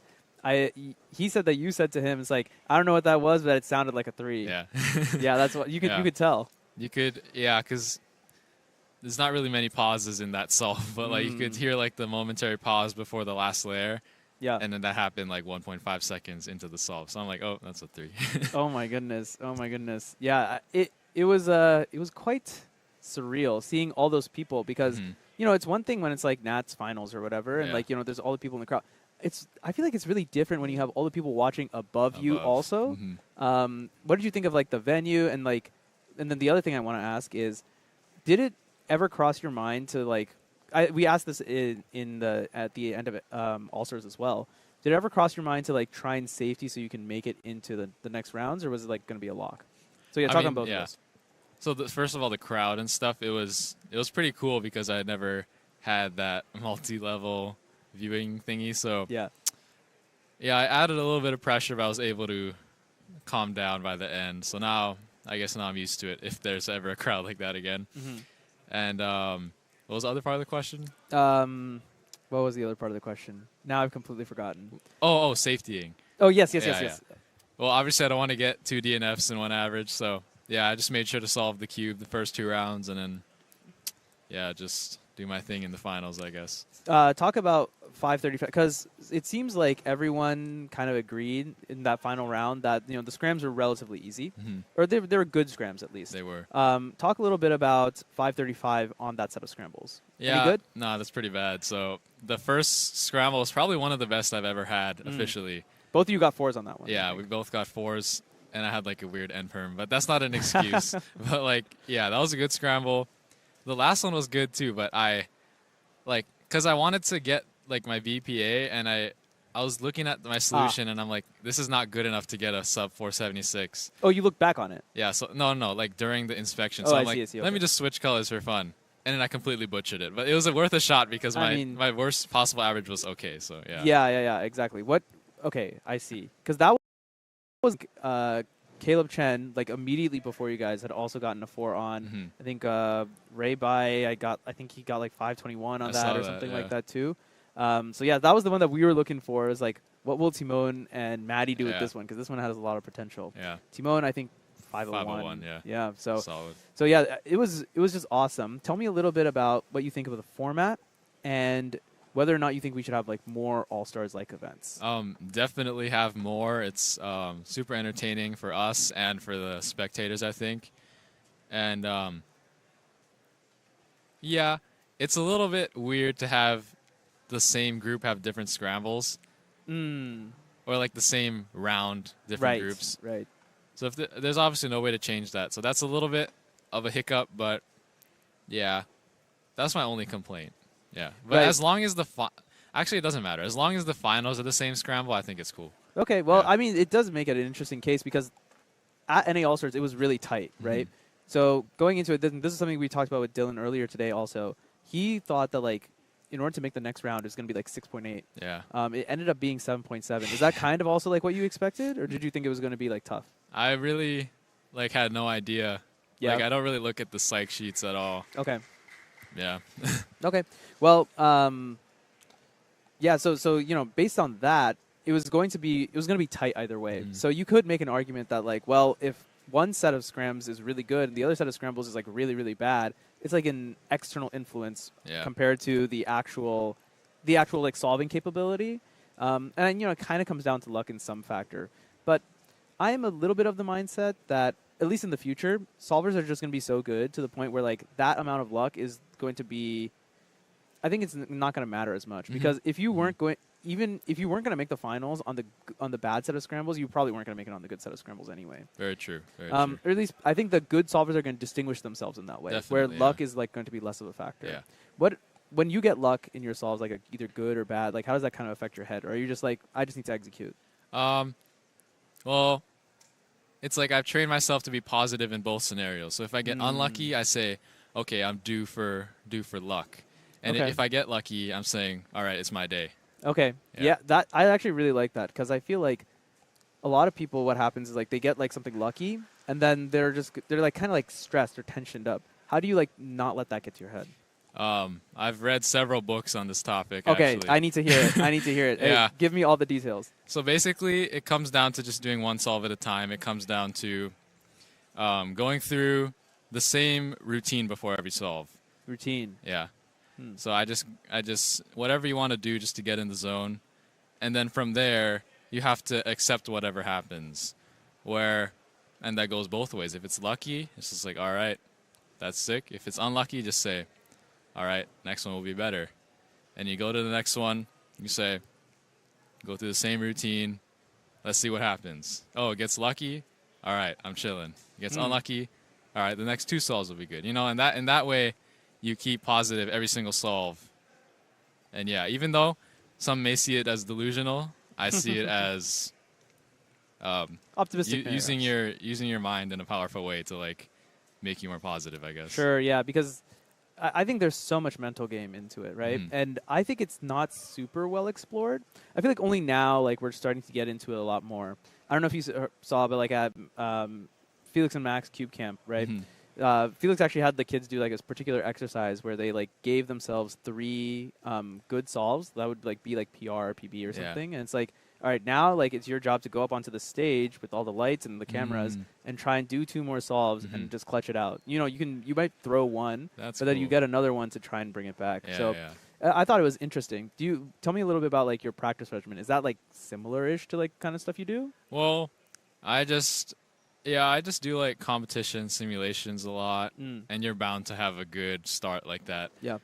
So yeah, and I don't really think every single solve, the like, someone just got a good time. I heard the clapping. Yes. So like the more similar you think before each solve, the better I feel you do.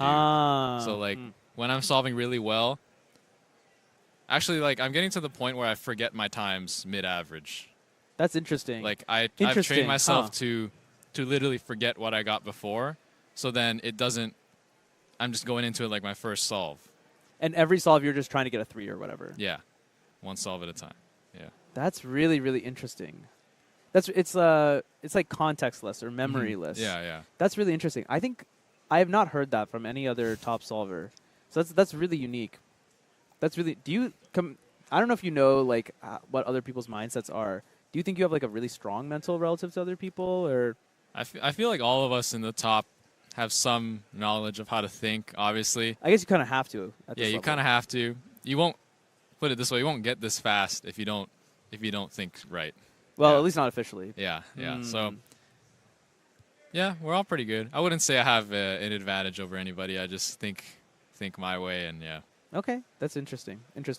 Tell me about also, because for you, like majors and like larger competitions are much, much rarer than for a lot of other people. Like Luke is like Luke Garrett. He's competing like every weekend, right?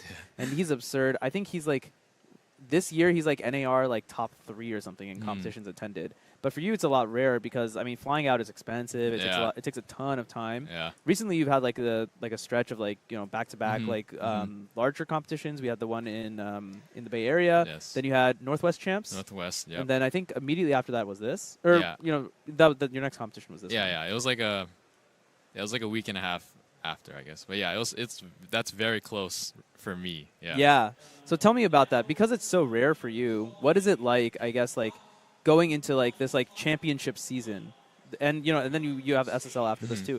So yeah, tell me what it's like. How do you like prepare for that mentally?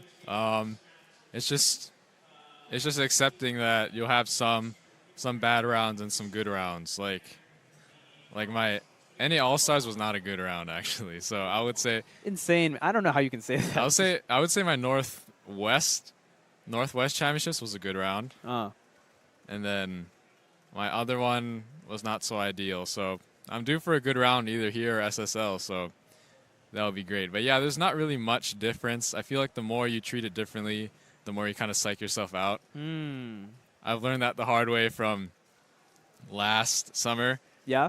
I did like mid in Nats and Worlds because I kind of just psyched myself out basically. So, and yeah, I've coming off of some pretty good stuff right now, so I feel like that this is the better way to think. So let's talk about that. I think you are the hottest cuber right now. I think like right now, like your averages are just absurd. Okay, actually, I'll preface that. You, Yihang, and Timon. Yeah. Okay. I think the 3 of you are really hot right now. Thank you. You all have like put up really, really good averages across like multiple different scenarios and a lot of different environments. Tell me what it's like kind of being on this hot streak, or is it kind of like the same thing? It's like this could end at any point, so just ride it while it's here. Yeah, I see it like. This is so cocky. No, do it. Yeah, this is not a hot streak, I would say. Like compared to my solves at home. Okay. Yeah, if I say what I do at home, people are not going to believe me. That's how good it is. I want to hear it though. No, I'm not going to say it. Okay, fine. But yeah, it's miles better than what I'm doing right now. So I feel like I really haven't even had my breakout round yet in 3x3. That's insane to say. Yeah, I'm really close mentally, and my skill is there. So yeah, hopefully it comes this comp where I get into that flow state, because I'm like every single round I'm trying to like learn stuff, because cubing is very good because when you're at like kind of like the top, right? Yeah. You face a lot of pressure, but then if you lose, like nothing happens. Whereas like something like professional golf, you risk like losing your tour card. A lot of cash and stuff too. You risk losing your privilege to play on the tour. So cubing is a very good environment where you can face high pressure with no consequences. So I try and use that opportunity and just try as like many different things as possible. So like every single round, every single head-to-head final, I'm trying something different and just like making a note of it. I have notes on my phone just like saying like this thought, does it work or not? How many solves did I do well? You know, like how was I thinking? So I'm just doing that in preparation for further stuff. If I want to go into golf, I'll have all these notes already. I'll know how to think. Oh, interesting. So it's not even necessarily cubing related. It's like kind of like what's going on inside. Yeah, I'm just using cubing as like a way to learn quickly. I feel like cubing is a super accelerated learning process where I guess it's not really accelerated because it took me 7 years to get as fast as I am. But now it's like a perfect platform to just say F it and just do whatever and just learn stuff. You know, like I'd rather learn it here than like mess up on the golf course and like lose my tour card when I'm older or something, you know? That's so gigabrain. Like that is such an amazing mindset to come into this with. It's just like everything is everything just kind of like an experiment to you then? It's just like let's just try a bunch of stuff out and see what sticks. Throughout my career, I would say more than probably anybody I've experimented. Like super fast cubes, super slow cubes, sending the turning, you know, turning calmly. Yeah. Do I think about the solves I had beforehand? Do I not? Do I how many breaths do I take before this? It's like so many different things you can adjust and just see what happens. Down to this, what was it, the smoked salmon right before eating that for breakfast, maybe? Yeah, exactly. Man, okay, wow, that's such an interesting. It's very analytical, and it's like a lot of notes. I assume you're also taking a ton of notes on the actual solving itself and figuring out, like, you know, this was just a bad solution or, you know, lock up here. Yeah, that's actually the weird thing. You think super analytical, and then you analyze it a little bit. Like obviously, so the kind of like things I take away from NA All-Stars finals, like I need to practice my G perms because I messed up one really bad, in that 518, and then so yeah, first solve was nothing wrong with it. Second solve was like decent. I need to work on my Y perms though. I messed up a few. I messed up one on either the second or third solve. I messed up the Y perm, so I'll practice those a little bit. And then last solve was just nothing. It was just committing to a solution. Well, yeah, I mean the last one, because at that point your WPA was already going to be pretty good, right? It's probably just it was just a lack of focus and just being a little too aggressive, like not committing to a solution. Like it's like, oh, maybe I can find something better, and I just completely throw. Interesting. So this is something that Schwan told me in Mexico. He's like, if you ever watch Max solve, like you know it's going to be a good solution if he stops rotating, or at least like you know if he's just not rotating everywhere. If he's just like looking around, then you know that he has a good solution in mind. So that's really interesting. That's kind of me too. Yeah. Like, I mean, no, I've had some good solves in the past where I've picked the color last minute, but yeah, in general, I'm trying to sway towards just committing early on and just dialing it in. Yeah. Okay, I think we also talked about how like I don't remember if it was the 4 in the finals, but if there was some solve that was like 3.5 pairs you saw in inspection. Oh yeah, that was Is that something you've been working on, like trying to see deeper and deeper? I've never really worked on that. It just kind of happened naturally. Just doing more solves, you kind of just know where pieces are going, and it's not just about planning. Like, it's about planning good stuff too. Like I could, like on every solve, I could probably plan like 3, but like it would be like a bad 3 pairs. I would rather plan like 2 pairs that are like 10 moves less than the 3 pairs. You know. So that's the balance. So like, I feel like some people they start planning a bunch of pairs, but then it's not like good solutions. Whereas like you could do that for a little while. That helps with intuition, but then maybe just switch to just better solutions. Yeah, better solutions, and then doing more pairs with the better solutions. That's how Yiheng does it. Yeah. So it's so interesting because I remember like many years ago, this is not a conversation we would have. Many years ago, it was cross +1. Yeah. That was like basically all that mattered. And then and then from there, it's like your look ahead is what really drove you. And then you needed TPS in order to, you know, actually be able to use those garbage tier cubes. But now it seems like everyone is really pushing towards better inspection, perhaps is better way to say it, is using your inspection time wisely in order to come up with smarter solutions. Yeah. That's something Dilly Millie has mentioned. I mean, Timoen has some great solutions. He does, yes. We all know about Yiheng's like incredible ability to just go. He goes. Yeah, so it's very, very interesting to see like how like I feel like top level solving is evolving really, really quickly. Is that something that you experience too? Yeah, definitely. Yeah, like Yihang Wang is like insane right now. You know, he's who all we want to like, who all of us want to be, I guess. Yeah. And yeah, I just look at his solves a lot. He's the man, and yeah, Timon's doing well. I'm doing well. Max Park, like literally, it's coming to the point where like the top 20 in the world, if they all came to a competition, like any of them could win if it's their day. I would say. Yeah, no, I think it's really interesting. The margins feel like they're getting smaller, but at the same time, Yihang's also insane right now. Yeah, it's like, yeah, Yihang is just built different, basically. Okay. Who would you back right now to beat Yihang, maybe other than yourself? Other than myself, definitely Max Park, because he did it before, or Timon. Yeah. Because he did it before. Yeah. Okay. Yeah, I mean, but you're up against the wall, right? Because he's also improving all the time. And, you know, everyone else is also improving. So it's just like the goalpost keeps moving. If you will. And I feel like Yihang deserves all that he has. He probably outworks all of us. So if there's anyone who should be as fast as he is, it's him, I guess. Yeah. Yeah, well, I mean, you can also say that, well, it goes both ways, like in terms of his age, right? In one sense, he's young, so he has a lot of time. He can do this all the time. But on the other hand, he has nothing else to do. Like, he has no other responsibility. Whereas, like, I mean, you're in school. Are you still playing golf? Yes, I am. And then you're also doing art, and then you also have like really good grades, as we saw on your Instagram a while ago. Yeah. How do you balance all of this? I think we asked this in San Diego too, but yeah, it's just like, I don't know. I just use, the main thing is that you don't let one like stop progressing. Like I use everything to help everything. Like how I said, like, oh, I use cubing to help with golf. Like it also helps with my test taking too, because like it trains me to focus. So then, you know, I get better grades. And then art I don't really work on. That's the one thing I feel like in my life that I have a natural talent for. Okay. Is art. But like everything else, like, yeah, Tons of grinding I have and to work just- for it, and then it just comes. And then, yeah. So I think the key for me is just making sure I find ways to like improve all of them at once. it's like kind of finding like the common thread between them, maybe. Yeah, definitely. Interesting. And what do you think that is? Do you think it is just all mental? Yeah, it's just mental. Time management, perhaps, maybe. Time management, and just letting yourself be good. Like Letting yourself be good. Speak to that a little bit more. Yeah, it's just like, so I read this book. It's called. I read too many books. I think it's called Golf is Not a Game of Perfect. It's by this sports psychologist named Bob Rotel. I think I read like 5 or 6 of his books already, but this book in particular is pretty good because he like, it's all about letting yourself succeed. It's all about, he calls it getting out of your own way. Yeah.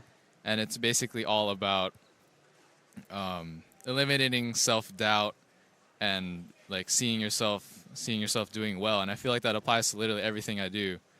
Like, you know, if you think before a test, like, oh, I'm cooked, then like you look at a question. If you think you're cooked, then you're cooked. But then if you think, oh, I'm gonna you got to give yourself a chance, essentially. If you think you're gonna do well, you look at the problem, maybe you see something better, you know? Just like cubing. You think, oh, I'm gonna do bad on this solve, whatever. You look at the scramble, you automatically set yourself up for failure if you don't think you're gonna do well. And in a golf shot especially, I think more than definitely golf. Than cubing and test taking and like school and stuff, it's just visualizing your shot first and then hitting it. I feel like that's something that cubing helps with a lot, is just being able to replicate what you want in your head. Even my like double bogey ability, like even I agree. I absolutely agree with this golf thing, because you go in and you're just like, I'm just gonna shank it or whatever, and then that's exactly what happens. So no, it's so interesting that like the way I think you think about things is just very, very unique. And it's very interesting because I actually don't think any other top solvers think like this. At least like not to the same capability. Let's talk a little bit about the future. We got Worlds coming up next year, and I don't know if that's something that's in your mind already. If you're already thinking about like planning for Worlds. Yeah, I am. I'm gonna switch to the GAN 15 after this comp. Oh yeah. It's like my peak speed will get faster, and I feel like that's what I will need to beat Yihang, is my peak to be higher. So right now, at my peak solving, I can beat Yihang. with the GAN 12. But I feel like if I switch to the GAN 15, my peak solving will be able to like beat his peak solving. Okay. Which is what I need. Okay, Yeah. I see. You're basically giving yourself more margin for error also. Yeah, pretty much. Okay, And interesting. it will take a lot of just getting better at cubing because the cube is super fast and super flexy. So my peak TPS is like absurd with it, but I still need to get rid of like the lockups and stuff. Okay. That'll take time. Yeah. Okay. What would you say is like the biggest thing you need to work on between now and Worlds, and like kind of how do you plan to tackle that? Mainly, that's a hard question. I mean, it's like a year out too, right? I So feel it's like to I say. should just work on everything. I should work on getting my F2L solid, and I think it's my last layer that kind of gets my solves bad sometimes, like not stopping the timer fast enough. Like I kind of just cruise. It's definitely a skill. Yeah, I need to work on my I'm not saying I'm going to slide or anything, but I just need to work on my pickups and and stopping, yeah. Okay. Okay, yeah, I mean, there's just so much into it, right? And well, that's also an interesting thing. I feel like last layer has not been super discussed in a long time. It was just like, oh, you should just grind like PLL time attack or whatever, and you know you're just there and that's good enough. But now I feel like there are points where like there's just no margin for error, honestly. Like if you lock up, then you cost yourself even the 10th of a second is just going to end up mattering because I mean, Worlds is decided by 0.01 seconds, right? So there's a lot of stuff I think, and the good news is that there's a year, and if you're also experimenting a lot, at least you can try and see, well, this works, this doesn't work, right? Yeah. I guess that's the whole overall goal. Yeah, pretty much. That's the good thing about what I do. You get better every comp. Because like if you just try, if you try the same thing over and over, and you see how it works, then you don't improve. But if you try something different and better every single time, it's data. Yeah, it's just data, and like. First of all, you figure out if it works, and then you alter it, and then make it better. So yeah, it's like an endless cycle. You know what this is? This is like you're like running like a machine learning model almost. You're doing like hyperparameter optimization right now, where you're just like you're on like we call this thing gradient descent, right? You're on like this multi-dimensional slope, and there's so many variables that you can adjust. And you're saying, okay, I'm gonna pick this one, see how it works, and then I'm just gonna tweak one kind of randomly, and just see like. Is it making my solving better, or is it making it worse? Pretty much, yeah. And then from there, you're just figuring out on this huge hyperdimensional space, like what are the exact set of parameters I need to do, the number of breaths or whatever, I think amount so. and the number of seconds. That makes sense. Is that what it is? That sounds Maddy like what it is. Inaba, the machine learning model? Yeah. Oh my goodness.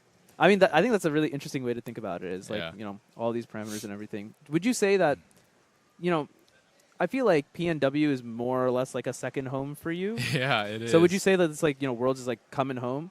Yeah, it definitely is. Those were the first U.S. guys that I like made friendships with, and yeah, they're still my friends. Like Max Shaw and his whole group, you know. Yeah. We're just yeah. There are so many pictures of like you all like when you were like very very tiny Yeah. and you'd all like cube together. Yeah, and it's pretty cool because we all got better together, you know. Yeah. And we all picked our separate events too. Like I was the 3x3 guy, Max Shaw and Samir are the square one guy. You know, like it's just pretty cool to see, like how people advance.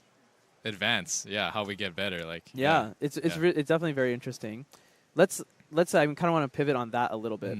So one thing that I think that's really interesting is I think cubing is in a really interesting spot right now in terms of we're kind of in between like cubing being a sport and being a hobby. You know, there's like loads of hobbyists, like people like me, we're just out here, we're just kind of having fun. It doesn't really matter how fast we're going. And then there's people like you and like the competitive aspect, which is like really tight and it's turning into there's like a lot of sports stuff. There are coaches, right? Yeah. There's like a lot of like mental stuff that goes in, and then there's like this hyperparameter optimization. Where do you think cubing is going to end up? Do you think cubing can remain kind of at this crossroads forever, or do you think it's going to end up tilting one way or the other, or maybe both is possible? Well, it's definitely going to go more towards like analytical coaching and stuff because like if you look at something like golf, it was, you know, in the 1700s in Scotland. I'm sure they were just doing it as a hobby, just whacking the stick around. They were bored. Yeah, they were just bored. But then as people went on, they're like, oh, let me get better than this guy. And then that guy's like, oh, let me get better than this guy. Yeah. And then now you have TrackMan getting data on every single golf shot the pros hit on tour, you know, and then they use that data to make themselves better. optimizing every single swing. Even on their putts, they look at numbers on their putts to see how it's rolling. Like, it's going to get to that point in cubing, and yeah, it's pretty exciting to see where that goes. Okay, interesting. So do you think that there is going to end up being like a space for like the casual space? Do you think? Oh yeah. Or do you think it's going to like separate into like basically two tiers? Well, maybe tiers is the wrong word, but like I guess. Yeah, like it's definitely 2 levels, I guess, because like, yeah, I mean there is an intersection though. Like when you're like me, like in golf, like I'm definitely not as good as the pros, but I'm not like a weekend player, you know? Right. So like, yeah, they would. I think they're gonna be 3. It's gonna be like interesting. It's gonna be the pros, you know, like guys like Yihang is already doing, you know, just insane, right? Yeah. And then there's gonna be people, The you know, amateurs just starting out, you know, doing beginner's method, and then Yeah, there's sure, gonna, yeah. and then there's gonna be people that are breaking into the Yihang tier, and yeah. I think that'll be really interesting to see. Tell me a little bit about what you think the future formats are going to look like. You think Average of 5 is the format of the future, or like do you think there is going to be more head-to-head? Dilly Millie was talking about double elimination bracket. Speak on that a little bit. Yeah, I think it's again related to golf. It's like stroke play or match play. Yeah. So the elimination bracket will be good for it's like a stroke play event where a match play event where you go head to head.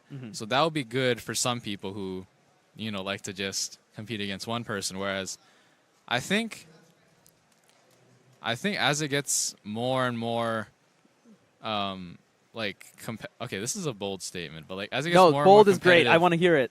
I think we should see the average size get bigger, like maybe like averages of 12, because like I feel like it's gonna get to the point where everybody is getting like, you know, really good averages of 5. So it's gonna be the bigger the average, the more people's consistency and actual speed shows. So maybe that will be the equivalent of stroke play where you do many solves. I guess like you're leveling up from like 3 holes to 6 holes to 9 to 18. Basically, yeah. Interesting. I guess that's also feasible. I mean, one of the reasons why we do average of 5 is mainly because so we can get 5 solves done. Yeah. But if you're at the highest tier where, you know, everyone's like a 6-second solver, then you could do an average of 12, and it's not going to be that. It's like Monkey League, right? Literally. It would actually be a good length to watch, and there's lots of opportunities for drama and whatnot. Okay, that's really interesting. That's really interesting. What do you think about like having like?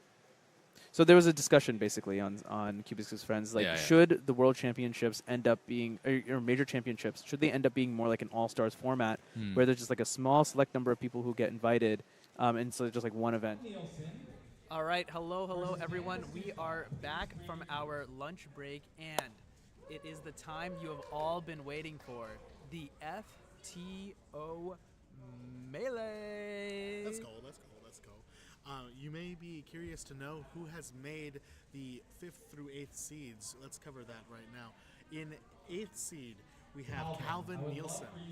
To tell the audience how you're feeling right now. Well, it's not even going to be close, but I'm not going to do They're doing a little like introduction. Yeah, short introductions. He's happy to be here. Look, we're all happy to be here. If I win on even one of these, like here he is live. Not sure how easy it is for you all to hear, but yeah, Calvin in 8th place is going to be going up against Dan Pushkov in 1st place. You should not bet on me winning a single series. Calvin and Dan have worked quite a lot together, so seeing them in this matchup is pretty special. Have fun. That's really good. Good A luck. reminder, Have best fun. 3 out of 5. First to 3 wins. Dan, as the number 1 seed, would you like to go first or second? All right, you'll be solving second. But the way that we will be doing this is going to be using a snake solve format. That means Calvin is going to do 1 solve, and Dan is going to do 1 solve. That'll be solve 1 for both of them. And then Dan is actually going to do another solve first before Calvin gets to do a second. It'll be Calvin, Dan, Calvin. Calvin, Dan, Calvin. Calvin, Dan. Yep. And here we go. Okay, looks like we're on first 2 triples. Or no, are we on E centers already? Yes. Oh, we are. Yes, solidly on E centers. Only 2 centers left. We have the last case here. There we go. Nice. Last bottom triple. Just looking around a little bit on that top layer. And I have to say, Calvin making no mistakes so far. He's Bit of a turning pause, slowly, but you know. he's not making any mistakes. That's pretty critical when it comes to FTO. Simple case there. 32.73. That's a good. That's definitely No, good. okay, yeah, it's okay. 32.73 to start off for Calvin here. And thanks to Mitch for overcorrecting. Classic. Sorry. All right, here we go. It's so funny to see the entire crowd has kind of shifted over to the other side as we watch. Yeah, phone cameras are out. People are flocking to watch Dan solves because they know, as well we've said on the stream, that Dan has just beaten XWR the low 14, and here we go for the inspection. And even that 14 did definitely be lowered down some more. Looks like the timer had turned off there temporarily, but going into the turning now. Second triple, E-centers. There's one. That's there's 2 and 3. Last OBT, triple. and then pair formation. And hand there you go. sledge. It's just going to end up being an A-perm to finish A-perm. here. He's going to end up wrong two A-perm, my bad. A-perms for a 20.07. So it's, having a first seed against eighth, it's no surprise that Dan is taking the first solve of the set. Yeah. But, anything can happen. We could have an entire layer pop off the puzzle. We'll see. Here's Calvin on solve, or just a warm-up solve, it seems like. Yeah, I think he must be doing a warm-up solve, because I think this is not... It's against the format, but it looks like everyone is crowding, so let's get an overhead view on it. Looks like Calvin is also using a... No, never mind. This looks like a stock color scheme, actually. Yeah. Pausing Ooh. quite a bit Thinking here. about the TCP case, yeah. 31, 39. 31? It looks like we're, instead of doing snake solving, we're going back and forth. Yeah, looks like it is indeed back No, and forth. not now. Are those yours? Okay, Dan now here for solve number 2. 20.07 to start off with. Wrong A-perm is very uncharacteristic from Dan. Let's see what he can pull out in solve number 2. He only needs to beat 31.39 to advance. Well, to advance to the next solve at least. He can put himself 2 up. And it's tough to think that. How many sets are we doing for each match? Oh, it's just one. Oh, just the one. Just a single so set. it's best 3 of 5. Yep, and that's gonna be all she wrote. Ooh, tough break there on the, Yeah, that was pair formation. Dan with 22.49. 49. Dan winning the second set. Dan's looking good so far. The pressure is off. The pressure is so with off right now. with first seed against eighth. Dan could be completely coasting, and here we go for solve number 3 for Calvin. Yeah, I mean Calvin is gonna need to get something absolutely absurd, and Dan is gonna need to throw extremely hard for this to go to solve 4. That's triple number 1. Look at that triple number 2. There it goes. Let's do some E centers. Yeah, it looks like unfortunately Red's done. Slightly sloppy turning, unfortunately. Yeah, a little bit of locking up going on. Actually, quite a bit of locking up. But here we go, on to the last triple now. Yeah, last bottom triple, or as I like to call it, D. Unfortunately, yeah. Wrong color scheme. Yeah, the color scheme was messed up. Darn. There, unfortunately, this is going to be a loss for Calvin. Sadly, I got this. he's got it. The perseverance, or maybe just sheer persistence, is admirable. I don't know why Chai made an announcement in the middle of the solve. Thankfully, it's unofficial. Yeah, it's all jokes here. The audience is loving it. Even Dan is kind of standing up trying to figure out what's going on. All I'll say is Calvin made it into this. All right. Yes, yeah. He like beat out like 20 other people. +2. There we go. +2. I'm gonna applaud that. 123.07.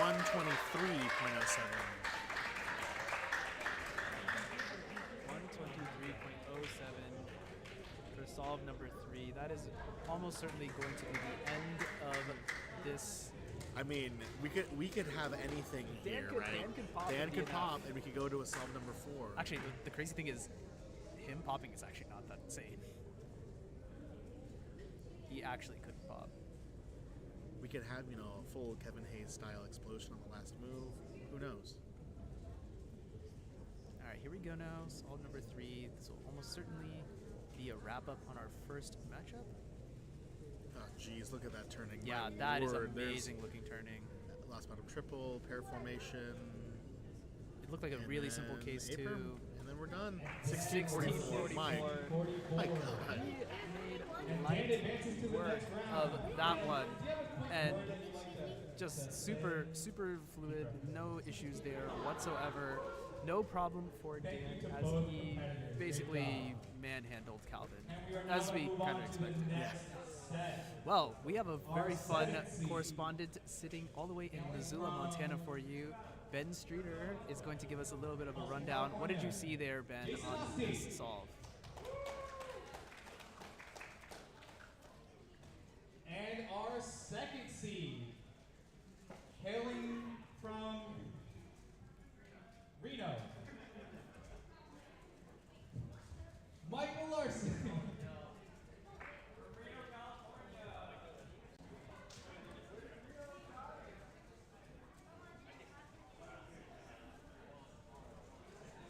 Jason, do you have any words for your competition? Take that.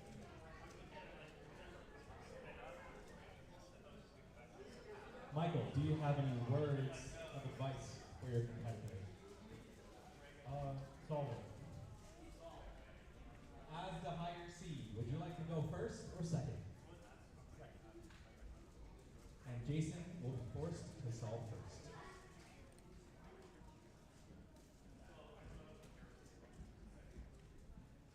Who is the better Reno FTO solver?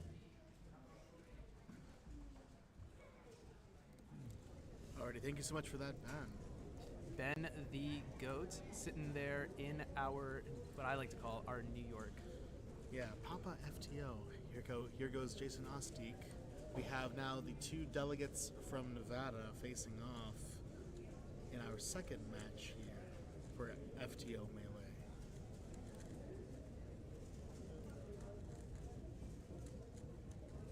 Alright. Oh, leaning back in the chair slightly, relaxing into it. Looks like we're on pair formation. Oh, and then does he know the comm? Oh yeah, looks like it. Ooh, is that good? Mitch and Chai are taking a closer look. That looks good to me. It is good.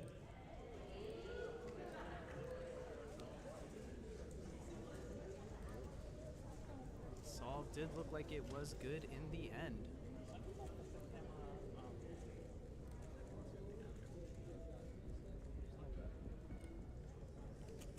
Alright, here we go. Michael Larson now on to solve number 1. Not too big of a barrier to overcome here. Oh, certainly. Trying to see what color he's picked, but it's tough to know because it's right underneath the left hand. It's tough to see. E-center's going on now in that last bottom triple. And moving on to pair formation and then TCP. Okay, recognition of the TCP. There we go. Perfect. 23:54. A little slower than what we saw in FTO round 1, but a clean win. I feel like the pressure is also off here. And as we get to the semifinal, it's going to significantly ramp up in pressure. Most certainly. All right, But Jason on solve 2. anything can happen. Here we go, Jason. Solve 2, looking at 1 triple and then 2 triples. Looks like we're on E centers, starting with the weird gray-brown. I'm not sure if it's supposed to be gray or brown. I think it's supposed to be gray. I think it's supposed to be gray as well. Oh, look at that. Yeah, interesting looking 1 triangle off case. Oh, looks like a 2 flip. Ooh. Oh. And another close call. But 32:01. 32:01. After losing the first set. After losing the first solve. That So is first for solve. Michael Chai. All right, so here we go. So 32 needed for Michael Larson to. As we saw from Michael in round 1 with high 19 average. This should be hopefully a cakewalk, but still, anything can happen. Pops can happen. Wrong color schemes can happen. Mistakes of all kinds can happen. Yeah, of course. And it can be kind of tragic when they do happen at this kind of level. I mean, this is looking pretty good so far. No major mistakes here, and he's already on Pair last two formation. triples. Yeah, there we go. TCP, boom. And Larson with a 17. Good night. set. Jason, how are you feeling down? And yeah, Jason is kind of down 2-0. Jason says he's coming He's back. coming back. Let's go, baby. Let's take it. Hey, it's good to have that kind of confidence in yourself. That he can indeed come back. And, he's not entirely wrong. He can definitely take it to a solve number 4, maybe solve 5, but we are going to need to see something catastrophic to happen.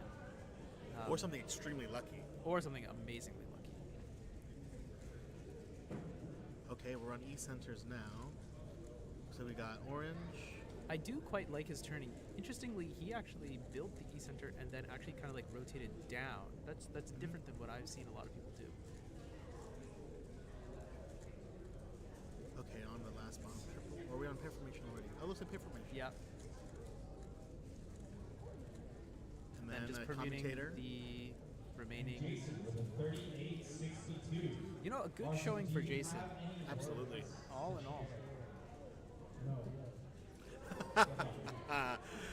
Chai asking Larson, you have any words? And the answer is no. A very resounding.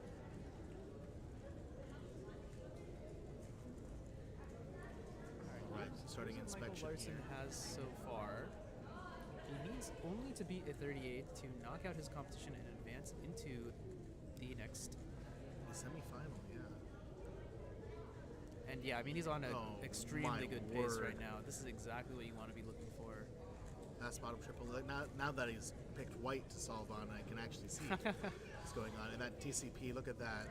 Oh, plus 2. That's definitely a plus 2. That's definitely a plus 2. The 19.52. Solid winning the match 3-0. Larson, as the winner, do you have any words? It was fun. Fair It was enough. fun. And now let's go to our correspondent, Ben Streeter. Hopefully you can hear him all this time. And we are moving on to our 3 and 6 match. In 6th place, hailing from wearing a yellow shirt, Jonathan Rittenberg.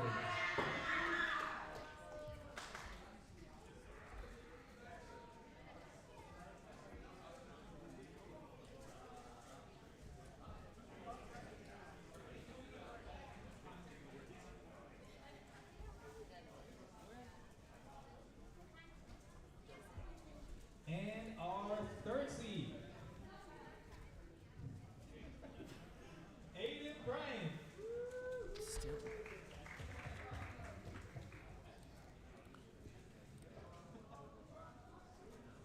Sounds good.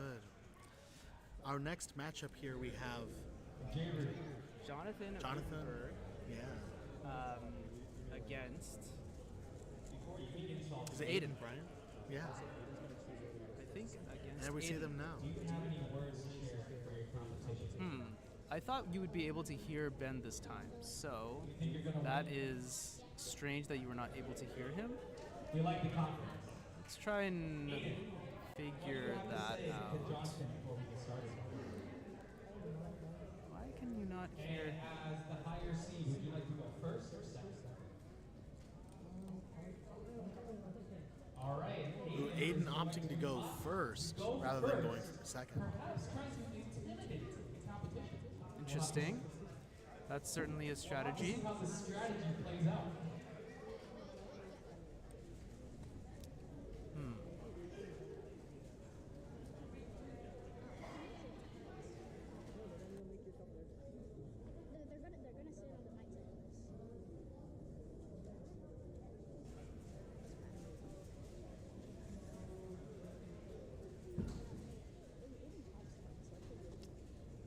All right, here's Aiden. He's been a bit shaky. Oh, whoops, sorry. That was the wrong camera feed I brought up there. finishing solve with a 20.12. 20.12. Certainly a year, 2012. I can't remember. Is that your WCID year or was it 2011? 2013. 2013. I'm a bit younger, sadly. I mean, given the IDs of the competitors here, you're considered old at this point. Yeah, I'm a super boomer at this point. All right, and Jonathan Rutenberg coming in at the number 6 seed to do FTO. Anything you see here in particular, Bryant? It's the first I think we're seeing of him. Solid turning. Looking at last bottom triple stuff now. Moving on to pair formation. And then finished with 20.12. Oh, sorry, 26.919. Looking at the wrong camera. My bad. My bad, ladies and gentlemen, and everybody else. That was, yeah, quite close indeed. Quite close indeed.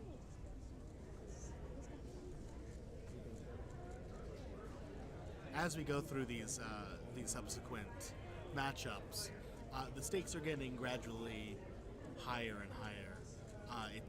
Certainly our next matchup is going to be kind of anyone's game, almost. So it's certainly not a runaway like the previous two matchups that we just saw.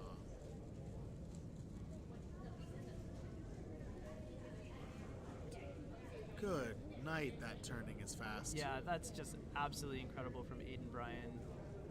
And here we are. On that last layer, I wonder if that break. was like a misrecognized case. 2092. 2092 is also a year, just hasn't happened yet. They are all years, aren't they?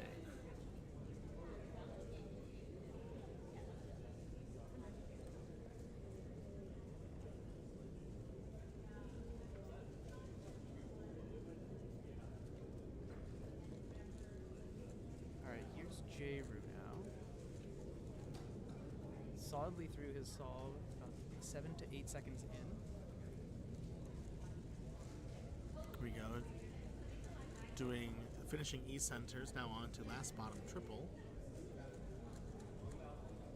Pair formation's done, and then looks like TCP algorithm to finish off. Ooh, looks like a +2. This is at least a +2. +2. So Jonathan with a 25.97. 25.97 is remarkably close. Yeah, this is really, really tight. Last third set entry.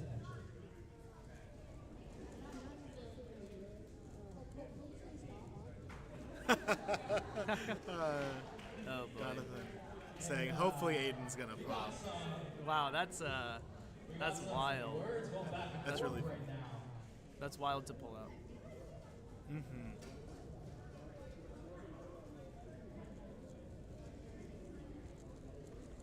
Starting inspection here.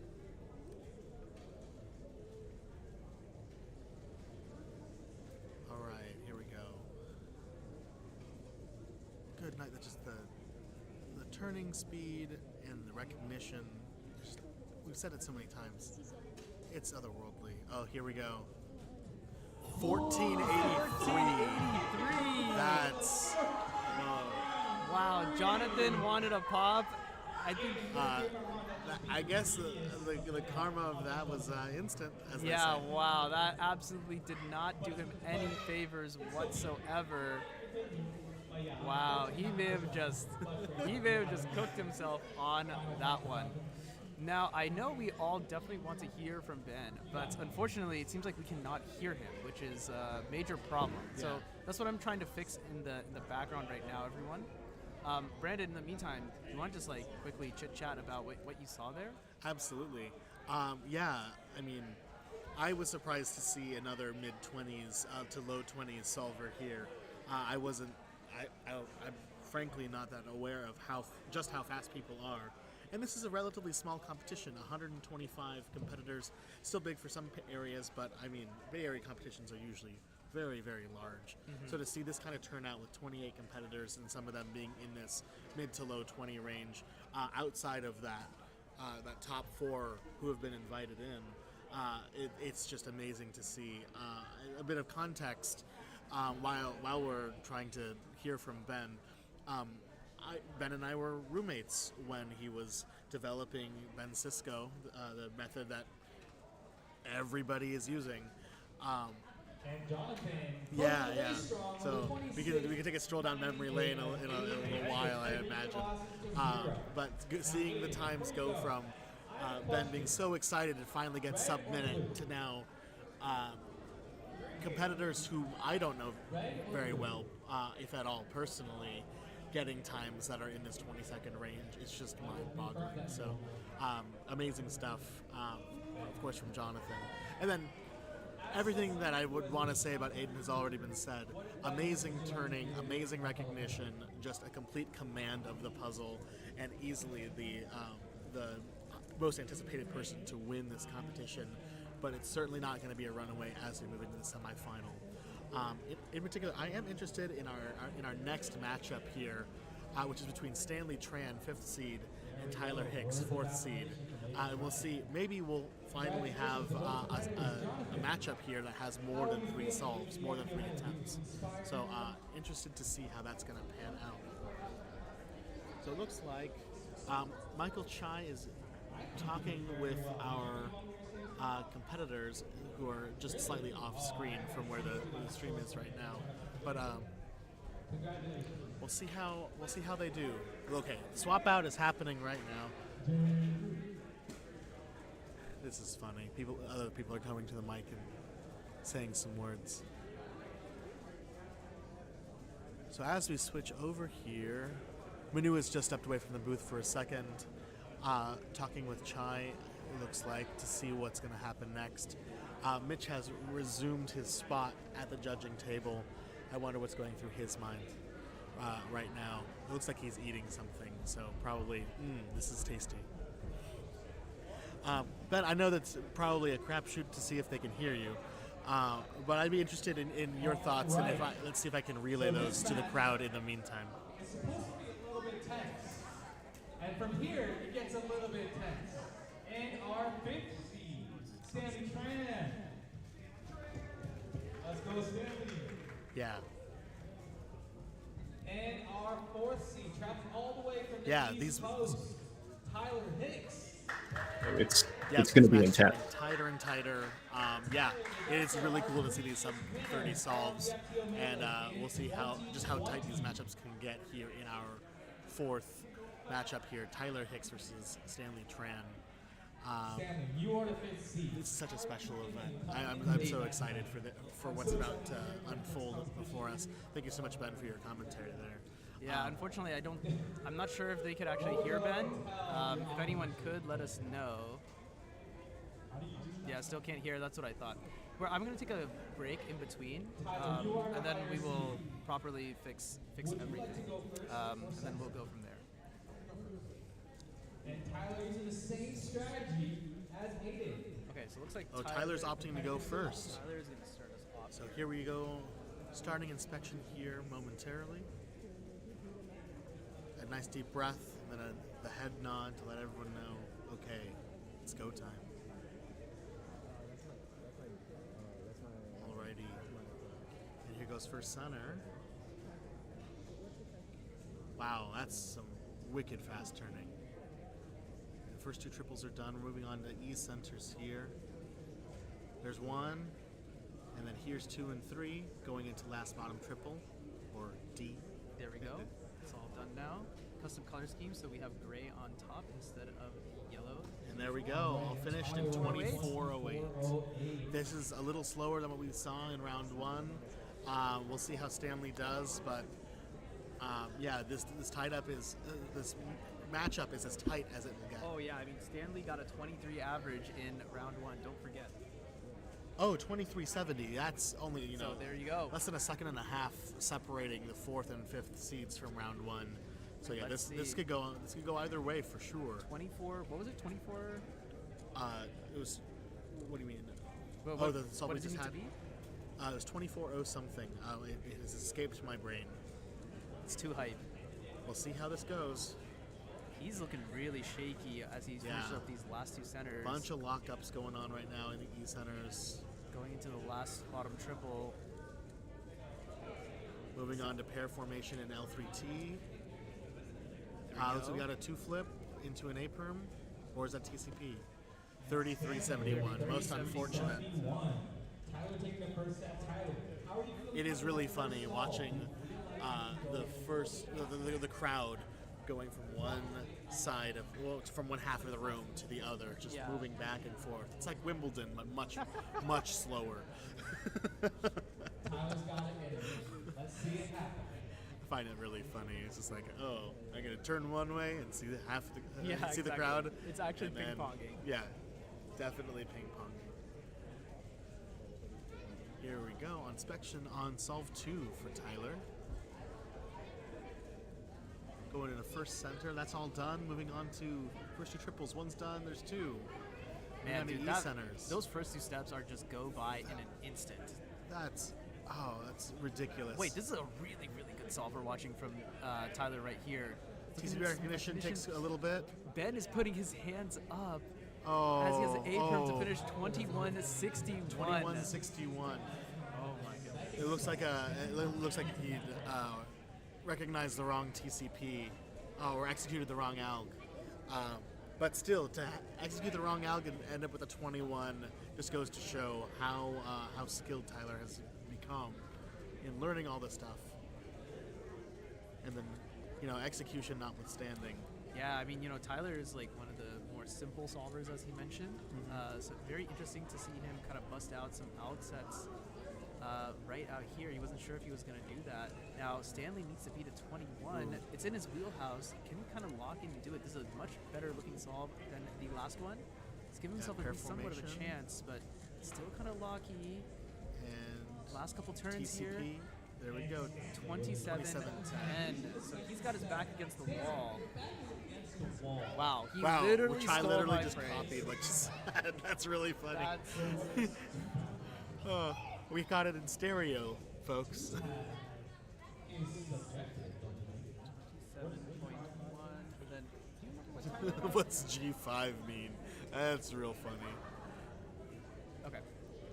So Tyler can close it out here and make it kind of like a straight sweep for the top 4 competitors, the invitees here at Bay Area Speedcubing and the FTO Melee. Pickup was clean. Kind of pausey on the first 2 triples, which was a little bit odd, but now into the E-centers. There we go. Starting L3T here at 14 seconds. And it looks like we have a really easy to recognize case there. 1979. 1979. Excellent sub 20 performance here from Tyler. He looks Mom spaghetti. He's nervous, but on the surface, he's calm spaghetti. He's definitely going to need to drop a bomb here, a sub 19 bomb, to give himself any chance of coming back in this competition. Turning is looking fast, but again, it does look kind of locky, unfortunately. First 2 triples are done. Moving on to E centers here. Looks like doing red first and then orange and gray. Last bottom triple. He's running out of time. He's going to need to solve it instantly here.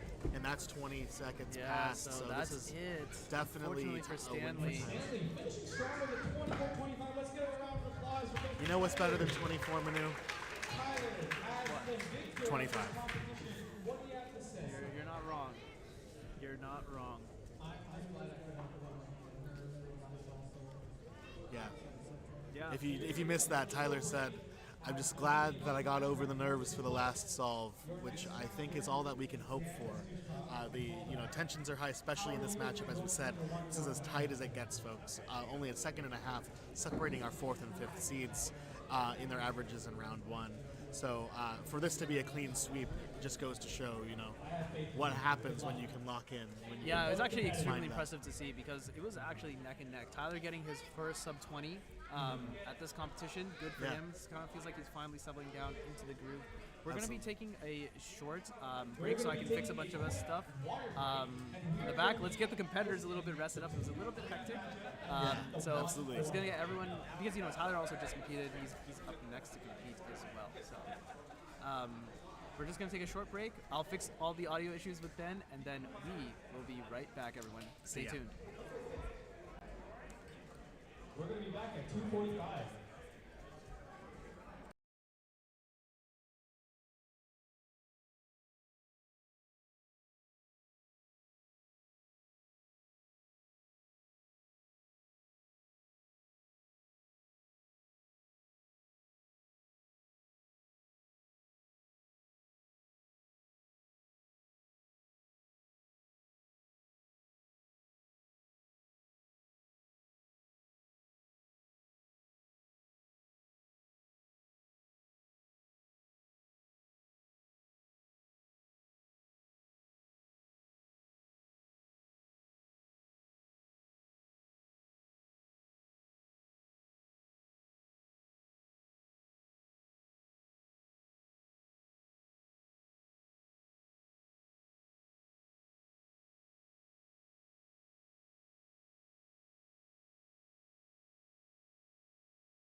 Something now.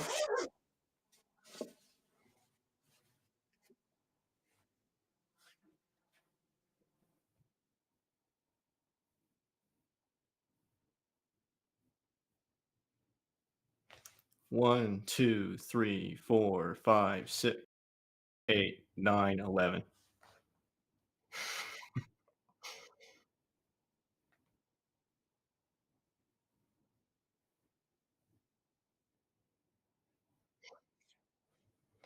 Hey, stream. Sorry, I wasn't able to give a commentary for some of those matches there, but so far things have been really exciting with these competitors, and it's really cool to see this format come back again and in person.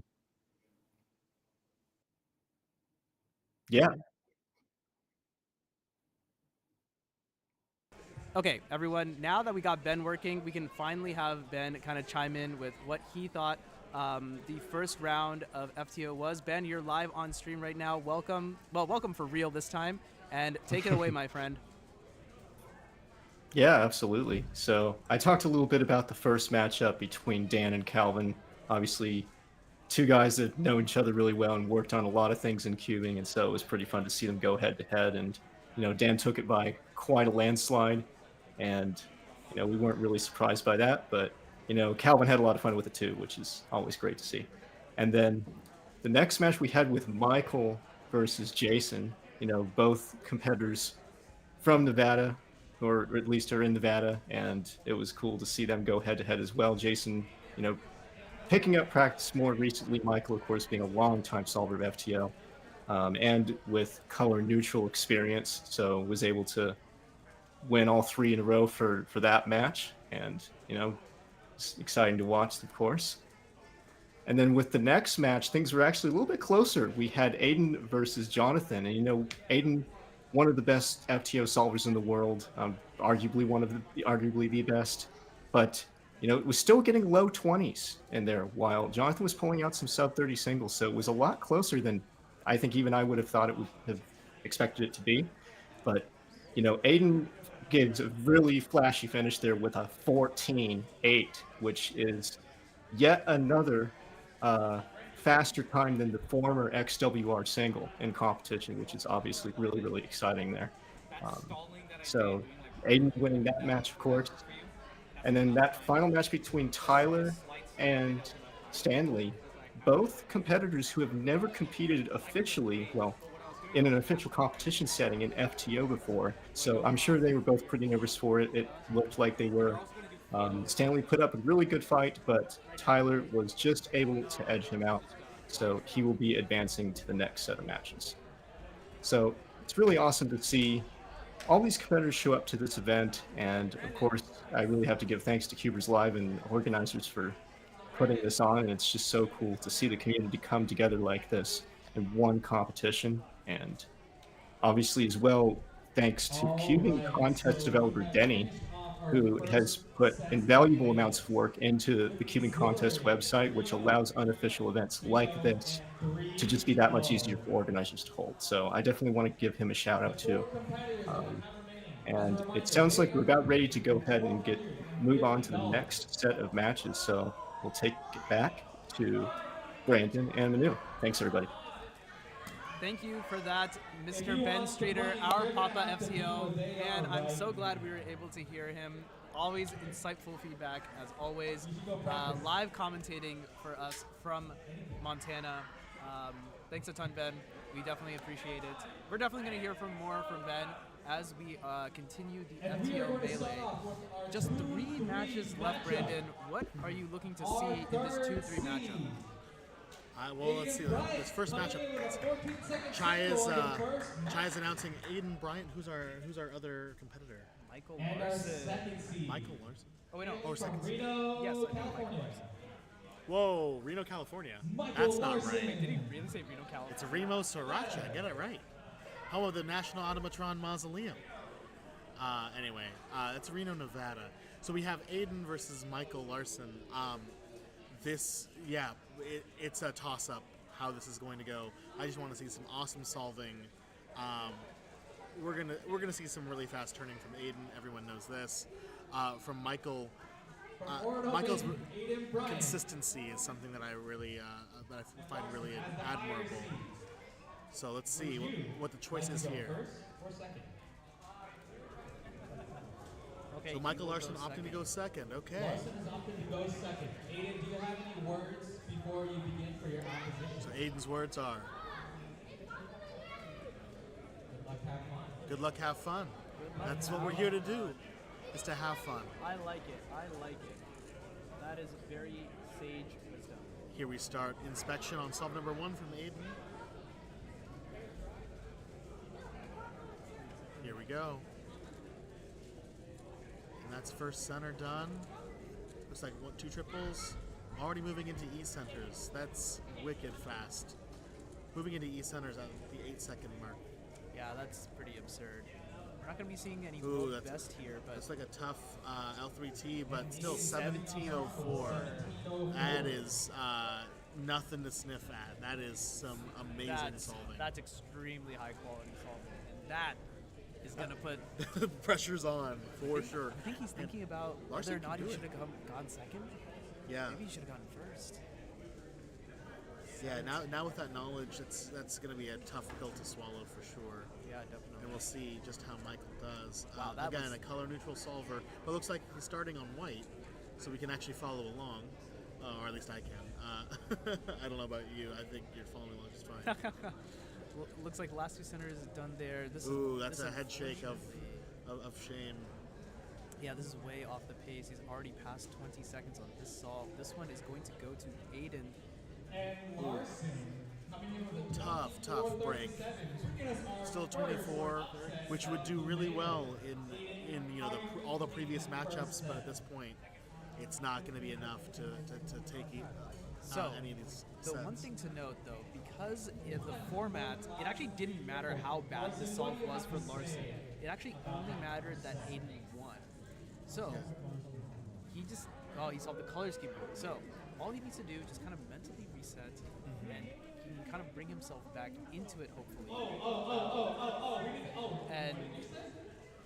And kind of compose himself. It didn't matter that he got a 24. It just mattered that he lost, right? So that there's a difference there.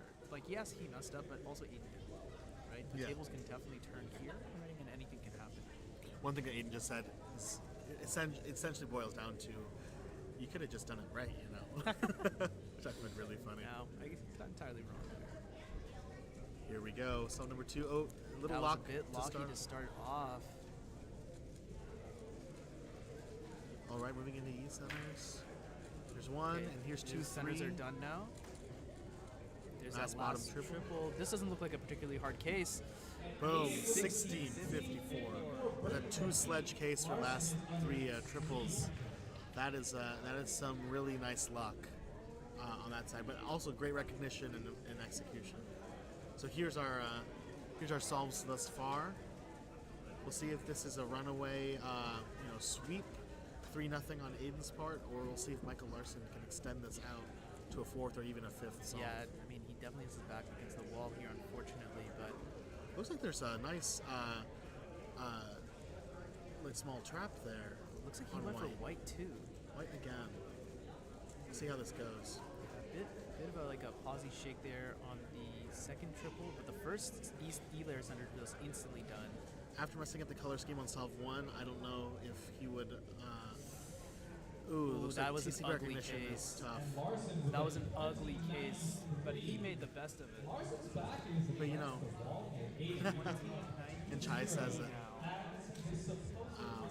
But with Larson still, despite the TCP recognition and despite the tough E centers there, ending with a 20.93 is still extremely respectable among these top 4. That would do that would do amazingly well. Oh yeah, in our yeah, first round, exactly. but it wasn't enough to take on this 16.5.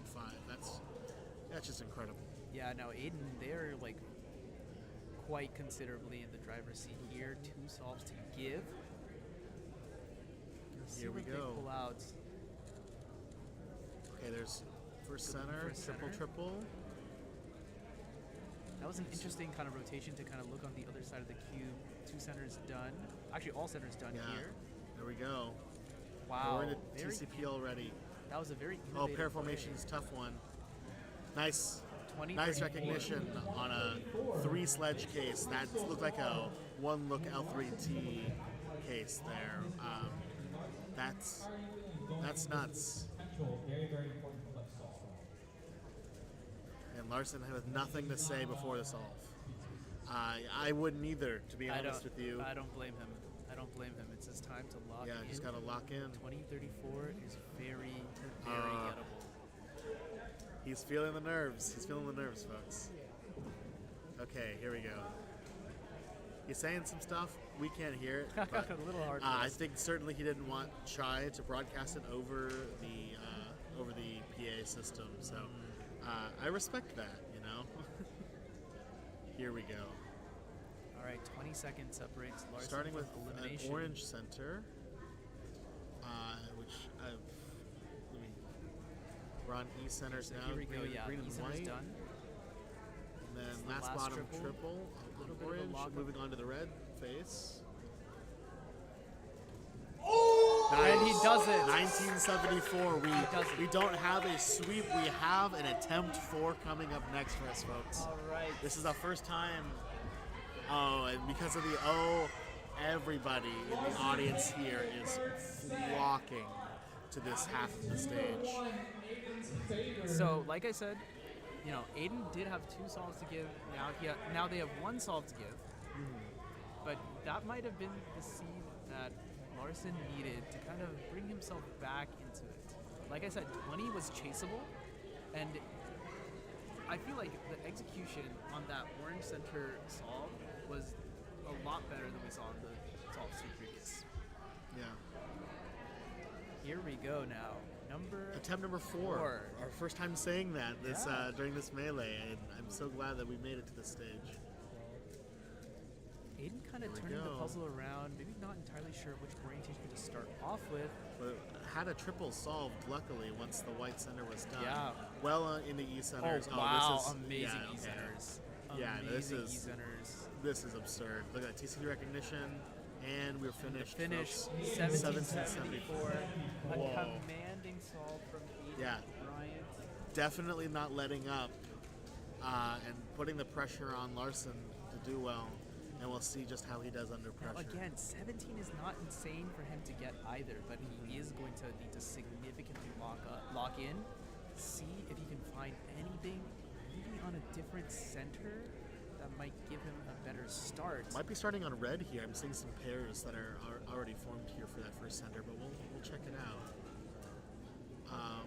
Looks like it was. No, I think red. white. Was that white? I think white. That is white. Okay, last 2.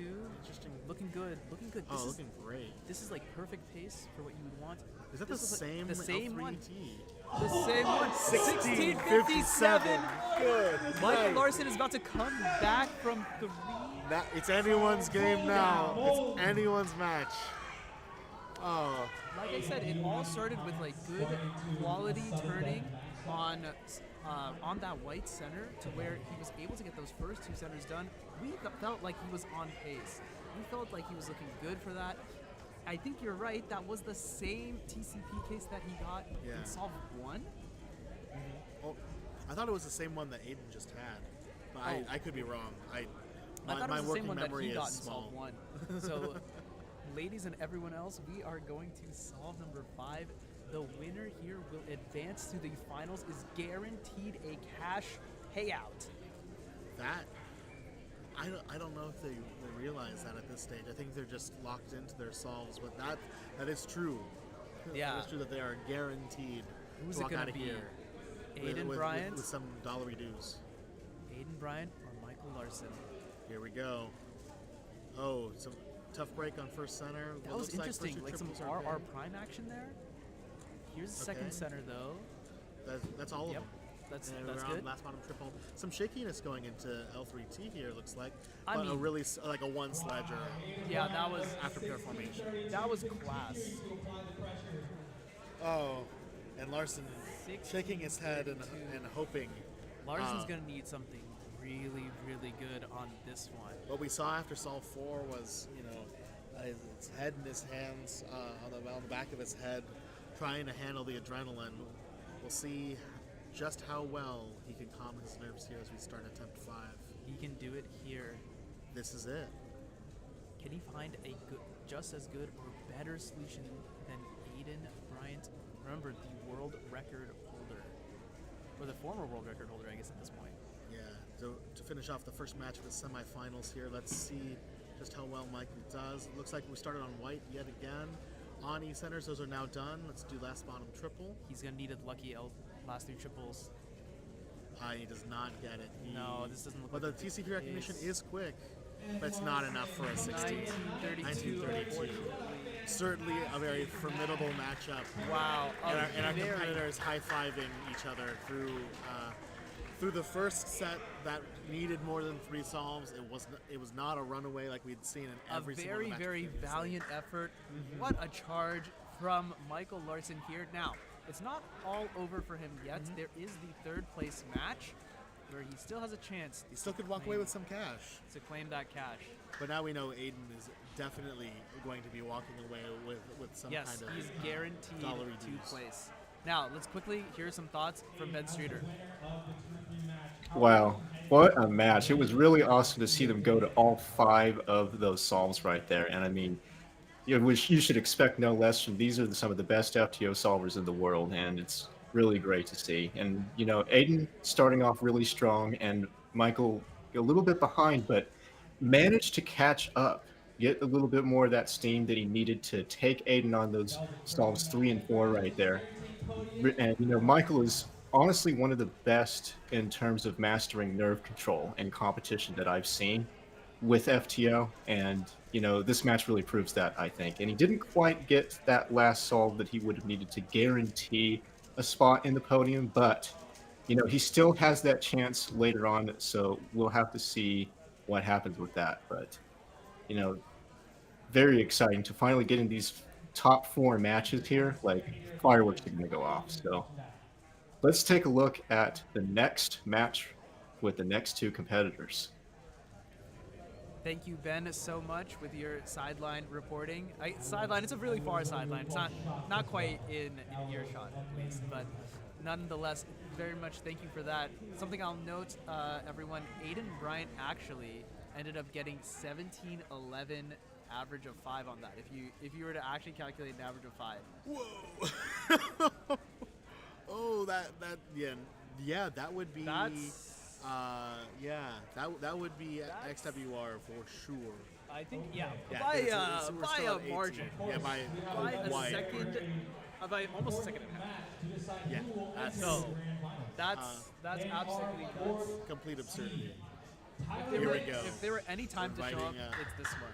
So, inviting our 4th seed Tyler Hicks to the stage. So, the big question: who is going to meet Aiden in that final? Will it be Tyler Hicks of somewhere in the southern U.S.? I don't know either. I wish I knew. Or our local competitor here, local to the Bay Area, Dan Pushkov.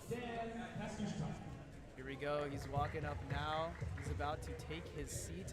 Now, folks, this is a replay of the match that we had, the FTO Melee from 2020. This is a finals rematch. That's got to be so exciting for these two people. Now to be meeting each other in person for the first time in competition. Tyler Hicks is taking it now. It's a coin flip. It's anyone's match here to make it to the finals and secure that spot on the podium. And we'll see just how well both of these competitors do. We'll see what happens.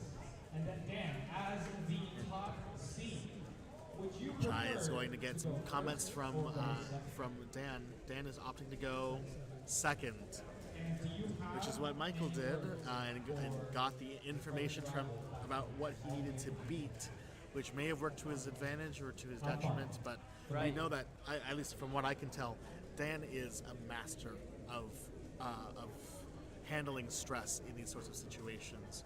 So I don't think that he's going to be fazed by hearing about what Tyler gets, regardless of what it is. And here we go, Tyler starting solve number 1. This is semifinal match number 2. The winner will go on to face Aiden Bryant in the final for a shot at the big cash prize, $250 for the winner. All right, E-centers are done. We're moving on to last bottom triple, and now last 3 triples. Oh, ooh, that I saw a white triple that was just floating around. Not sure what that was all about. I think it was some commutatory nonsense. I see 28-17. Tough break. And the look of recognition from Tyler afterwards, right as we cut, is like, okay, that one's the fluke. Now time to lock in.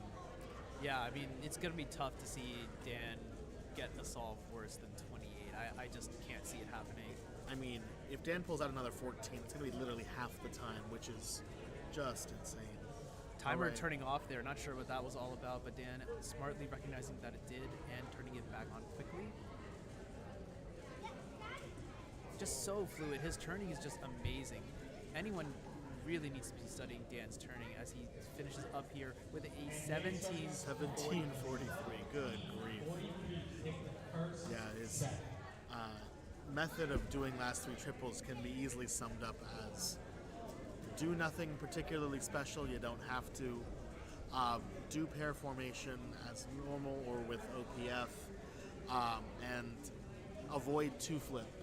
But there's no TCP behind those solves, and yet it still comes out on top. We're taking a quick second to adjust our cameras, our overhead cameras, and we'll be right back to it to start attempt number 2. I wonder what's going through Tyler's head right now with how difficult it is to manage expectations, manage stress, keep control. And here we go, about to start attempt number 2 for Tyler Hicks. A deep breath and the nod to start inspection.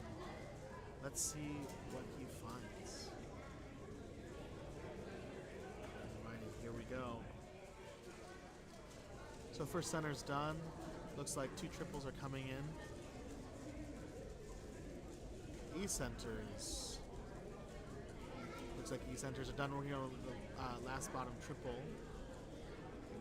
And moving into our last 3 triples here, looks like we're done at 2023, which is a year that happened very, very, very recently. You know, it was last year.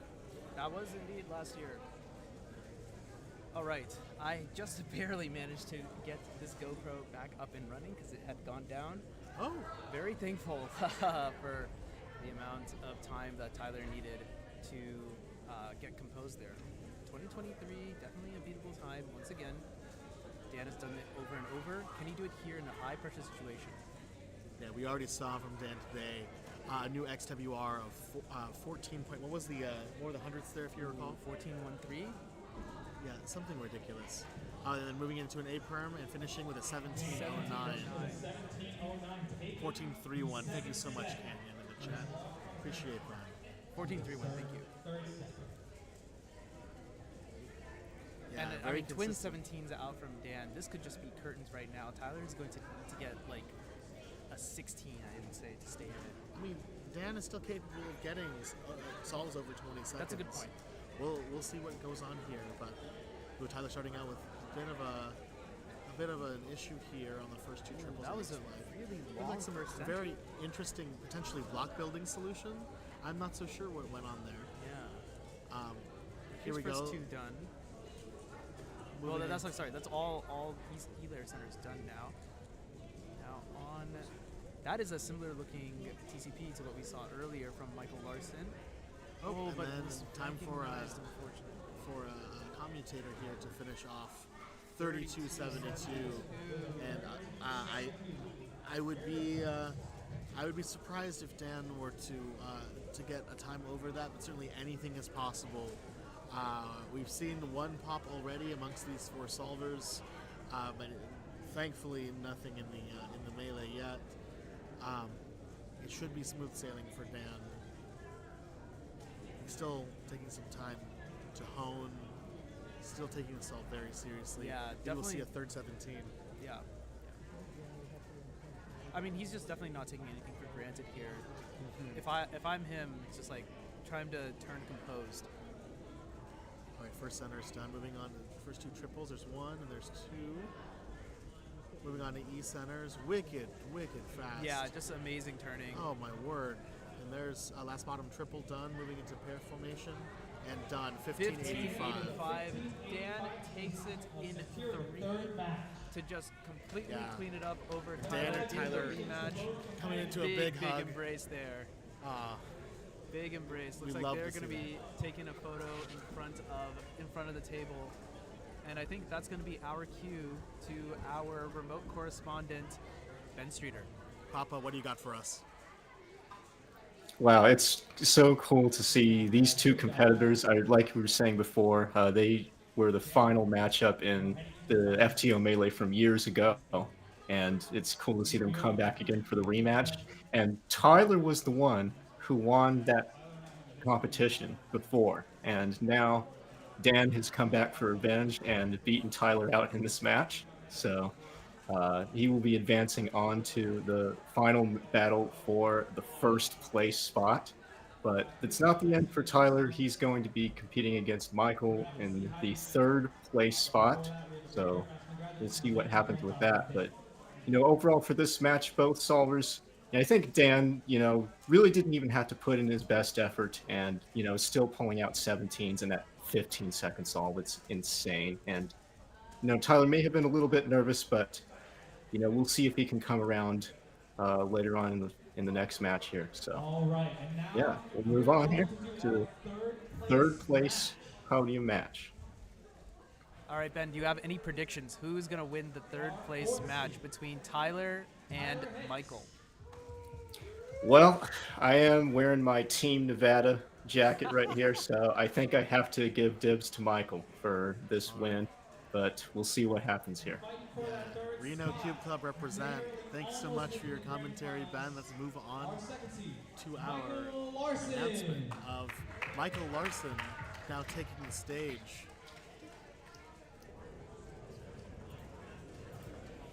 So we do indeed have seeds 3 and 4 in here for the third place matchup. Ranja, what is your prediction? Who do you have here? I'd love to see Michael win this, but it could go either way. Larson choosing now differently to go first and get no longer with that information hanging over his head about what time to beat. I think this might work to his advantage, where he is going to be setting the bar rather than following it. All right. A nice poised, quick to be ready for inspection. That's the kind of thing that we love to see from Larson as we start solve number 1. It looks like a white center start. Moving on here to East centers. That was a good looking last two centers. Really nice. And the TCP recognition quick. That's a 1663. Great start from Larson. Amazing start. Hopefully he gets 3 of those, if not even more of them. Now moving on to Tyler. Solve number 1 of this third place matchup for FTO Melee. As a reminder, the winner of this set, the best 3 of 5, will not only ascend the podium, a take home a cash prize. Yes, indeed. I believe that cash prize is $100. That's nothing to sniff at. That's some good buckaroonies. I called them dollary dues earlier, and now we got buckaroonies. Let's see how many of these we can get. Tyler, 2054. Also a year, but it's in the future. You're having way too much fun with this. I'm having a quite inordinate amount of fun with this particular bit, and I'm going to keep it going just to see how much it potentially annoys you hours from now. Hours from now, I'm not going to be able to Sorry, stand it. minutes from now. Michael Larson up 1-0 over Tyler Hicks in the driver's seat, feeling good, putting his first foot forward towards that third place finish, bronze medal. A nice 4-second difference there. It's got to feel pretty good. As we finish E-centers, moving into last bottom triple. Now into pair formation as part of last three triples. Looks like TCP recognition, and we're done. 1865. I feel like what really is separating, what really separates competitors is that last layer. That last three triples, like the pairing and TCP or whatever algorithms. All the recognition that's involved with it, and being able to strategize and choose when to sledge, when to hedge, exactly how you want to pair things up. There's many ways of being able to get this stuff done, but it really comes down to the individual solver's approach and how much they've been able to hone their skills. Some difficulty in the E-centers, it looks like. Yeah, it looked like he was making good progress, but then it kind of just stalled out, unfortunately. Now onto last three triples. Doing some commutator stuff. 25, 35. That's gotta feel pretty tough. A 6.5 second margin between the two on that second solve. That's gotta not feel so good for Tyler, but it isn't over. So it really is not over till it's over. Yeah, I mean, but perhaps this is exactly what Larson wanted going into this when he wanted to do some solving first as the number 3 seed. Alrighty, taking another look there at the puzzle right before starting the timer. I think to secure the approach right upon pickup. Got E-centers finished. We're looking at last bottom triple. And the last three centers here, last three triples here. That's some kind of solution. That was a long solution. A long L3T. Dare I say it? Larson may have left the door open for Tyler Hicks. As someone who knows well that he was not raised in a barn, this is very alarming to see from Larson. But I mean, we'll see how things shake out. All right, so there's that. I thought it was a funny joke. I honestly had no idea what you're talking about. There's that first center. Now onto centers. Last two of them left. That's all wrapped up now. Last bottom triple. This is the chance. This is the very chances tough. any 25-79 to wrap this up. So, Michael Larson is going to be your third place finisher here, and he's going to walk away with a little piece of that overall prize pool. I believe it is $100. Mr. Ben Streeter, any words on this third place match? Yeah, Papa, what you got for us? Yeah, well, indeed, Michael did manage to pull through with securing the third place podium there. A little unfortunate for Tyler, though. I was, hoping that he would at least get one solve or maybe even two off of Michael there, but I think it's like nerves just got to him a little too much, unfortunately. I'm sure he's still having a great time, obviously. Of course, this is the FTO competition of the year, honestly, with all these solvers coming together and, some getting to meet each other for the first time. It's been a great experience, I'm sure. And, he's still got a second round after the melee is over to see what he can pull off there. So he's still got more solves coming up for him. But, obviously, congrats to Michael on the third place finish. I'm super happy for him. And, it's really exciting to see him podium. And he's kept the streak alive with this podium position. He has managed to podium in every single WCA competition where he's competed in FTO. And he's still keeping the streak, which is just incredible to me. So can't wait to see what comes in the future for him and for FTO. So, All but right. enough yapping. We got to move on to the final match. Well, so, Ben, I think we're Frick, going to take take it away. I think we're going to take a bit of a break before the final, and in Mm-hmm. that time, what are your thoughts on this final? I mean, it's kind of the final that we all expected. Aiden Bryant versus Dan Pushkov. Your thoughts, Papa Mm-hmm. FTO? You know, it's so cool to see both these solvers competing for the first place position because, you know, their solving styles, they are different. And I really can't stress this enough. Dan is just monkey mode, turn fast, don't think too hard, and just get the solve done. Where Aiden is trying to be super advanced with his solutions, trying to be as efficient as he can, and also implementing one look last 3 triples. That is something that he's been working on. And we've seen a little bit of that in a few of his solves so far. And we'll see what kind of solutions he can pull out in this final match here. And, you know, we'll see if nerves come back to him or if he can keep his solves under control. And Dan, you know, it's just going to be amazing to watch. So can't wait to see it. Yep, there we go. I think we are about to get started. I think as Chibe calls up the competitors, what are you looking for out of this one, Rancha? I am excited to see just how good both of these solvers' recognition is. I think that's going to be the big difference here. It's not in the turning itself. We know that both of these competitors can turn extremely well. It's going to be a matter of how long their pauses are. It's going to be what the processing time is like. So, as both competitors now take the stage, it's time to see exactly who is going to be going first. Yeah, there you go. We have a little graphic here to introduce them. Now note that those personal records are for 4x4 because it's the closest thing that I could find. But this is going to be Aiden Bryant. And on the other side of the aisle here, we have Dan Pushkov, the double world record holder in this event. One of the best to ever do it. Yes. And this is going absolutely. to be an extremely close matchup. Dan deciding to solve first and kind of just get the nerves out of the way. He doesn't want that extra knowledge of knowing what Aiden got. Here we started. The final is starting, everyone. Buckle in. What do you see here, Brandon? Anything of note? These are completely different scrambles. Not particularly. There might be part of a triple that's there, but I mean, monkey mode does not care about what's past that first that first center there, and monkey mode is certainly working out for him.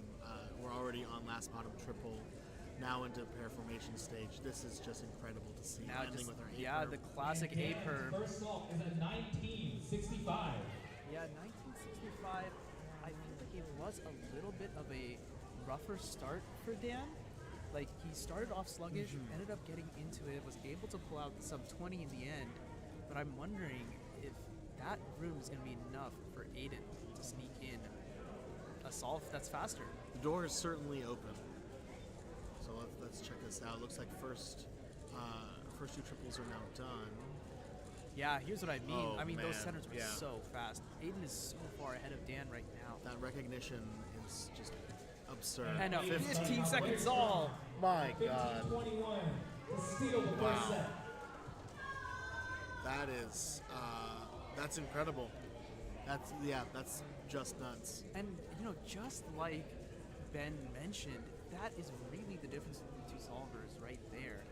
Dan choosing for that simpler solution on the first center, whereas Aiden doing something a little bit different to try and preserve some pieces and kind of make the rest of the solve that much more fluid. This is a treat that we're watching right now. That's always the question of the trade-off between how efficient do I want to be, how much extra do I want to know, and Dan solving goes to show that it's not required in order to do well. That's a pop. But that's a corner cap pop. That's a corner cap pop. It's probably the easiest one to fix, but he is going to have to fix it, otherwise he's going to get a DNF. There's only one correct orientation. Boom. 24. 52. Despite the issue, still of 24. Oh, did he have an additional piece pop there? An internal? Oh, and it's a magnet. A magnet? A magnet popped out of the corner during the solve Wow. too. Wow, of all times to have a hardware failure, this is The door is certainly crazy. wide open on this solve, and Aiden could take this and sweep this now potentially. Folks, here is where things stand. Aiden Bryant is up one solve over Dan Pushkov right now. They have their second solve coming up here. See a little bit of shakiness here in inspection, and the nerves are certainly taking root. Yeah, definitely the hands are shaking a ton. Moving indoor. Yeah, there we go. Last bottom triple. And This looks like a simple recognizing case. L3T all in one go. That's nuts.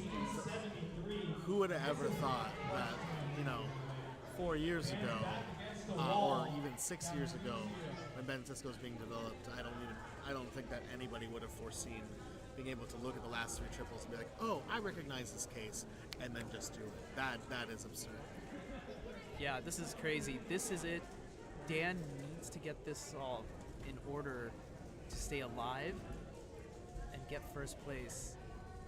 He's going to need something really good here. Cannot give Aiden even the slightest chance. I don't know. We could be seeing another 14, but who's to say? Oh, wow. It looks like he kind of got lost there at the end of first two triples. A couple pauses here and there. Nothing solve ending. No, this oh, doesn't but look yeah, fantastic. monkey mode. Here we go. 1579. My God. Dude, it doesn't matter if I say that it doesn't look fantastic. He still managed to get something out of there. Is that going to be enough? That is the biggest question. I sure hope so, because I'd be personally rooting for Dan. I've known Dan since his first competition, which is one of the old Bay Area Speedcubin competitions that I organized 10 years ago. I'm just seeing his meteoric rise in this event and seeing what he's been able to contribute is incredible. But One more solve. Aiden is no chump. Oh wow! Oh, What wow! was that weird lockup? Insane lockup there. Yeah. The turning This could bring still us to looking attempt pretty number fluid, 4. though. Yeah, are we gonna see a solve number 4 here? What was that finish? That's it! By the narrowest of margins, by 1600. Aiden Bryant has won. With a 1563 to 1579. That is it, folks. Aiden Bryant is your winner of the FTO Melee. Wow. I want it to be mentioned before it gets caught in the hysteria of everything else. But we saw a 17-11 average. Yes. From Aiden Yes. in that five solve matchup, and having a 15-16-15 showing up. This may spell something truly incredible for the final round here. Yeah, that's nuts. Absolutely nuts. That will round out the FTO Melee for us today, but we cannot end a match without hearing from our dear friend, Ben Streeter. Ben, your thoughts on this match and the FTO Melee as a whole? Hi, Ben. Yeah, absolutely incredible showing from this final match, of course. Both Dan and Aiden, the two best solvers in the world going head-to-head, and Aiden still managing to get a sweep off of Dan. Absolutely ridiculous with 3 really, really good solves, all sub 17. That mean of 3 would actually be 15.86 if you were to work it out. So that is crazy to get a sub 16 mean of 3 in those final 3 solves there in the final matchup. And Aiden has really proven himself, I think, that he is the person who wanted that prize the most in this tournament. So he is now the first place winner of the Melee. And so your podium there, Aiden Bryant first place, Dan Pushkov in second place, and Michael Larson in third place. So it's actually the same 3 competitors that managed the podium at North American Championship. So they are proving once again that they are the best solvers in the world, I think, right now. So really, really incredible to see them pull it off, and especially on that last solve. The excitement, the whole energy in the room, I think, was fantastic with just that really clutch win by just tenths of a second from Aiden there. Absolutely amazing. And Ben, before we say goodbye to you for today, your thoughts on the Melee as a whole and your thoughts on the state of FTO. The floor is yours, my friend. You know, it's really incredible to see this kind of competition. We're at a capacity now where something like this can even exist for our community, and to have finally, you know, decent hardware for people that is accessible. It's just really has been such a long time coming. It's been years. We've wanted this thing for years, and it's not, the Diansheng is not perfect, but it really has allowed so much to happen for our community. On the FTO rankings, we've had 500 PB submissions in the last 3 months. It's been ridiculous. The community support has been incredible, and most of that has to go to Diansheng. So of course, thanks to them for sponsoring this competition and this format. They've been instrumental in helping FTO grow as a potential new event. You know, it's definitely, the future is very bright, and I can't wait to see what comes in the future. So fantastic competition, guys. Again, really have to thank you guys and the organizers for putting this on and bringing this Melee format back to the front stage again. So great work. Thanks so much, Ben, for being our sideline reporter today for the FTO Melee. And thanks again, Ben, for being just a great guy, one of the founders of this amazing community, and one of the ones to really push this puzzle into the new age. So thanks a ton to Ben Streeter. Everyone in the chat, applause for Papa FTO himself. Absolutely. And stay tuned for the final round of FTO at this competition, because there is more to come. Indeed. And with that, we now also have 4th place finisher Tyler Hicks himself. Tyler, tell me about your experience taking part in this competition. So, okay, this is my first competition with FTO. I did not expect the kind of nerves that I've been dealing with all day. Obviously, congratulations to Michael, congratulations to Dan, congratulations to Aiden. But it's so funny, I was so confident in my ability to get 3rd place on the plane here. I was like, 3rd place is a lock, it's easy, we got it. And it just didn't happen. It's the mental. Plus, Michael has competed more than any other FTO solver. That's true. He has the experience that I don't, sitting at the stack mat with the crowd, with the whole process. And the winner of this FTO it's is Jordan just, Lee. That's the Jordan, difference that it takes. Where are you at, Jordan? He had it where it counted, and I didn't. Well, look, I still think there was some top quality solving from you here, because the other thing is, the FTO Melee, yes, but we still have FTO round 2 as well, and I know you're itching to improve your PR. Oh yeah. I think round 2 is going to be something special. Round 1, all of us were talking about it. Round 1 was a warm-up. There we go. I think this Melee helped, especially Aiden, get over some of the nerves that he's been dealing with. We've seen historically that Aiden kind of just lets his nerves take the better of him and ruins potentially fantastic averages. But I'm thinking Aiden has warmed up enough. I think we're going to see something special for round 2 from Aiden. Wow, that is a prediction and a half. And just tell me what it's been like, I guess, to participate in the Melee and FTO and just this competition in general. Like, how's it been coming back to competitive speedcubing? It's great, honestly. I was super excited to come back to competing. It's been 6 months since I've been to a WCA comp. But it was super cool when Chai asked me if I wanted to come out for the Melee. Because not only am I getting to compete in my favorite puzzle, FTO, I'm also getting to meet a bunch of my friends that I've never met before.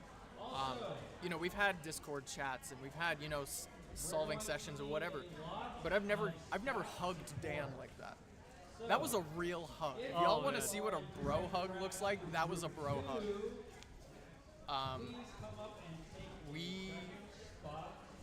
It's just been great. I'm super happy to be here, and I'm super excited for round 2 of FTO. So yeah. And we are super happy to host you, my friend. It has been a class act from you, and I'm sure we're going to see some amazing solving in FTO round 2, which I believe is going to happen after. I actually don't know what's going on. I've like completely lost track. I'm not sure all either. in on FTO, so Yeah. I don't know what's going on. I don't know if it's 3x3. I don't know if it's 2x2, square one. It seems what like have too you. many people for FTO. Yeah, I don't think FTO is happening now. It'd be insane to have FTO like back to back, right? Yeah. But whatever it is, I know we all need a little bit of a break before we continue the rest of the competition. The live stream is not over. We do have the rest of the competition to bring you, including 3x3 finals as well. 3x3 is really taking a backstage here today. Kind of nuts. Yes, while this is a WCA comp, this is an FTO comp. Yeah. We all know that. We knew that coming here. This is an FTO comp. I mean, when people ask me, it's like, oh, you're going to the FTO comp. Yes, that's just I'm going what, to the that's just FTO what comp. People know it as. In any case, we will be taking a short break so we can all collect our voices, kind of calm down a little bit before we get back into the swing of things. I'm going to leave you with a couple of ads to thank our sponsors, as well as CubersLive, the production company that puts it all on. So hope you'll stick around for that and tune back in just a couple minutes. Thanks, everyone. CubersLive is your home for all things speedcubing. From exclusive interviews with top cubers and personalities, Dylan Miller, Maddy Inaba, Tommy Cherry, to highlights from major competitions such as US Nationals, North American Championships, and the WCA World Championship, to podcasts you can listen to while commuting, studying, or even cubing, and of course, live streams from all around the Western region. If you'd like to support our efforts to make speedcubing exciting and accessible like never before, consider subscribing to our YouTube channel. Thanks, and enjoy the rest of the broadcast. Hey, we're SpeedCubeShop. We are your one-stop shop for anything cubing or puzzle related and have something for everyone, beginner or pro. If you want the best of the best, allow us to lend you our years of experience and consider one of our premium setup speed cubes. Our team of experts will dial in your speed cube by applying lubricants and adjusting the settings so that when your cube arrives, you're ready to start crushing your PBs. Have any questions? Our team is available via phone, live chat, or email to help get you on track.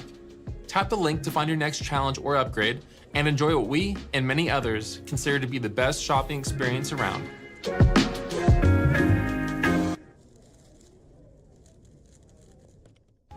CubersLive has recently opened memberships. Becoming a member gives you a fun badge next to your name on live stream chats, and you get access to some exclusive members-only videos. Joining the membership costs just $1 a month, and we'll use those funds to upgrade stream equipment and hardware, make more exclusive cubing content, and just generally push the envelope of cubing media. Joining the membership is not a requirement by any means. You can still enjoy our content right here on YouTube for free. But if you do want to support us, you can hit the join button next to subscribe on the CubersLive YouTube channel. Thanks everyone, we appreciate your support in making events like this happen. That's the idea. Yeah, that's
All right, we are back. I'm here with Cube Pianist.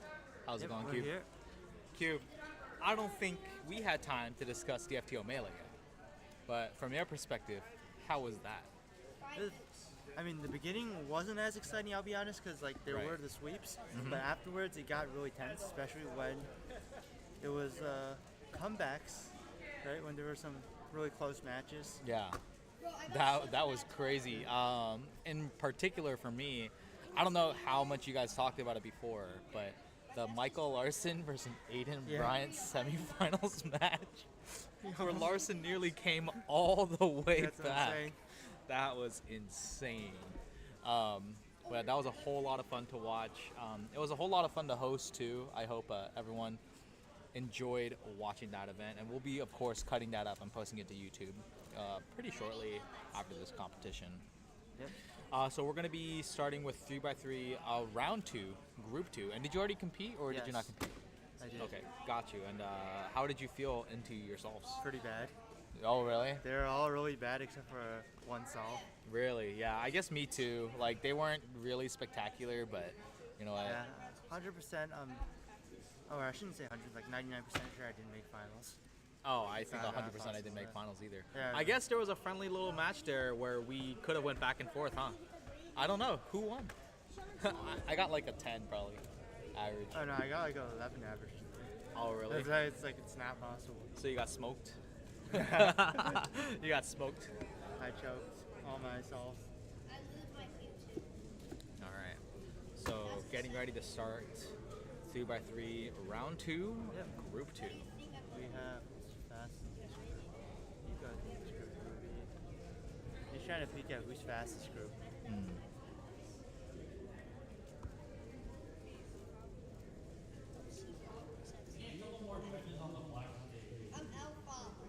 Oh, a lot of moves in F2L. Not really sure, but 11-13 to start. He's a know little how bit it is. nervous. It's hard to.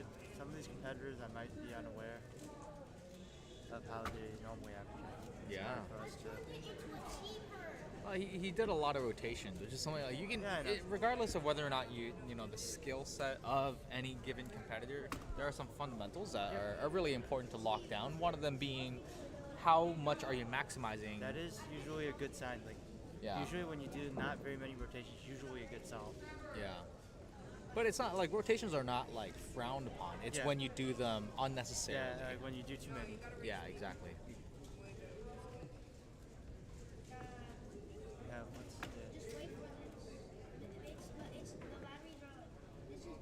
Setting up his phone tripod setup.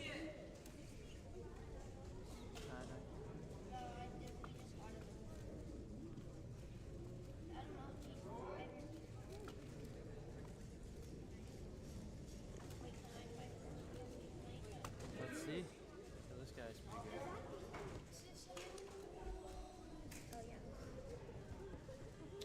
Oh, very methodical turning there. pretty I good. like to see the smooth solving Olo. That's pretty nice. Wow. Fantastic solution. The last layer, that last layer could not have been longer than just a couple seconds. Yep, that's pretty good last game. And we also have Abir Ah, Manu. we have our fellow co-host, our streamer here. Yes, sir. And Manu struggling That out of pause. the Gotta gate. roast him. Yeah, we might have to roast him for his F2L choices there. We gotta roast him for not knowing this. Oh! he actually does. He knows the ZB. I was gonna joke that he does. I was gonna roast him for it, and he actually knows it. Oh, I was like, oh wait, God. he's actually doing it. He got 1652. Not bad. Someone's asking, Squad is after this, if you saw, right? Yeah, Squan will be after this. And then we'll be wrapping up very shortly. Yeah, we'll have all the finals. 2x2 finals and FTO finals and 3x3 finals, yeah. And 3x3, Yeah. yeah.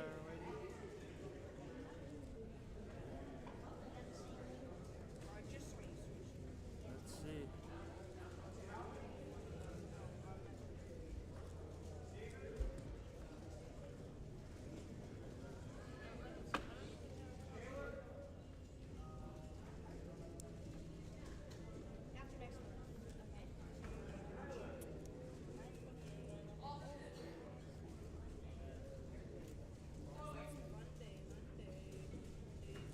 is I love the smooth turning, very methodical. Pretty good. Looks good. Oh, 974. yeah, That stop was a little bit sketchy, but they're gonna rule it okay. It was close. I think when it gets that fast, especially, it gets a little bit close for sure. It's hard to tell. Yeah. Last layer was a little move heavy, it felt like. It was move heavy, but the execution of that last layer was good, right? And the the W, I call it the WOLL. It's not easy to execute because there's so many moves and it's a 3-gen, right? It's easy to mess up. It is easy to mess up. There's some cases which you could do very fast, but it's also easy to mess up. Does Trevor know? No. Nope. Oh, that's good. 935, excellent solve. Pretty good. Yeah, you just won the FTO winners. Yeah, so if you didn't know, there were a lot of FTO giveaways. Yeah. Still more. There's still more. Yeah, let's see how he does. 778. Wow. Wow. This guy killing it right now. He is absolutely on fire.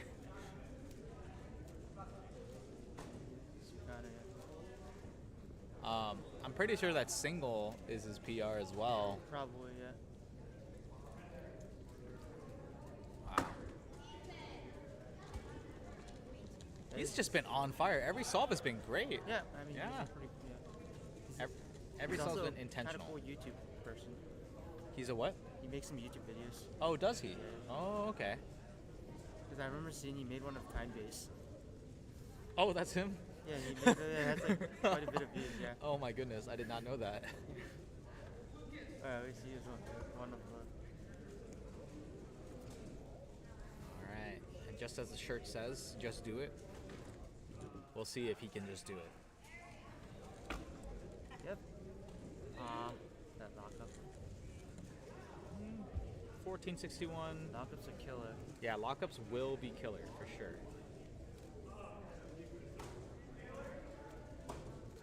Mm, 1029. Doesn't look too happy. Again,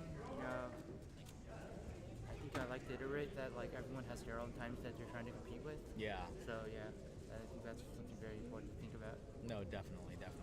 It's really important at the end of the day, the culture about all of these cubing competitions. Oh, the culture about all these cubing competitions is that you are able to compete against yourself, right? Yeah. Like that's the benefit. That's really what we're here for. Calvin Nielsen.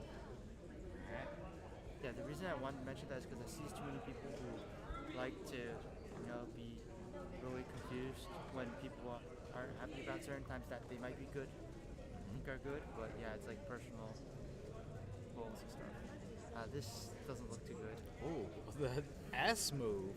Wait, was S move? Was that a ZBLS? That's what we call silly. S stands for silly, right? The S move. The silly ZB.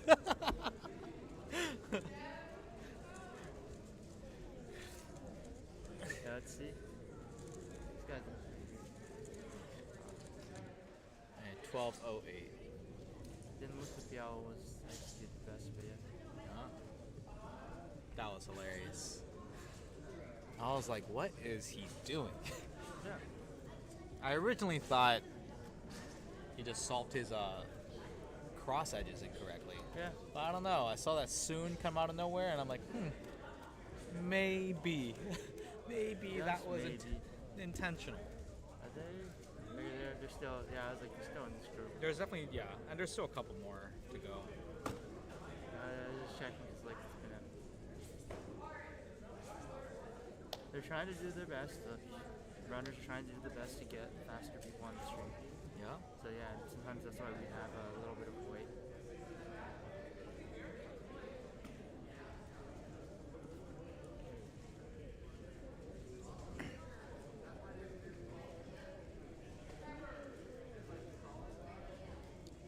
think we're almost done with 3x3, if I'm thinking about it. I'm pretty sure a lot of competitors are probably on their second to last solve right now.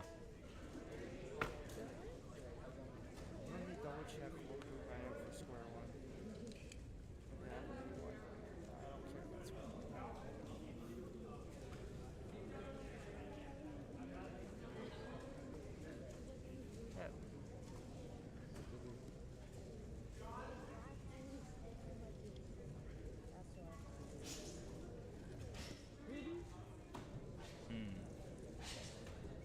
It's not going to get the job done.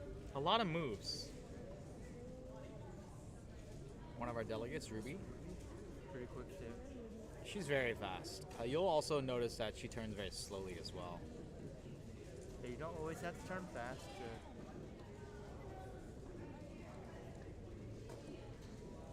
Wow. Yeah, not bad at all. 10:22 for Ruby. Opposite of me, I just turn very fast. Yeah, no, she's definitely like the exact opposite of a lot of other people. Yeah, I know. Definitely, as you see, there's different styles. I mean, there's no one way of getting faster. Yeah. Let's see.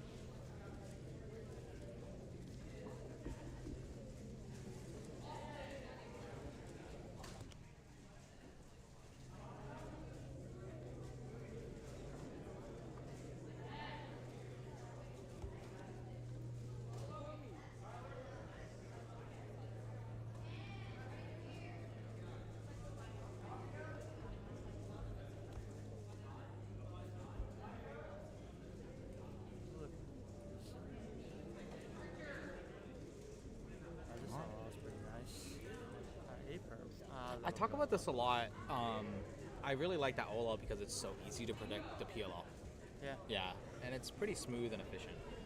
I like that it's really easy, especially to tell if you have any sort of corner solve for PLO. Yeah. Oh, very nice solve for Chloe so far. Oh, and I jinxed it, unfortunately. Oh, oh no, I really jinxed it. Oh no, I feel so bad. It's the thought that matters. 1867. Excellent work.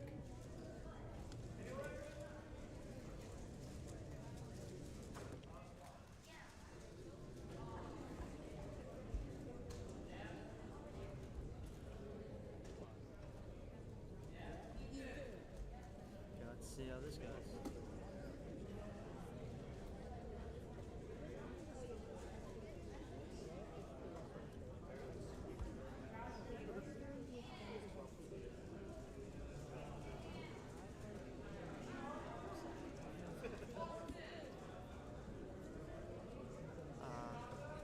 Wow. A little bit of mess up on the G perm.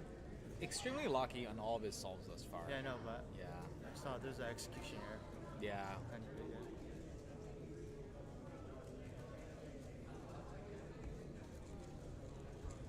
Let's see how this goes. Oh, you know it's bad when you start leaning on the table. Yep. Blue cross. Okay. 1640. What was that? I don't know what to tell you, Mendelson. We gotta let him know that we saw it. So unfortunate. You gotta know.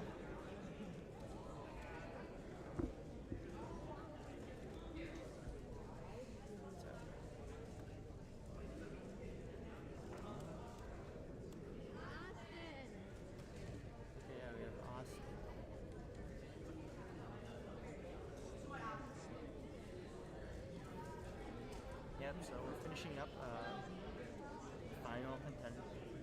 final contestants for this group. And this is the last group, so afterwards will be square one.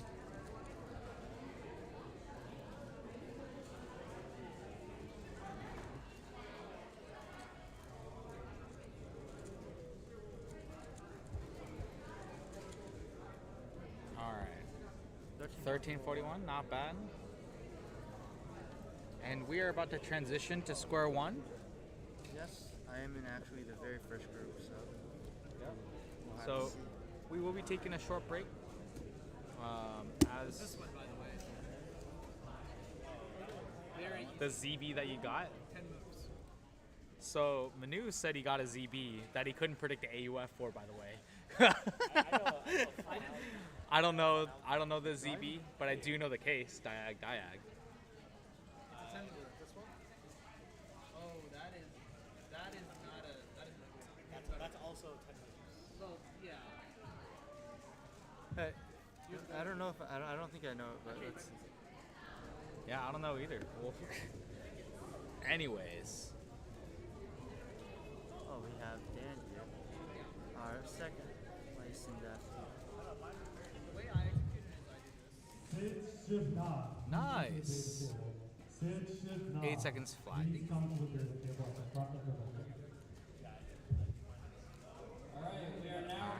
Thank you guys. We will be right. Hey, we're SpeedCubeShop. We are your one-stop shop for anything cubing or puzzle related and have something for everyone, beginner or pro. If you want the best of the best, allow us to lend you our years of experience and consider one of our premium setup speed cubes. Our team of experts will dial in your speed cube by applying lubricants and adjusting the settings so that when your cube arrives, you're ready to start crushing your PBs. Have any questions? Our team is available via phone, live chat, or email to help get you on track. Tap the link to find your next challenge or upgrade and enjoy what we and many others consider to be the best shopping experience around. CubersLive is your home for all things speedcubing. From exclusive interviews with top cubers and personalities, Dylan Miller, Maddy Inaba, Tommy Cherry, to highlights from major competitions such as US Nationals, North American Championships, and the WCA World Championship, to podcasts you can listen to while commuting, studying, or even cubing, and of course, live streams from all around the Western region. If you'd like to support our efforts to make speedcubing exciting and accessible like never before, consider subscribing to our YouTube channel. Thanks, and enjoy the rest of the broadcast. CubersLive has recently opened memberships. Becoming a member gives you a fun badge next to your name on live stream chats, and you get access to some exclusive members-only videos. Joining the membership costs just $1 a month, and we'll use those funds to upgrade stream equipment and hardware, make more exclusive cubing content, and just generally push the envelope of cubing media. Joining the membership is not a requirement by any means. You can still enjoy our content right here on YouTube for free. But if you do want to support us, you can hit the join button next to subscribe on the CubersLive YouTube channel. Thanks everyone, we appreciate your support in making events like this happen. We could do a live one and then cut it up and post. We could try that. I don't think that would work well though. It wouldn't be very good high quality. No, it wouldn't be the quality that I want from a perspective. Yeah. I don't want to cast Squan, dude. Well, no, see, look. Here's what we do. All we do is just run Squan in the background, and then we just talk. We can talk about whatever we want.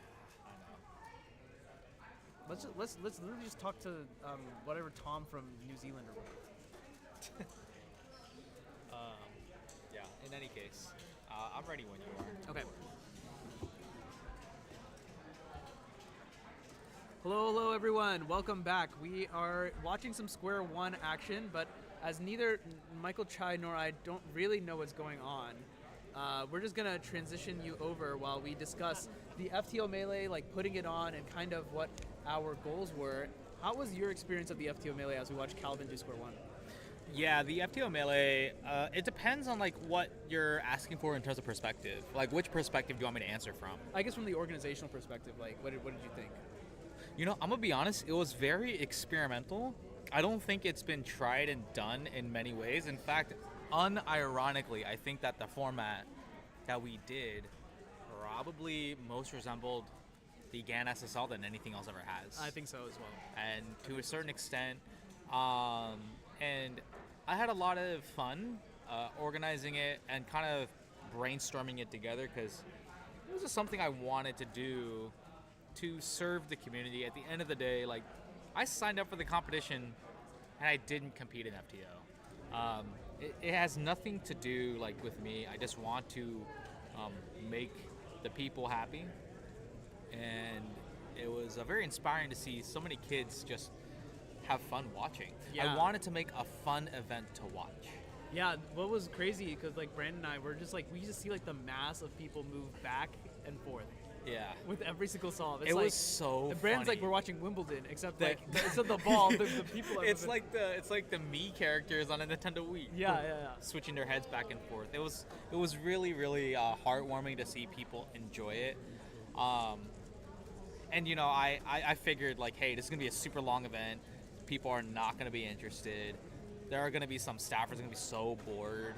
And while that was somewhat true, it is gratifying to see that some people got the most out of it. Yeah. Including our cubers, really. Yeah. I think that was like the most fun thing, was just like have them all in like one place, to just see them all, just like have fun. Yeah. I mean, you tell me, Manu, like, what if, like, we did it for a different puzzle, right? Like, we Yeah. could do the same thing for a different puzzle. Nothing necessarily is stopping us from that. Yeah. And creating just something, a good, energetic, fun experience. Yeah. And I think it was definitely, I think you could just see, just like from like the crowd was into it. Yeah. And I could see it. Yeah, for like a different puzzle, you have like just the top solvers. It's just like we just have all the top solvers here. They just go head to head. And I think what's great is I think it's great to like reward the community as well. We got all the giveaways going on. We for the FTO Melee, like 4 people were able to compete without being invited in. That's cool. They're like our local cubers too from the area. I think that's sick. I think that's fantastic. And shout out again to our sponsors, SpeedCubeShop and Diancheng, who are able to provide the podium prizes, providing gift cards on SpeedCubeShop's ends, and Diancheng providing all of these puzzles for giveaways, and providing our cash incentive, which is honestly like a fantastic initiative. Yeah. Like, kudos to these companies for helping us out. Yeah, and I think it was great to see that that there was support on their end as well, to kind of try this format that is a little bit more experimental at the end of the day, where we didn't really know what was going to happen. And obviously we kind of could hedge a little bit because we have the best FTO solvers, right? So we were definitely going to be something cool. Yeah. I mean, that last solve from Aiden to clinch the entire thing. Oh yeah, that did not look was- like Aiden was going to win it. Yeah, at first. It looked like they were really far behind, but it's exactly it's just how the cookie crumbles at the end. Yeah. And I mean those 5 solves between Aiden and Larson, that was also great. Dude, Aiden, by the skin of their teeth, really beating Larson over there. Yeah. And that last solve against Dan, I thought Dan was pushing for a comeback, to be quite frank. Right. And which was, possible. But I mean, to be fair, Aiden, right now, many could argue is the best in the world, right? Yeah. So as much as they were the 3rd seed, it was neck and neck. Yeah. It was a toss-up. That's what makes the Melee so interesting. Yeah, definitely. And I think it's also great that something that's interesting that that Tyler was saying, Aiden is just getting started. What was it? Aiden is just getting started, and that Tyler thinks that Aiden is now settled in, so we can see something very magical happen in solve numbers 6, 7, 8, 9, and 10 in round 2. Oh, really? Oh, okay. That would be interesting. That would be cool. Interesting premonition, as we call it. That's a good word. That's what I should have called it when he was talking about it. Yeah, and I thought organizationally from the FTO Melee, I would like to hope that the stream side turned out decent. It was really fun. We wanted to bring and involve Papa FTO. Oh yeah. And I think when we were once we figured out the audio issues, Ben was fantastic. I love hearing from Ben. He has a really interesting insight into everything, both as a competitor but also as just the face of the community. Yeah. So and it was awesome for us also because we got to try out the remote casting type of format, which was really, really cool. Yeah, and the only minor hiccup was it was really just a minor hiccup at the end, just figuring out that audio stuff. Very simple fix. Yeah, so that was always great to see Papa stay involved there, and we honestly wanted Papa to come here, but unfortunately wasn't able to make it. But anything we could do to keep him involved. Oh, definitely. And I think great for FTO as a puzzle too. Yeah, I mean it is just a fun puzzle at the end of the day. It's just fun. If you haven't tried it before, it retails very cheaply. Yeah. So I would definitely consider it. Yeah, I mean, there were definitely like people in like the chat. Yeah. That were like, I want to pick this up. It looks fun. Yeah. I did like my short explanation of Ben Cisco, and it's like I understand this. Yeah. It's not that, and yeah, it's truly not that bad. And then, yeah, so we were talking about watching Dan versus Aiden and how Dan had that unfortunate corner pop. Yeah. That was really unfortunate, but the thing is, the hardware has improved so drastically right now, and it is only going to get faster and better, and you know, it's going to be awesome. We're going to see how the hardware field stacks up in the future. Yeah. Like, who knows? Maybe Dencheng will make a version 2. We really don't know. Very possible. Maybe that's our little wink to Dencheng. Well, But I mean, now they got a lot of testers out there too, right? Yeah. To see like, okay, what works, what doesn't work. I mean, next time they make an FTO, they're definitely going to deal with the popping. I think that's definitely for sure. Oh, for sure. However, when you look at so that's what's interesting about an FTO. When you look at the internal mechanism, it is impossible to put back together when it pops. Yeah, it is. It is a nightmare. Like, it is definitely harder than a 4x4, isn't it? I think so. I think it's harder than a 4x4 to put back together. And if you're new at putting together a 4x4, that's hard already. Yeah. I think as just a spectator watching the FTO Melee, I just had a really good time watching everyone have fun. I think that the FTO Melee is a perfect environment for someone like, you have to qualify in on a lower seed, right, but still come out on top, just as Aiden suggested. So Aiden qualifying as the 3rd seed, but still winning the entire event. Yeah. All right, and it creates some level of parity because the qualify, it's just like, I wouldn't call it F1 per se, but kind of hybridizing a lot of different components of a lot of different spectator sports and kind of homogenizing it into something of our own, really.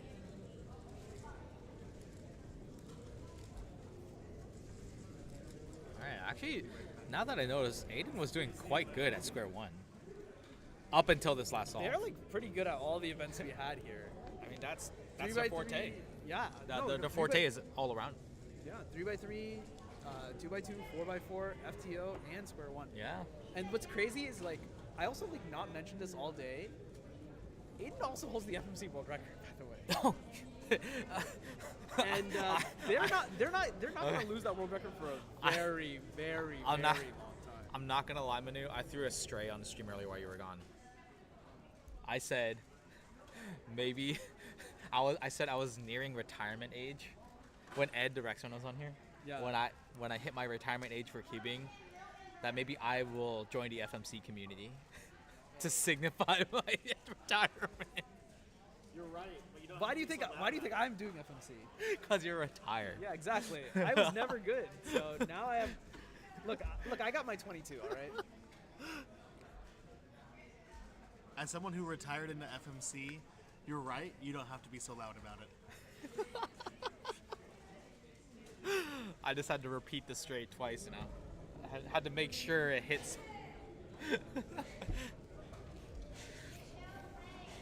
Yo, what happened to the ticker? The ticker got all cursed.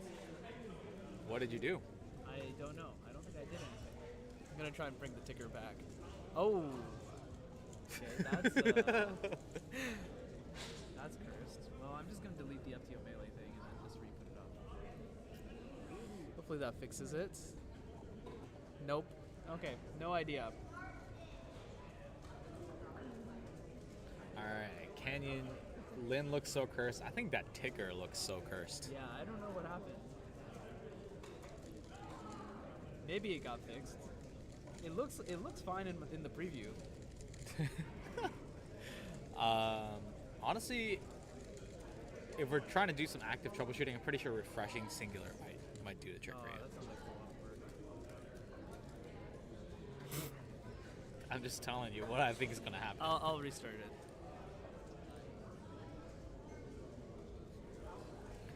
All right, the graphics will be back onto the stream shortly. Yeah. But the FTO Melee, it was just, I think it was a very rewarding experience. I would love to do it again. I mean, who knows? Maybe we'll do the square one melee. We don't really know. Yeah. Maybe we'll do, by popular demand, the Ready Cube melee. I don't know. Right? When I say popular demand, that's a stretch for Ready Cube. But a stretch is a stretch. yeah. But I just want to. It was a fun format. Yeah. It was a fun format. And it was nice that it was able to be fit into like an hour's time. I feel like that makes it very flexible. I think we did it within that. We were a little bit slow. I think in execution we could have been. I don't think we could have been faster. I think we could have like filled out the time a little better. Yeah, I don't think it could have. Like I actually. Yeah.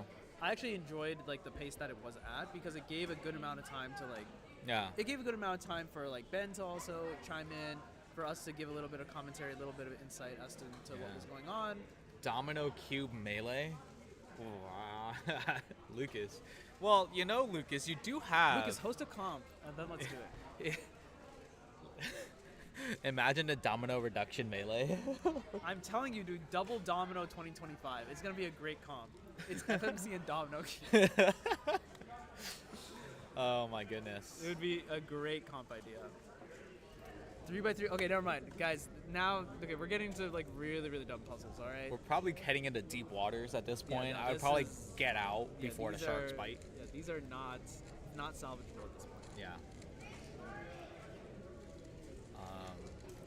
But I thought the FTO Melee, what was interesting was, you know, we did anticipate a lot of 3-0 sweeps, but it ended up being really quick with one of the semifinals and the grand finals being a sweep. That doesn't mean it wasn't close, but it was like, oh, dang, that was like insane kind of deal. Yeah. And I do think that the FTO, I mean, to be fair, we somewhat predicted there would be a lot of parity, or not parity involved, there would be a high difference between the top four and the bottom four. Yeah. But yeah, that's kind of like how it turned out.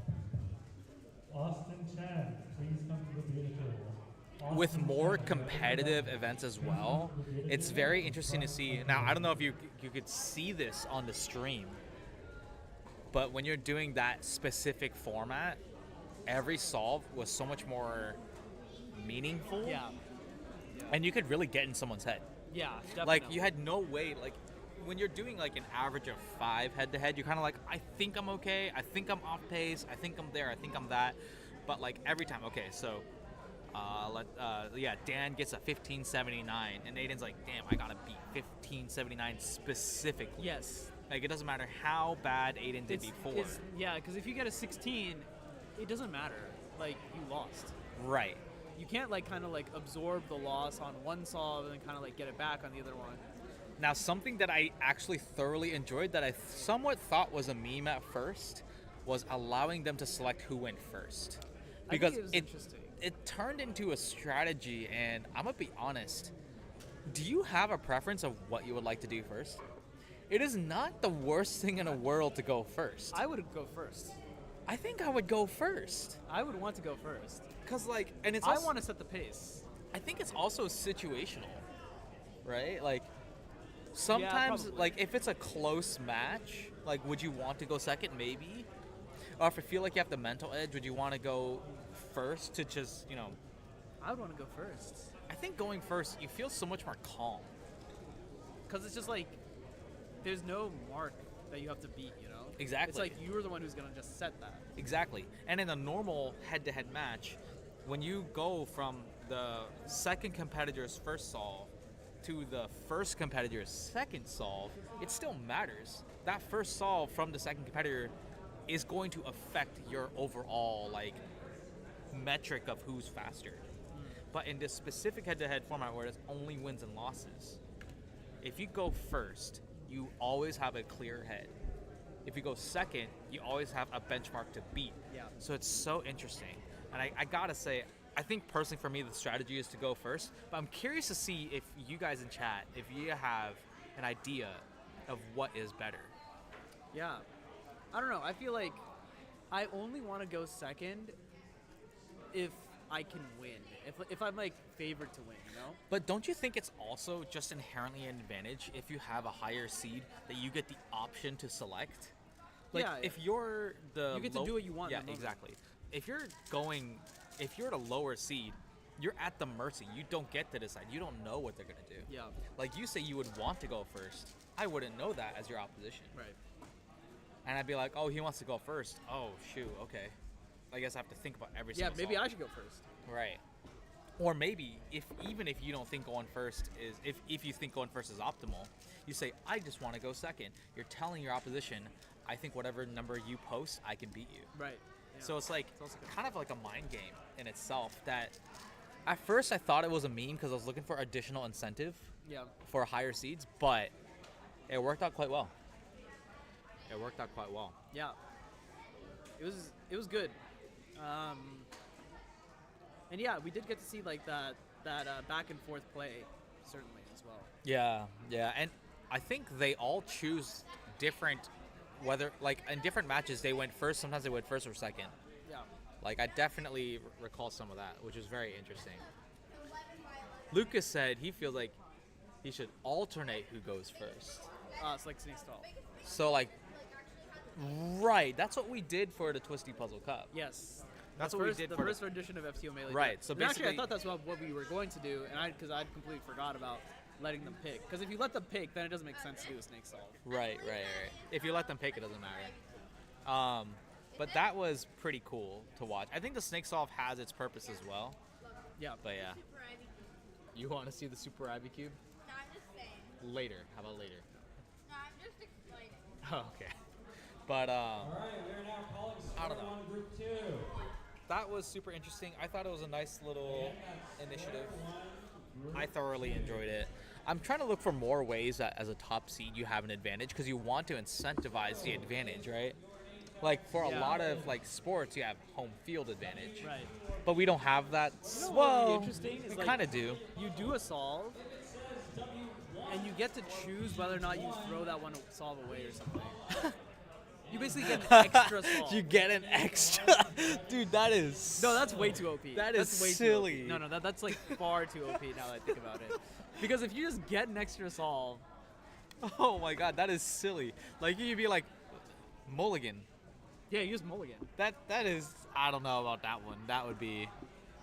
I don't support that maneuver. Dude, I don't know. That actually could be kind of interesting. I don't support that at all. I think I'll have to veto that one. What if you could force your opponent to mulligan? Like you get hit with like no plus. It's like +2 Uno +2. It's like What if you do another one. How is this? What if you're the lower seed? You have to win by 2. Oh. Huh. that's interesting. That's not bad, right? That's hard. I think that's really OP though. That's really hard, OP. yeah. Like if we're gonna extend out the format, we might as well just make a longer format. Yeah. And then because Yeah. when you do that, you just want the person who is more skilled to win, probably. Yeah. That's sort of why we opted for best 3 out of 5. Best 3 out of 5, I think. We is weren't good. necessarily looking for the fastest person. We were looking for just a little bit of parity, and for people like, how can they handle the pressure in the moment? It's like, obviously, best of 1 is ridiculous, right?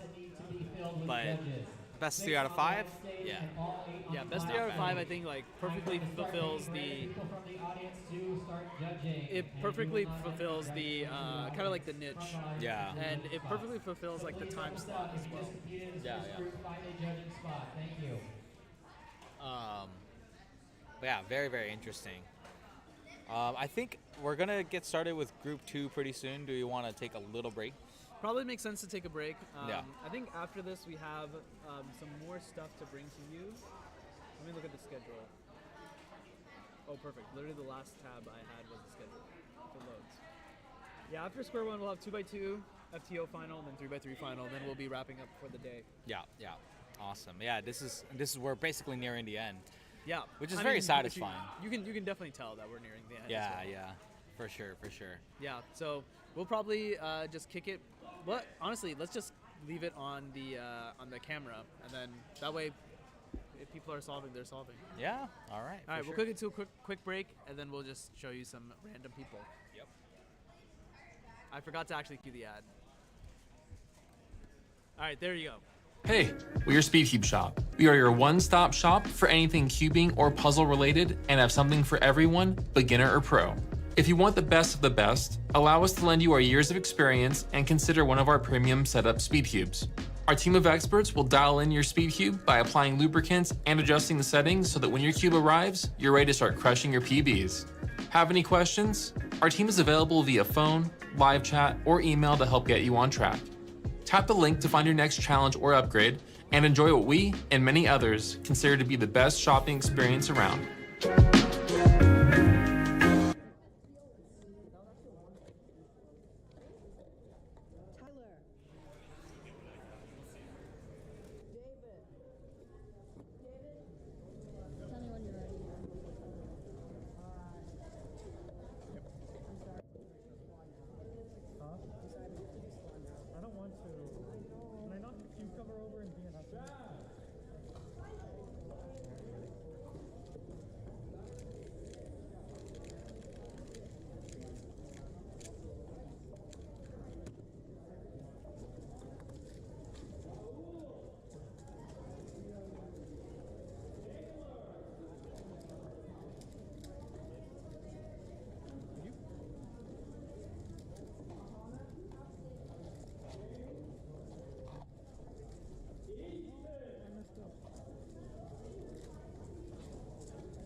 Hello, everyone. It's Manu again as we watch David Corrali do a square one solve here. I think the last one of this round, which means that we're going to start 2x2 shortly. 3 rounds left. 2x2, FTO, and 3x3.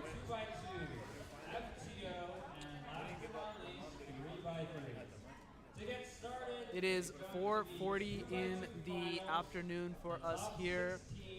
Should probably wrap up everything in about 45 minutes or so. On the white stage. So the 8 stations on the white stage. Yeah, we will be having 2x2 finals. On the black stage. Let's take a look at who made it into finals. 16 competitors advanced. Aiden, Bryant, Jonathan Rutenberg, Trevor Mendelson, Sebastian Stone. I'm not going to go through all the names.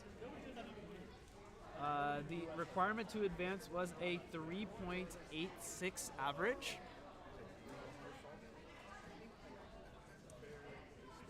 And yeah, Ethan Mendelson, the last one in. Yeah, so we're going to be doing some 2x2 to get us started with the finals block. I guess technically square one was also a final, and I guess technically 4x4 was also a final round.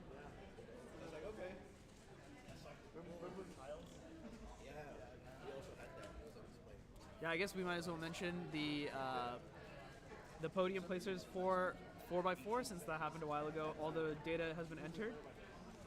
In third place, 33.68 average, Nico Harper. Second place, Ann Lee with a 33.18 average. And first place, Dan Pushkov, 30.91 average. I think we asked Dan about that, and he was like, yeah, it was like not that good. But that will round out the 4x4 podium. And let's see, not all results entered for square one just yet, but we actually ended up putting everyone who had a chance to podium in the first group since it was a final round and made sure that everyone got the same scrambles. So right now it looks like Calvin is in first, 8.35 average, Nico Harper 9.98 average in second, and Ben Yu 11.29 average. All right, we're looking to fill 6 stations with judges. Yep, so onto the final block 2x2 as our good friend David Lin, new pianist, cube pianist, is back into the booth. How has the day gone for you? What did you think of the events of the day today? I mean, it's been pretty exciting to hang out in this atmosphere, especially with obviously the main event, FTO, I would say. I mean, yeah, it is the main event, right? It's yeah. taking over even 3x3. Yeah. So that was especially exciting with the crowd, you know. Well, They're actually making a lot of noise for the event, you know. They were making a lot of noise when there were some really exciting matches. Yeah, we saw some good solves as well. And I think it was cool to see the world record single, of course, in round one. We do have round two coming up after 2x2. And yeah, I thought FTO has been great. It's been really fun hosting an FTO competition, an FTO focused competition at least. Rather than one that just like kind of we just have a round of FTO during lunch or something. So yeah, it's been fun. It's been fun. I think that everything else was also really chill.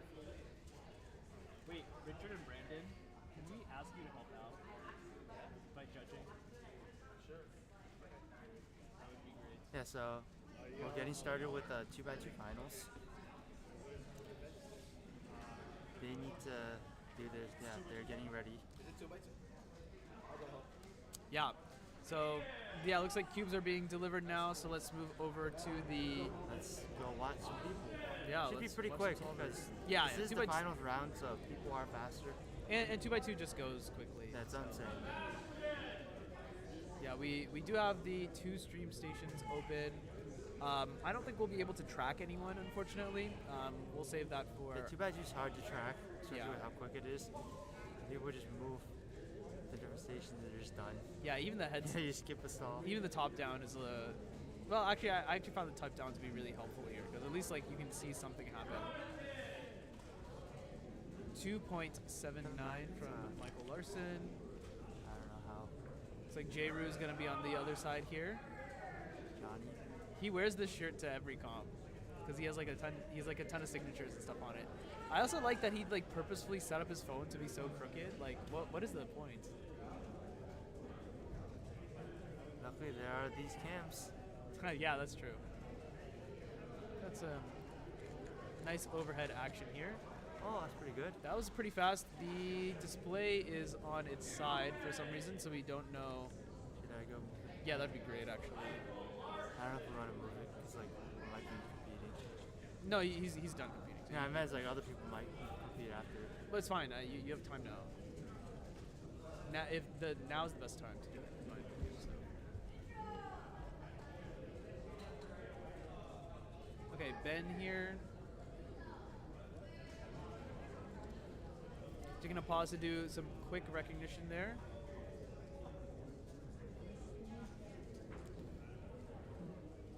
.71 from him.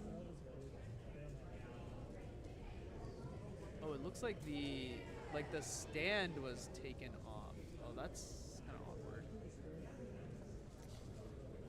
Well, here's Aiden, who was in first place in round 1 also, with a 2.0 average, 2 flat. Where did it go? I don't know. There's ones that are missing. That's cool. 2.26. So it's a bit behind what I would have expected. Probably like what Aiden was expecting.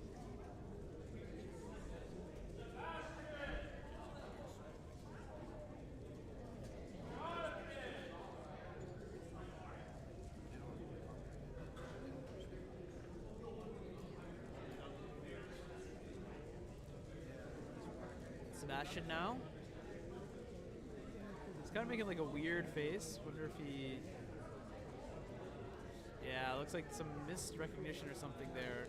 615.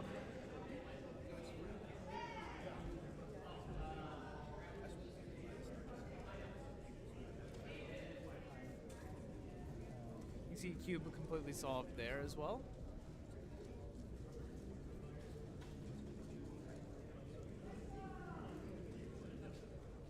Michael Larson just got called up. He'll be here.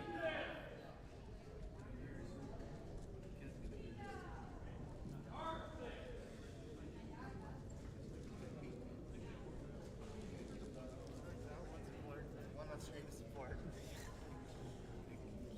Can't see what people get.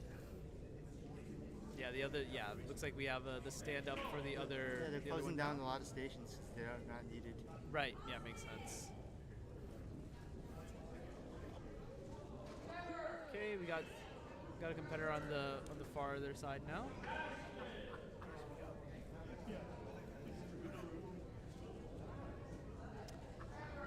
Hello, is Emil here? No, Emil, I believe, is a SoCal competitor.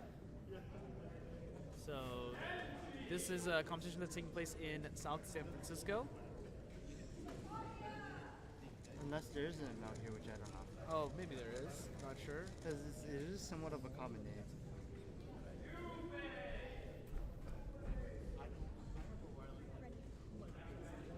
Alright, here's Trevor now. Trevor probably is good.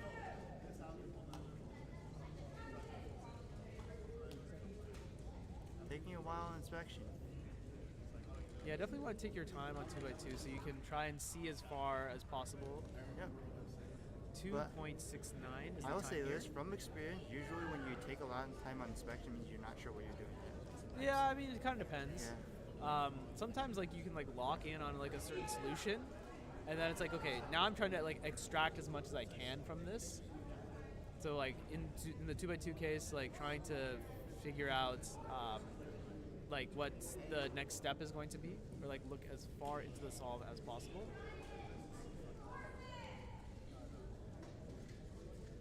Here's J. Rue now. Oh, interesting. Not sure what that was about. 3.84. Looks like a fast layer and then into CLL. Yep. Oh, yeah. We're going to have Tavia on this one. yeah, we're just going through, wrapping up. Haven't seen anything amazing. No like four movers or anything like that. It's pretty standard stuff. Usually, once you see someone get a good time, everyone, like most people, will get a good time. This 2x2 is really scramble dependent. Yeah. For good solves. 707 for her. And 3 for Mitch. That's a +2. Yeah, +2. So that's a 5-second solve for him.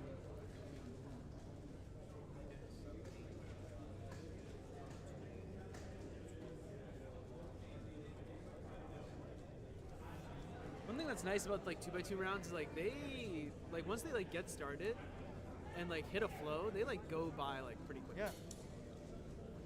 It's really quick for everything. Quick for scrambling, quick for solving. Yeah. And yeah, there's just nothing super complicated about it. All right, Sebastian now. Again, doing the CLL, but yeah, kind of not having this best execution, 3.48. Yeah, it could have been better.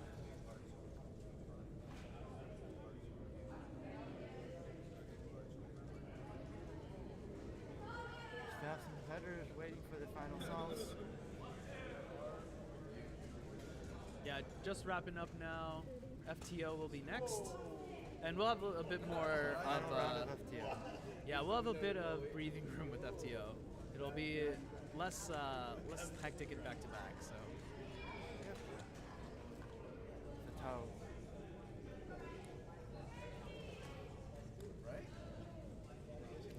Here's Austin Chen.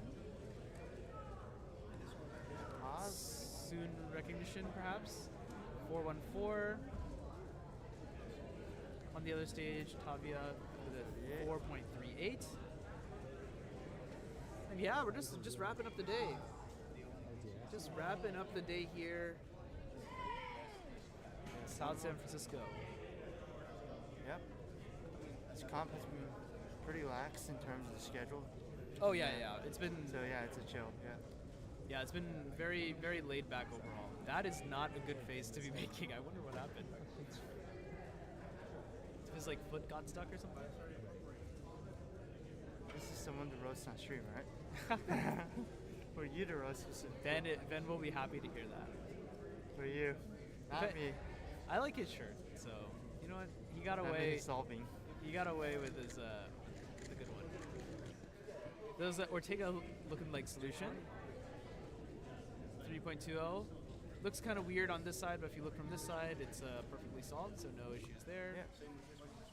Sometimes there's the angle. Yeah, definitely. Like looking at a different angle can definitely change the way that you see it.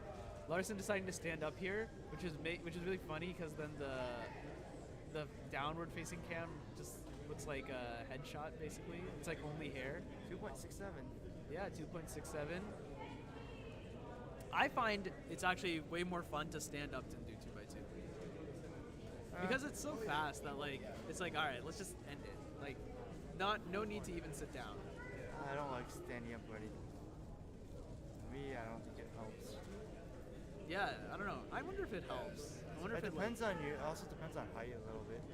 I mean, I have a feeling why some of the younger people stand, like especially like Yi Heng or some other cubers sometimes stand, is because. Well, otherwise, if they sit down, their like hands are gonna be like above. Yeah, them, right? So it's easier. 2.91. Want to stand for 7x7? It's a good idea, Dylan. Maybe it'll give you a power up and you'll solve it in like 10 seconds or something. Hey, maybe that's for a YouTube video idea. Someone could take it. Standing up for every official WCA event. I actually have a 4-blind success standing up. It was like a 18-minute 4-blind success. Yeah, but I was saying like is standing or sitting down better, so I can compare. Someone could try that out. Just, It'll motivate you to sit faster, solve faster. You just sit down. Oh my goodness. All I'm saying actually not bad.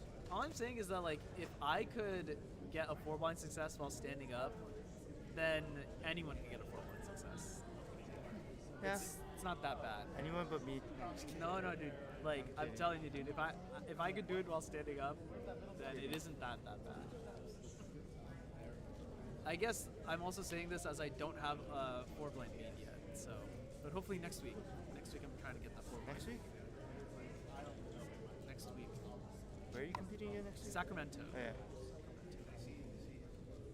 Which is really weird that I have like 2 NorCal comps back to back, considering I lived in SoCal now.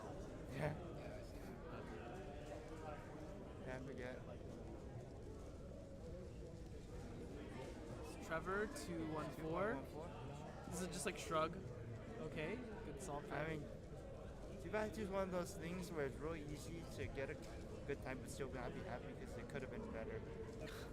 Yeah, I guess that's true. Maybe if not clean. Because how short the solutions are. You're like, oh yeah, maybe I missed saving a few moves, but those few moves could cost a few moves. Yeah, a few moves is huge. All right, we are almost done with the competition. But we've got 2 more giveaways. I'm not sure if this person's still here, but back. Liam? Are you sure? Can you vouch? Oh, are you actually? You can take it. Maybe in the back. If you know Liam, you can take it. How about you in the FTO? That's funny. All right, everyone. Since Chai's making an announcement, you can't hear me anyway. I'm just gonna cut to a quick ad, and then we'll get started with FTO finals. That'll be fun. Hey, we are SpeedCubeShop. We are your one-stop shop for anything cubing or puzzle related and have something for everyone, beginner or pro. If you want the best of the best, allow us to lend you our years of experience and consider one of our premium setup speed cubes.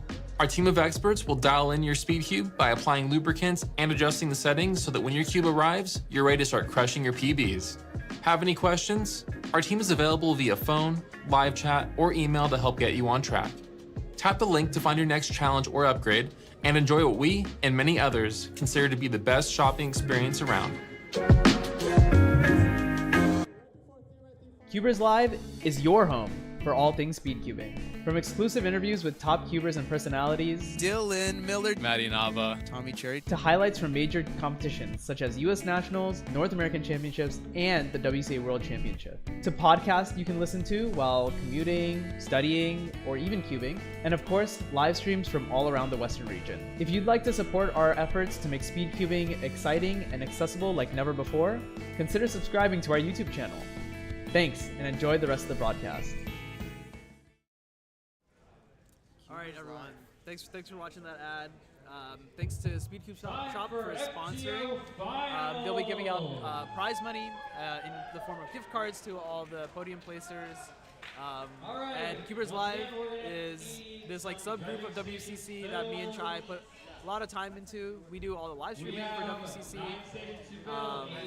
So yeah, it'd be great if you check out some of our stuff. We do a lot of stuff on there. We're live streaming this competition there, podcasts and other stuff. Bunch of cubing stuff for you all. We're just really trying to push the envelope of cubing media. So if you could check us out there, we'd greatly appreciate it. The memberships are open on that channel now too.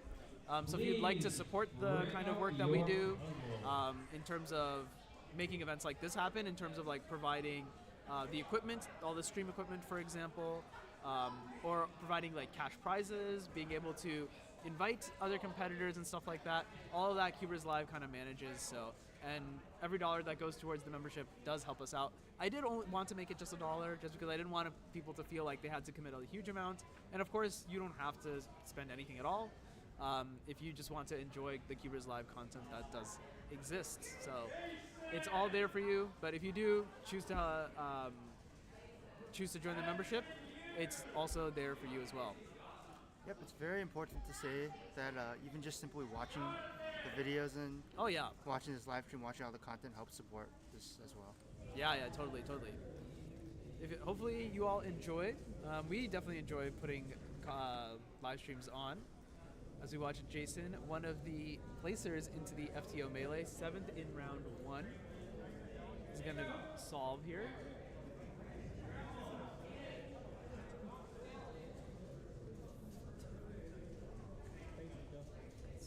goes.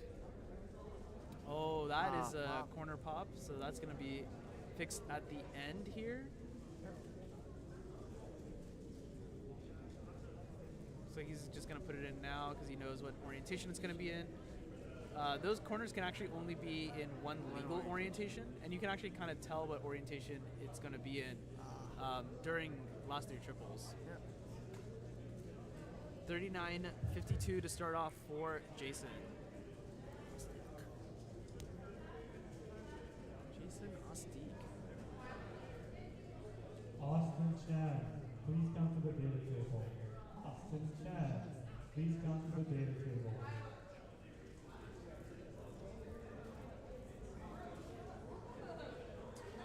All right, looks like cubes are just being scrambled as everyone is FTO does brought take a little out. longer to scramble. Yeah, it is a little bit more awkward to hold in the hand and turn. And also, just to note, like, it's not an official event, so most of the people here aren't used to scrambling in this manner. Right. Yeah. Scrambling that much. Yeah.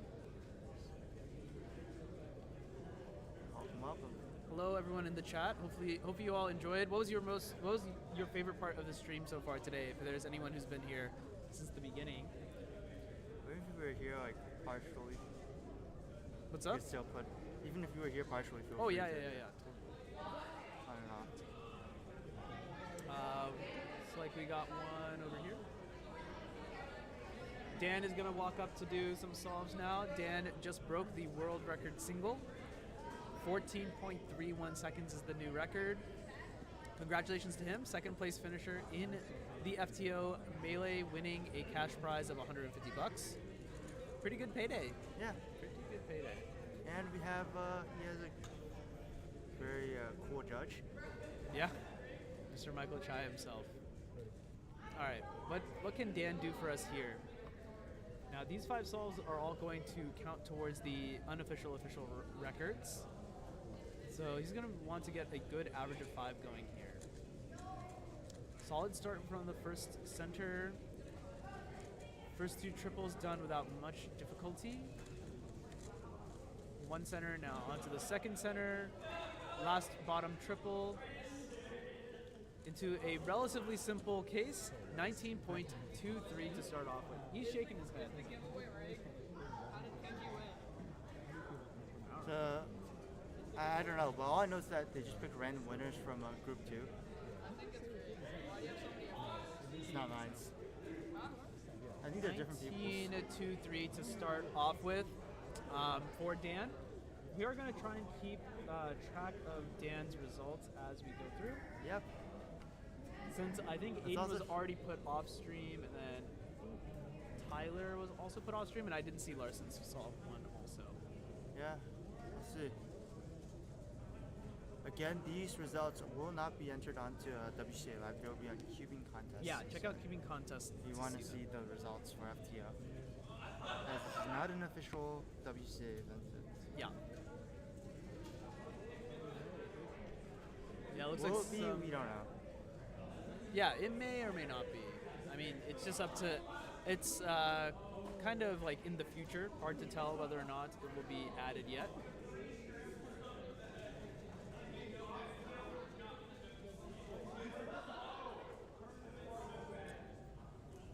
All right, here we go. Michael Larson now on solve number 2, solving next to Brandon Harnish. Third place finisher in the Melee, also got third place, or sorry, he got second place at North American Championships. Great finish for him there.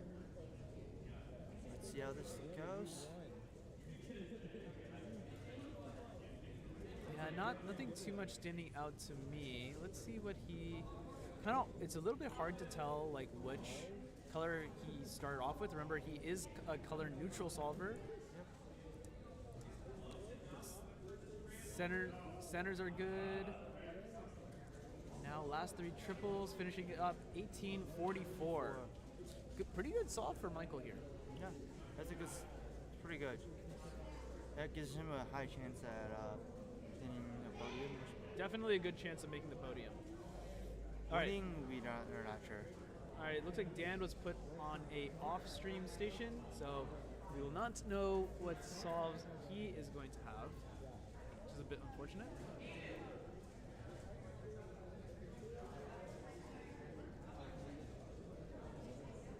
Aiden's going to be solving right next to him on the far side. Unfortunately, we don't have cameras there. Only so many cameras we can put up. Yeah. Does that one even have a display? Can we at least see on the display what Dan got? Yeah. I mean, a lot of displays are gone, which I don't know. Yeah, that one has a display, but it has no Kinda cable. dead. So It might be like very dull or dead. no, I think it just doesn't have cable. Yep, that is the. Yeah, so Dan did his solve. We have Aiden's no gonna clue do what he their got. solve. Yeah, no idea what he got. Aiden's about to start off stream 2 next to him, so it's really unfortunate we can't see them. Yeah. Especially when one of the streams literally wide open. Yeah.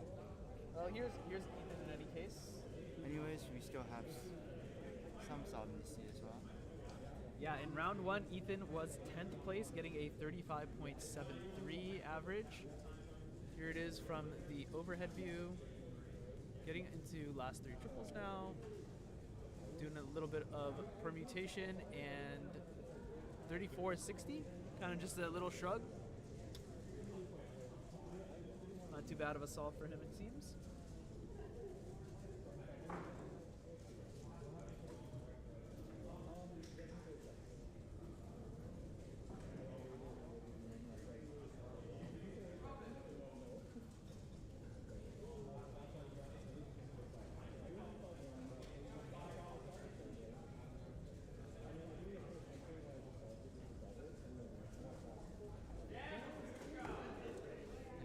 Dan, where is he? Oh, okay, he's solving on stream. Yeah, it looks like he's going to be on the stream station here. We get to catch him this time. Yeah, we'll get to see what he gets now. So the third solve is just unknown, whatever it was. But on the first solve, he did start off with a 19. A little bit behind probably what he would have wanted. He's probably looking for like a like an 18. Yeah, he's definitely looking for like an 18 or 17 after 5. So let's see what he can do here. Now he's going to do white. And it looks like he does have a decent start there with the triangle and the edge put together. He's turning relatively quickly here, but looking pretty good all the way throughout. Onto last 3 triples. And just very, very smooth, 1581. Great solve from Dan. Third solve, 1581. Now I really want to know what that second solve was, because if that was also 15, he would put himself to get a good chance to get a really, really good time here. Here's Tyler Hicks, 1902. That's breaking his PR. Remember, he has not competed in FTO in like this like official, unofficial capacity before. So this is the first time his results are going to get entered. He's going to go in with a sub 20 on his record. That's pretty good. How many people even have a sub 20 at all? I have no clue. Never checked the FTO rank. I look. Updated FTO rankings. For single, only 7 people in the world have an official, unofficial sub 20. That's cool. So he's gonna go right up in there. Good for him. Now we have Calvin. FTO is not an official event. It is actually still unofficial. Yeah, we're just having it. We're just saying that in sort of a setting like this, in a competition setting. Yeah. Yep. David, you can leave photos, maybe. You can leave it. You can leave it for photos. Calvin just wrapping up here. Yeah, that was. We're saying the that was unofficial official on Cuban contest. We're focusing on people who've done it in a setting like this. Yeah. Because not everyone has had the chance to compete in FTO in a setting like this. Yeah. Many people like will just compete at home or like they've competed online before, but doing it in like a competition setting, even though it's like not an official event, you can still hold it under like official, like the air of being official, right? And that kind of changes the way that you cube. It adds like an additional layer of pressure, like Tyler was mentioning earlier. Last three triples, 2015. So he is 4 solves in. And Dan has a 15, a mystery solve, a 19, and a 20. So he's going to be counting that 19 and probably not counting the 15. At least as far as we know so far. Here's Brandon. Brandon Harnish Ranja wearing the Bay Area SpeedCubein 5 t-shirts. OG. Yeah, super OG. Can't quite see it on the t-shirt, but yeah, that comp was held like over 10 years ago at this point. I don't remember if I went to that comp. You were at BASC 2, right? I was at BASC 1. At BASC 1. That's a pop. Oh wait, no. What am I saying? That it just blended in with his shirt. I thought it was a pop. Legend. Former SKU world record holder. Yes, indeed. Oh, he did pop. Okay, I was not entirely crazy. Yep. 42-41 for him. I was almost scared that like you put it back and then you accidentally did. Oh, it didn't put it back fully. +2. Oh, to +2. Yeah.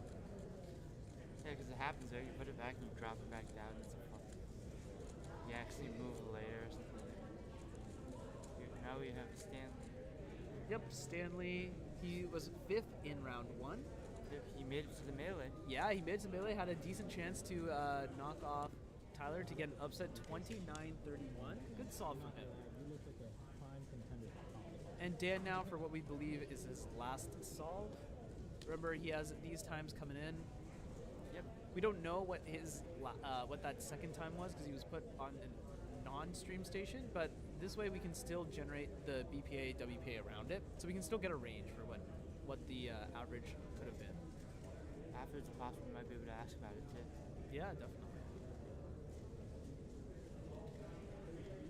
Last 3 triples into simple flip, 1672. So I mean, depending on what that second solve was, he was looking at a pretty good average. I mean, the best possible.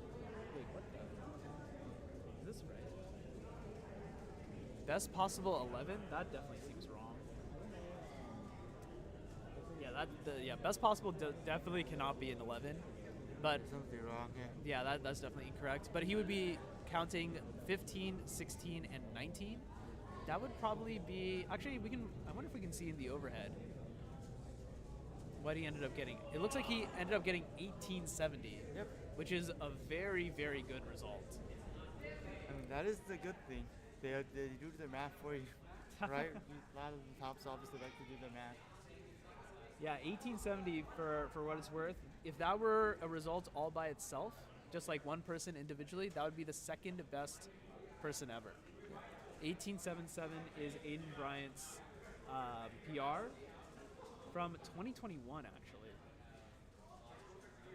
So it would 1870 just beats that. So that's a very, very good solve. We'll have to see because again, there's still a lot of other people not inputted in, like Aiden's results. Oh yeah, everyone's results definitely I mean, it's like we don't know what they got, so yeah, we have no idea. Here's Ben Yu now. Let's see. Ben was in 11th place coming into this final round of FTO. We are. That's all right. Not bad.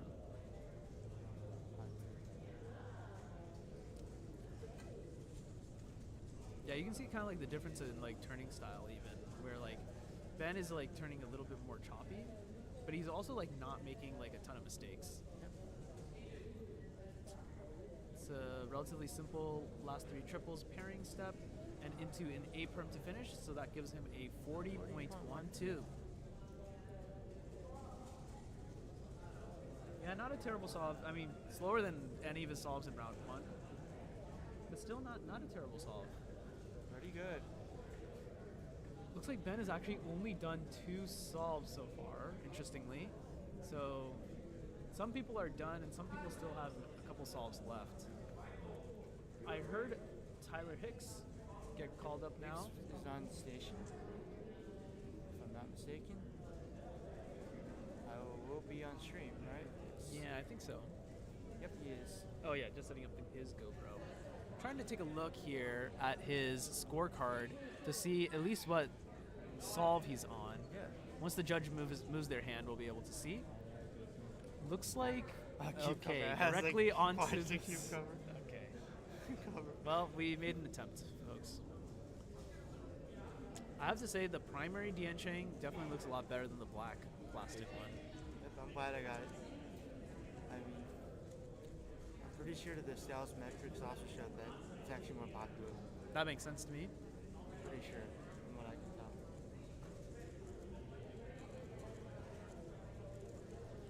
Tyler just wrapping up the solve now. 24-37 from him. 37. Here's Jason on the other side, also on wrapping up his solve. Plus 3 triples. Yo? Yeah, we never got you. Well, I just got a scoop.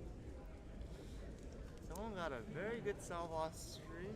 Ladies and gents and everyone else, Aiden Bryant got a 13-second solve off the stream. That is a world record single. Yep. Beating out Dan's world record earlier today. Yeah, Dan had a 14-3-1 as the world record single to break it. Aiden getting a 13-second solve. Breaks the world record by a good margin, at least 0.3 seconds. It's very, very impressive. Maybe it sounds like it was the same scramble that Dan got a 16 on, which means that was scramble number 5. Yep. So a couple competitors left, so we could see someone get a really good solve on scramble number 5 still. Who do we have left? Yeah, we got a couple competitors left. Yep, we have to wait and see. Michael Larson is off the stream. He's probably getting to that solve 5 range. Tyler has not done solve 5 yet. Let's see. Although Aiden is probably using like some fancier techniques, so it may not be the same solution or a findable solution.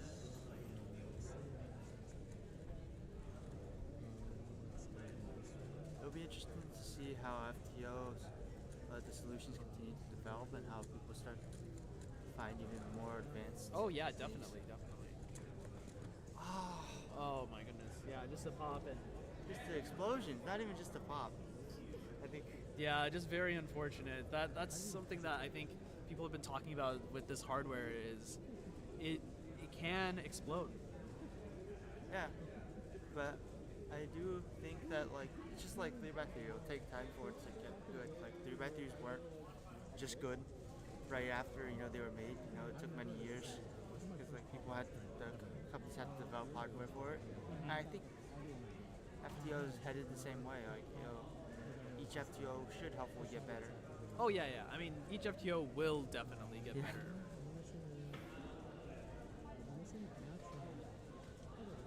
Yeah, unfortunately, Brandon's still fixing his puzzle, so that station is kind of. He stopped the right time, now. so yeah. Didn't have the attempt. But if you all want, we can watch Brandon try and put the thing back together. Have you ever assembled an FTO? I did actually. So when I was in the showroom in Vegas, there was an FTO that was there, and I was playing around with it. But that one was an unsolvable cube because someone had probably exploded it and put it back together without trying to fix it. So that one I had to take apart and put back together. That was the first time I'd ever done that. So that was definitely an interesting experience. It was a bit harder than I thought. Yeah. To try and cram some of the pieces in. Yeah, no, it's hard. I've done it before.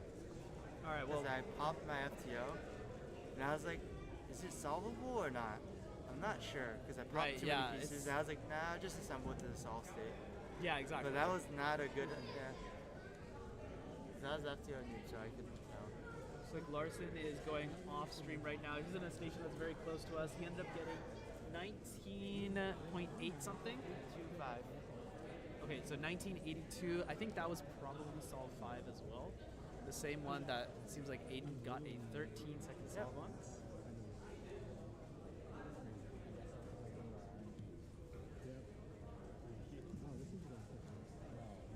do this. This is nuts. Yeah, meanwhile on the stream, Trevor Mendelson doing the last bottom triple. And then going into a final pairing step, 35.31.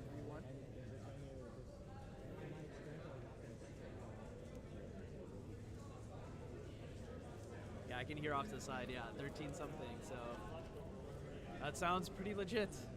Yeah. New Done. world record at the beginning of the day. Excuse me. One at the end of the day. Yeah, at the beginning of the day, Aiden Bryant had the world record single, and at the end of the day, they still have the world record single. It was traded hands once in between. But yeah, world record has been lowered from 14.7 down to 13 something. Congratulations to Aiden for that. Congratulations. All right, Larson now. So I think I was wrong because he's still here. So that last solve could not have been solve 5. Let's see. Let's see. Turning. Yeah, center is done now. Onto the last layer, last 3 triples. 17, nice. 5, 6. He's shaking his head, but I mean, I think he ended up counting as 17, I think. He definitely ended up with a sub 20 average. Probably, yes. Yeah, so he put himself in like a very, very good position to get onto the podium.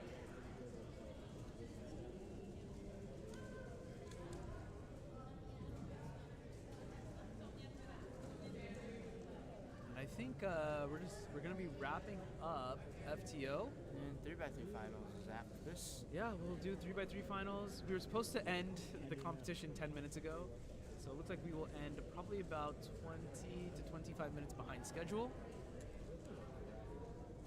That's why it's nice that this comp has a really chill schedule, so like even if it runs late, it's not that late.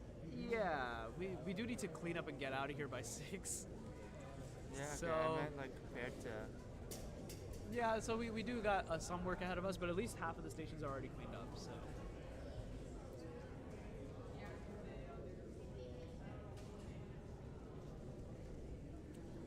All right, I think the last solver, Stanley, is like not on the stream, so you're back to us now. Yep. We're just chilling here, waiting for 3x3 finals here at Bay Area Speedcubing 64. Yeah. Yeah, 3x3 finals. Yeah, let's see if we could pull up who made the finals. Yeah, let's see. Yeah, so top 16 made the finals. Mitch was the last person in with 9.35 average. And in first place, Gurshan Singh, 7.46. So if he can repeat that performance again, he's going to put himself in good position to win the entire competition, get first overall. Yep. Who else is there? Richard. Richard's old. Yeah, old school cuber. Richard is old school. He used to win all the comps or podium in the back of the day when I. Yeah, he's a great competitor. Michael Larson in third place, All right, it's time as for you've the heard. final event of the day, 3x3 finals. Dan as well. This is the top 16 of 3x3 round 2. If you are in All right, everyone. To wrap up what has been a pretty long day for one of these BASC live competitions, we're going to bring to you 3x3 finals. 9 stations.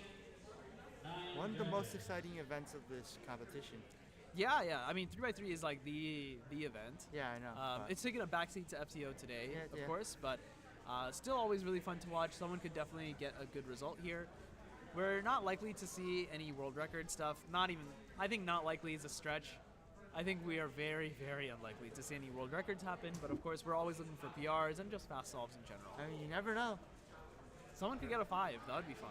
Someone could get a 3. You never know. Someone in theory could get a 3. I mean, it's happened. I mean, Sebastian is in this final. Sebastian has a 4.08 official that single. was So from Chico, yeah. Yeah, so it is not impossible that someone gets a really, really good solve here. Kind of depends on the scramble, depends on your tiredness level. It is getting towards the end of the day, so. Yep. Again, as stated, end of the day means that they're tired of competing the whole day. Could be. Yeah. It has been a relatively long day, I would say. We started the competition at 9:30. We're coming up to 5:30 now.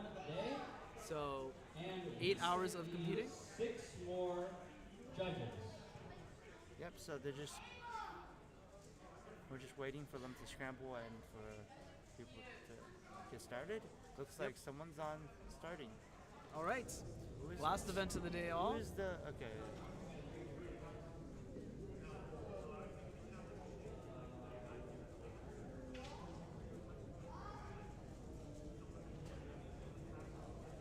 Shouldn't take too long either, because it is the final, so they are typically faster. Yeah. Solves. All right, looks like we're going to the top down here. All right, starting off with the yellow class. This is Ian Yam in 14th place coming into this final. Okay. 9.86 solve. Not a bad solve by any means. In order to make it into this final, they actually got a PR, 9.29 seconds. So 9.8, not a bad solve by any means. Here's Dan Pushkov now. Of FTO fame, as you may have heard, but also he was 6th place in 3x3 round 2 in order to make it into 3x3 finals. FTO fame. Yeah, definitely of FTO fame. Yeah, he's now sponsored by Tianxing, Yeah, that's pretty exciting. which happens to be one of the sponsors for this stream and this competition. Yeah. So Dan on yellow cross here. That just looks pretty decent. Yeah, I mean 7-1-0. Can't be too upset about that. That's good a result. good start. I think it's all about the start. Yeah, that's true. It really is all about the start sometimes. Here's Richard now, unfortunately making a bit of an execution error at the tail end of what looked like F12. 9.91 to start off his finals average. Yep. Fast.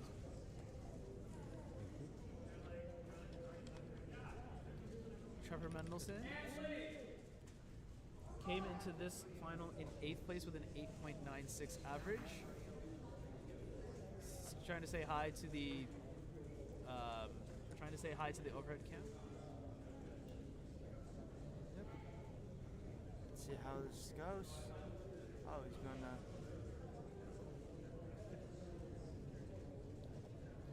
He has blue on the bottom, or he has green on the bottom right now. I wonder if he's going to stick with that. Yeah, he is. He is. Interesting. Perhaps a color neutral solver, or maybe just green cross. I mean, the only green.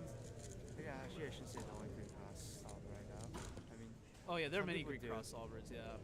Yeah, because some beginners methods actually teach the green cross. That's right. Yeah. That's why some people are. Even I learned on a method.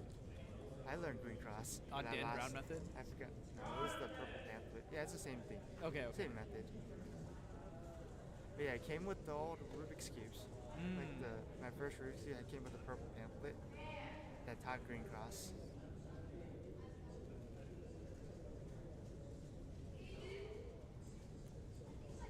Looks like we're gonna get Aiden on this But side. I can't now. green cross anymore. You can't do green cross anymore. No. You lost the ability. Yeah, I lost it to the white only. I mean, there are like many top solvers that are like white only. Yeah, I know, but it's just funny how I used to do something else. Let's see, this solve. All right, Our Aiden FTO also is champ holding here. white on bottom. There are a couple white edges that are already oriented. From this position, yeah, only need to do one F move to orient all white edges. Yeah. Decent F2L solution, about Pretty good. 6 seconds, and good last layer into 8.61. 861. Not bad. All right, here's Gurshan Singh in pole position coming into the final with a 7.46 average.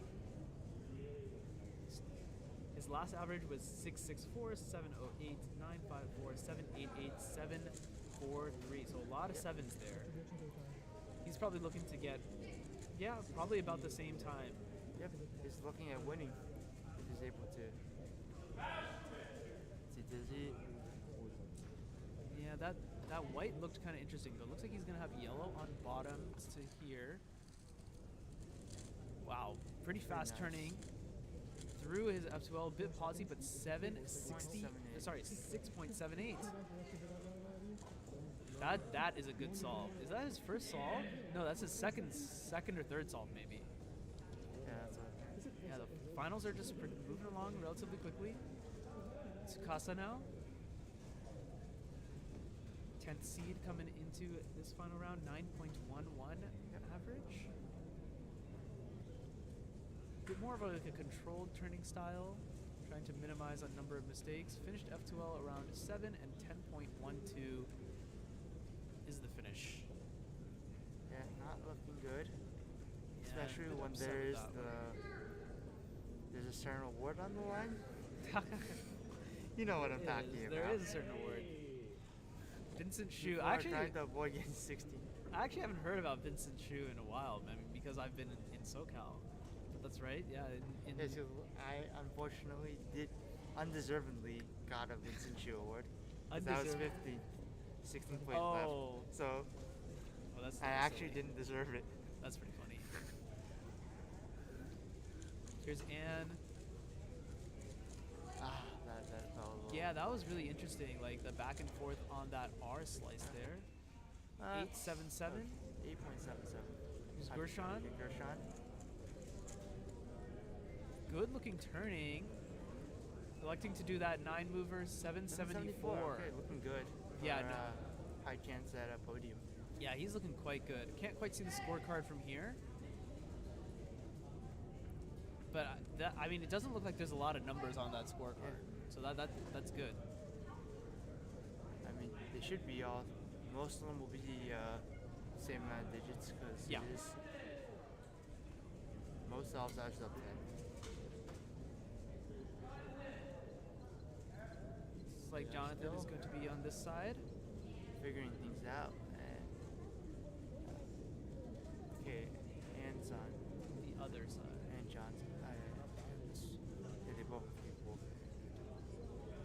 Both of them setting up their tripods. Camera gear.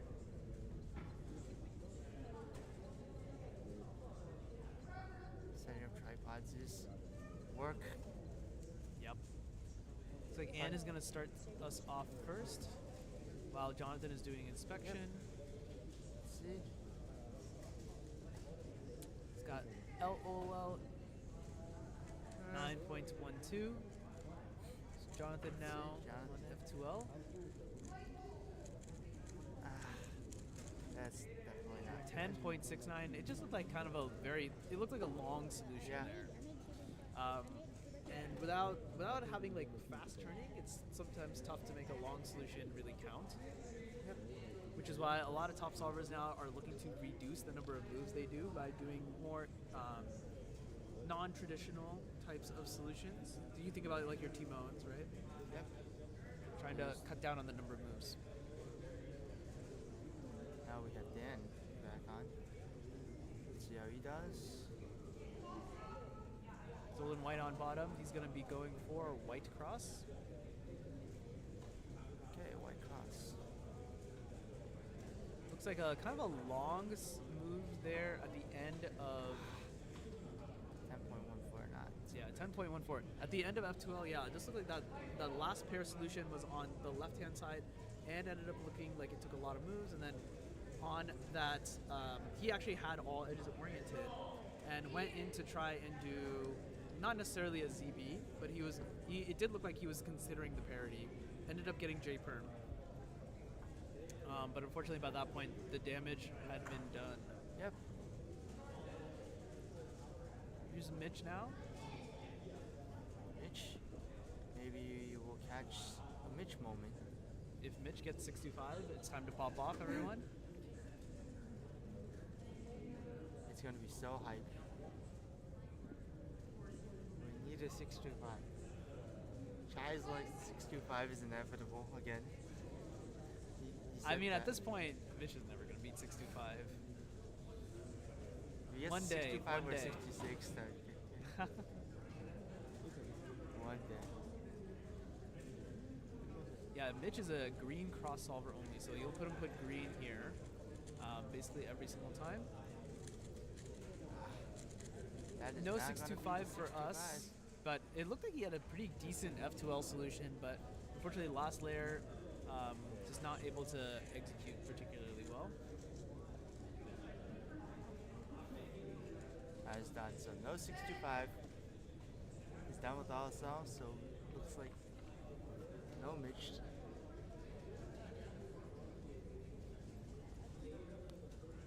Ben now. U's pretty good. I mean, all the finals are pretty good. Yeah, everyone who's in the finals are pretty good. Let's see. Some good fast turning coming out. He's going to end up getting a 7. Little 7.90, mess bit up of on an the PLL. execution error, yeah. Yeah. Didn't quite catch what happened there. Did he just like miss a turn? I think in the middle he might have missed a turn or he missed turn. Sometimes like you miss a turn, you continue. Right, yeah. Yeah, it's hard to tell because if your that you hands did are the just wrong like thing moving, or you it's know? because you missed a turn and you accidentally continued. Yep, so we're winding down and after this will be awards. Yeah, and you know, usually I would love to be able to stream the awards. Usually the awards tend to happen in a place where the cameras are not set up. And at that point, it's just easier to basically just end up shutting down the stream, so that's usually what we end up doing. But hopefully you all enjoyed Bay Area Speedcubing 64, especially this edition with an FTO spin on things. Yep, we do have something special happening during the awards though. Which, yeah. Question. Huh? All right, who do we have? Okay, when are you here? doing We have the- Micah now. I was gonna ask when he's gonna do the giveaway. Micah with an 8.84 second average in round 2 to make it into the final. Yep. In 7th place. He's definitely trying to eye a spot on the podium as well. So probably gonna need a 7 average. Yeah, Trevor with the 785 on the other stream side. Just getting started. Let's see how this goes. Yeah, yellow bottom made the most sense to me as well. Just kind of taking a look at the various orientations. Okay, one of the HOLs into what looks like either an A perm or an E perm. I kind of want to say it was an E perm based on the length. 8.85. 8.85. Yeah, not super happy with that one, it seems. Calculating the average now. I think that may have been one of the last solves that we're going to do. Yep. That said, I will have to hop on. All right. Check something. We'll see how. And with that, folks, I think we are wrapped Meeting up aspect here. is concluded. Yeah. This has been Bay Area Speedcubing 64. It's been a long day for a lot of us involved. Long competition. We've been looking forward to this one for a long time, and it definitely delivered on a lot of different fronts. We hope that you all enjoyed at home. And if you did enjoy, consider following the various channels that this was streamed on today. 3 different channels: the SpeedCubeShop channel, the SCS channel. Oh, sorry, those are the same. The SpeedCubeShop channel, the West Coast Cubing channel, and the CubersLive channel. We'd all love your support, and thanks for watching. We do live streams like this relatively frequently, about once a month, throughout the various states that make up the West Coast. That's California, Nevada, and Hawaii. So stay tuned for the next one. The best way to know is when you subscribe, turn on the notifications. That's the best way to know when we are going to be live next. Usually I'll schedule the stream a couple days in advance, so that way everyone knows to tune in. But yeah, if you all enjoyed, then hope to see you in another live stream soon. But with that, I believe, Sebastian is doing his last solve.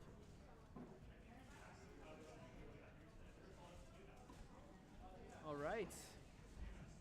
Oh, that display is that display is not connected, so not sure what that ended up being, but that was the last solve of the competition. And so yeah, we're just gonna wrap up here. I'll just play a quick. CubersLive is your home for all things speedcubing. From exclusive interviews with top cubers and personalities, Dylan Miller, Maddy Inaba, Tommy Cherry, to highlights from major competitions such as US Nationals, North American Championships, and the WCA World Championship. To podcasts you can listen to while commuting, studying, or even cubing. And of course, live streams from all around the Western region. If you'd like to support our efforts to make speedcubing exciting and accessible like never before, consider subscribing to our YouTube channel. Thanks, and enjoy the rest of the broadcast.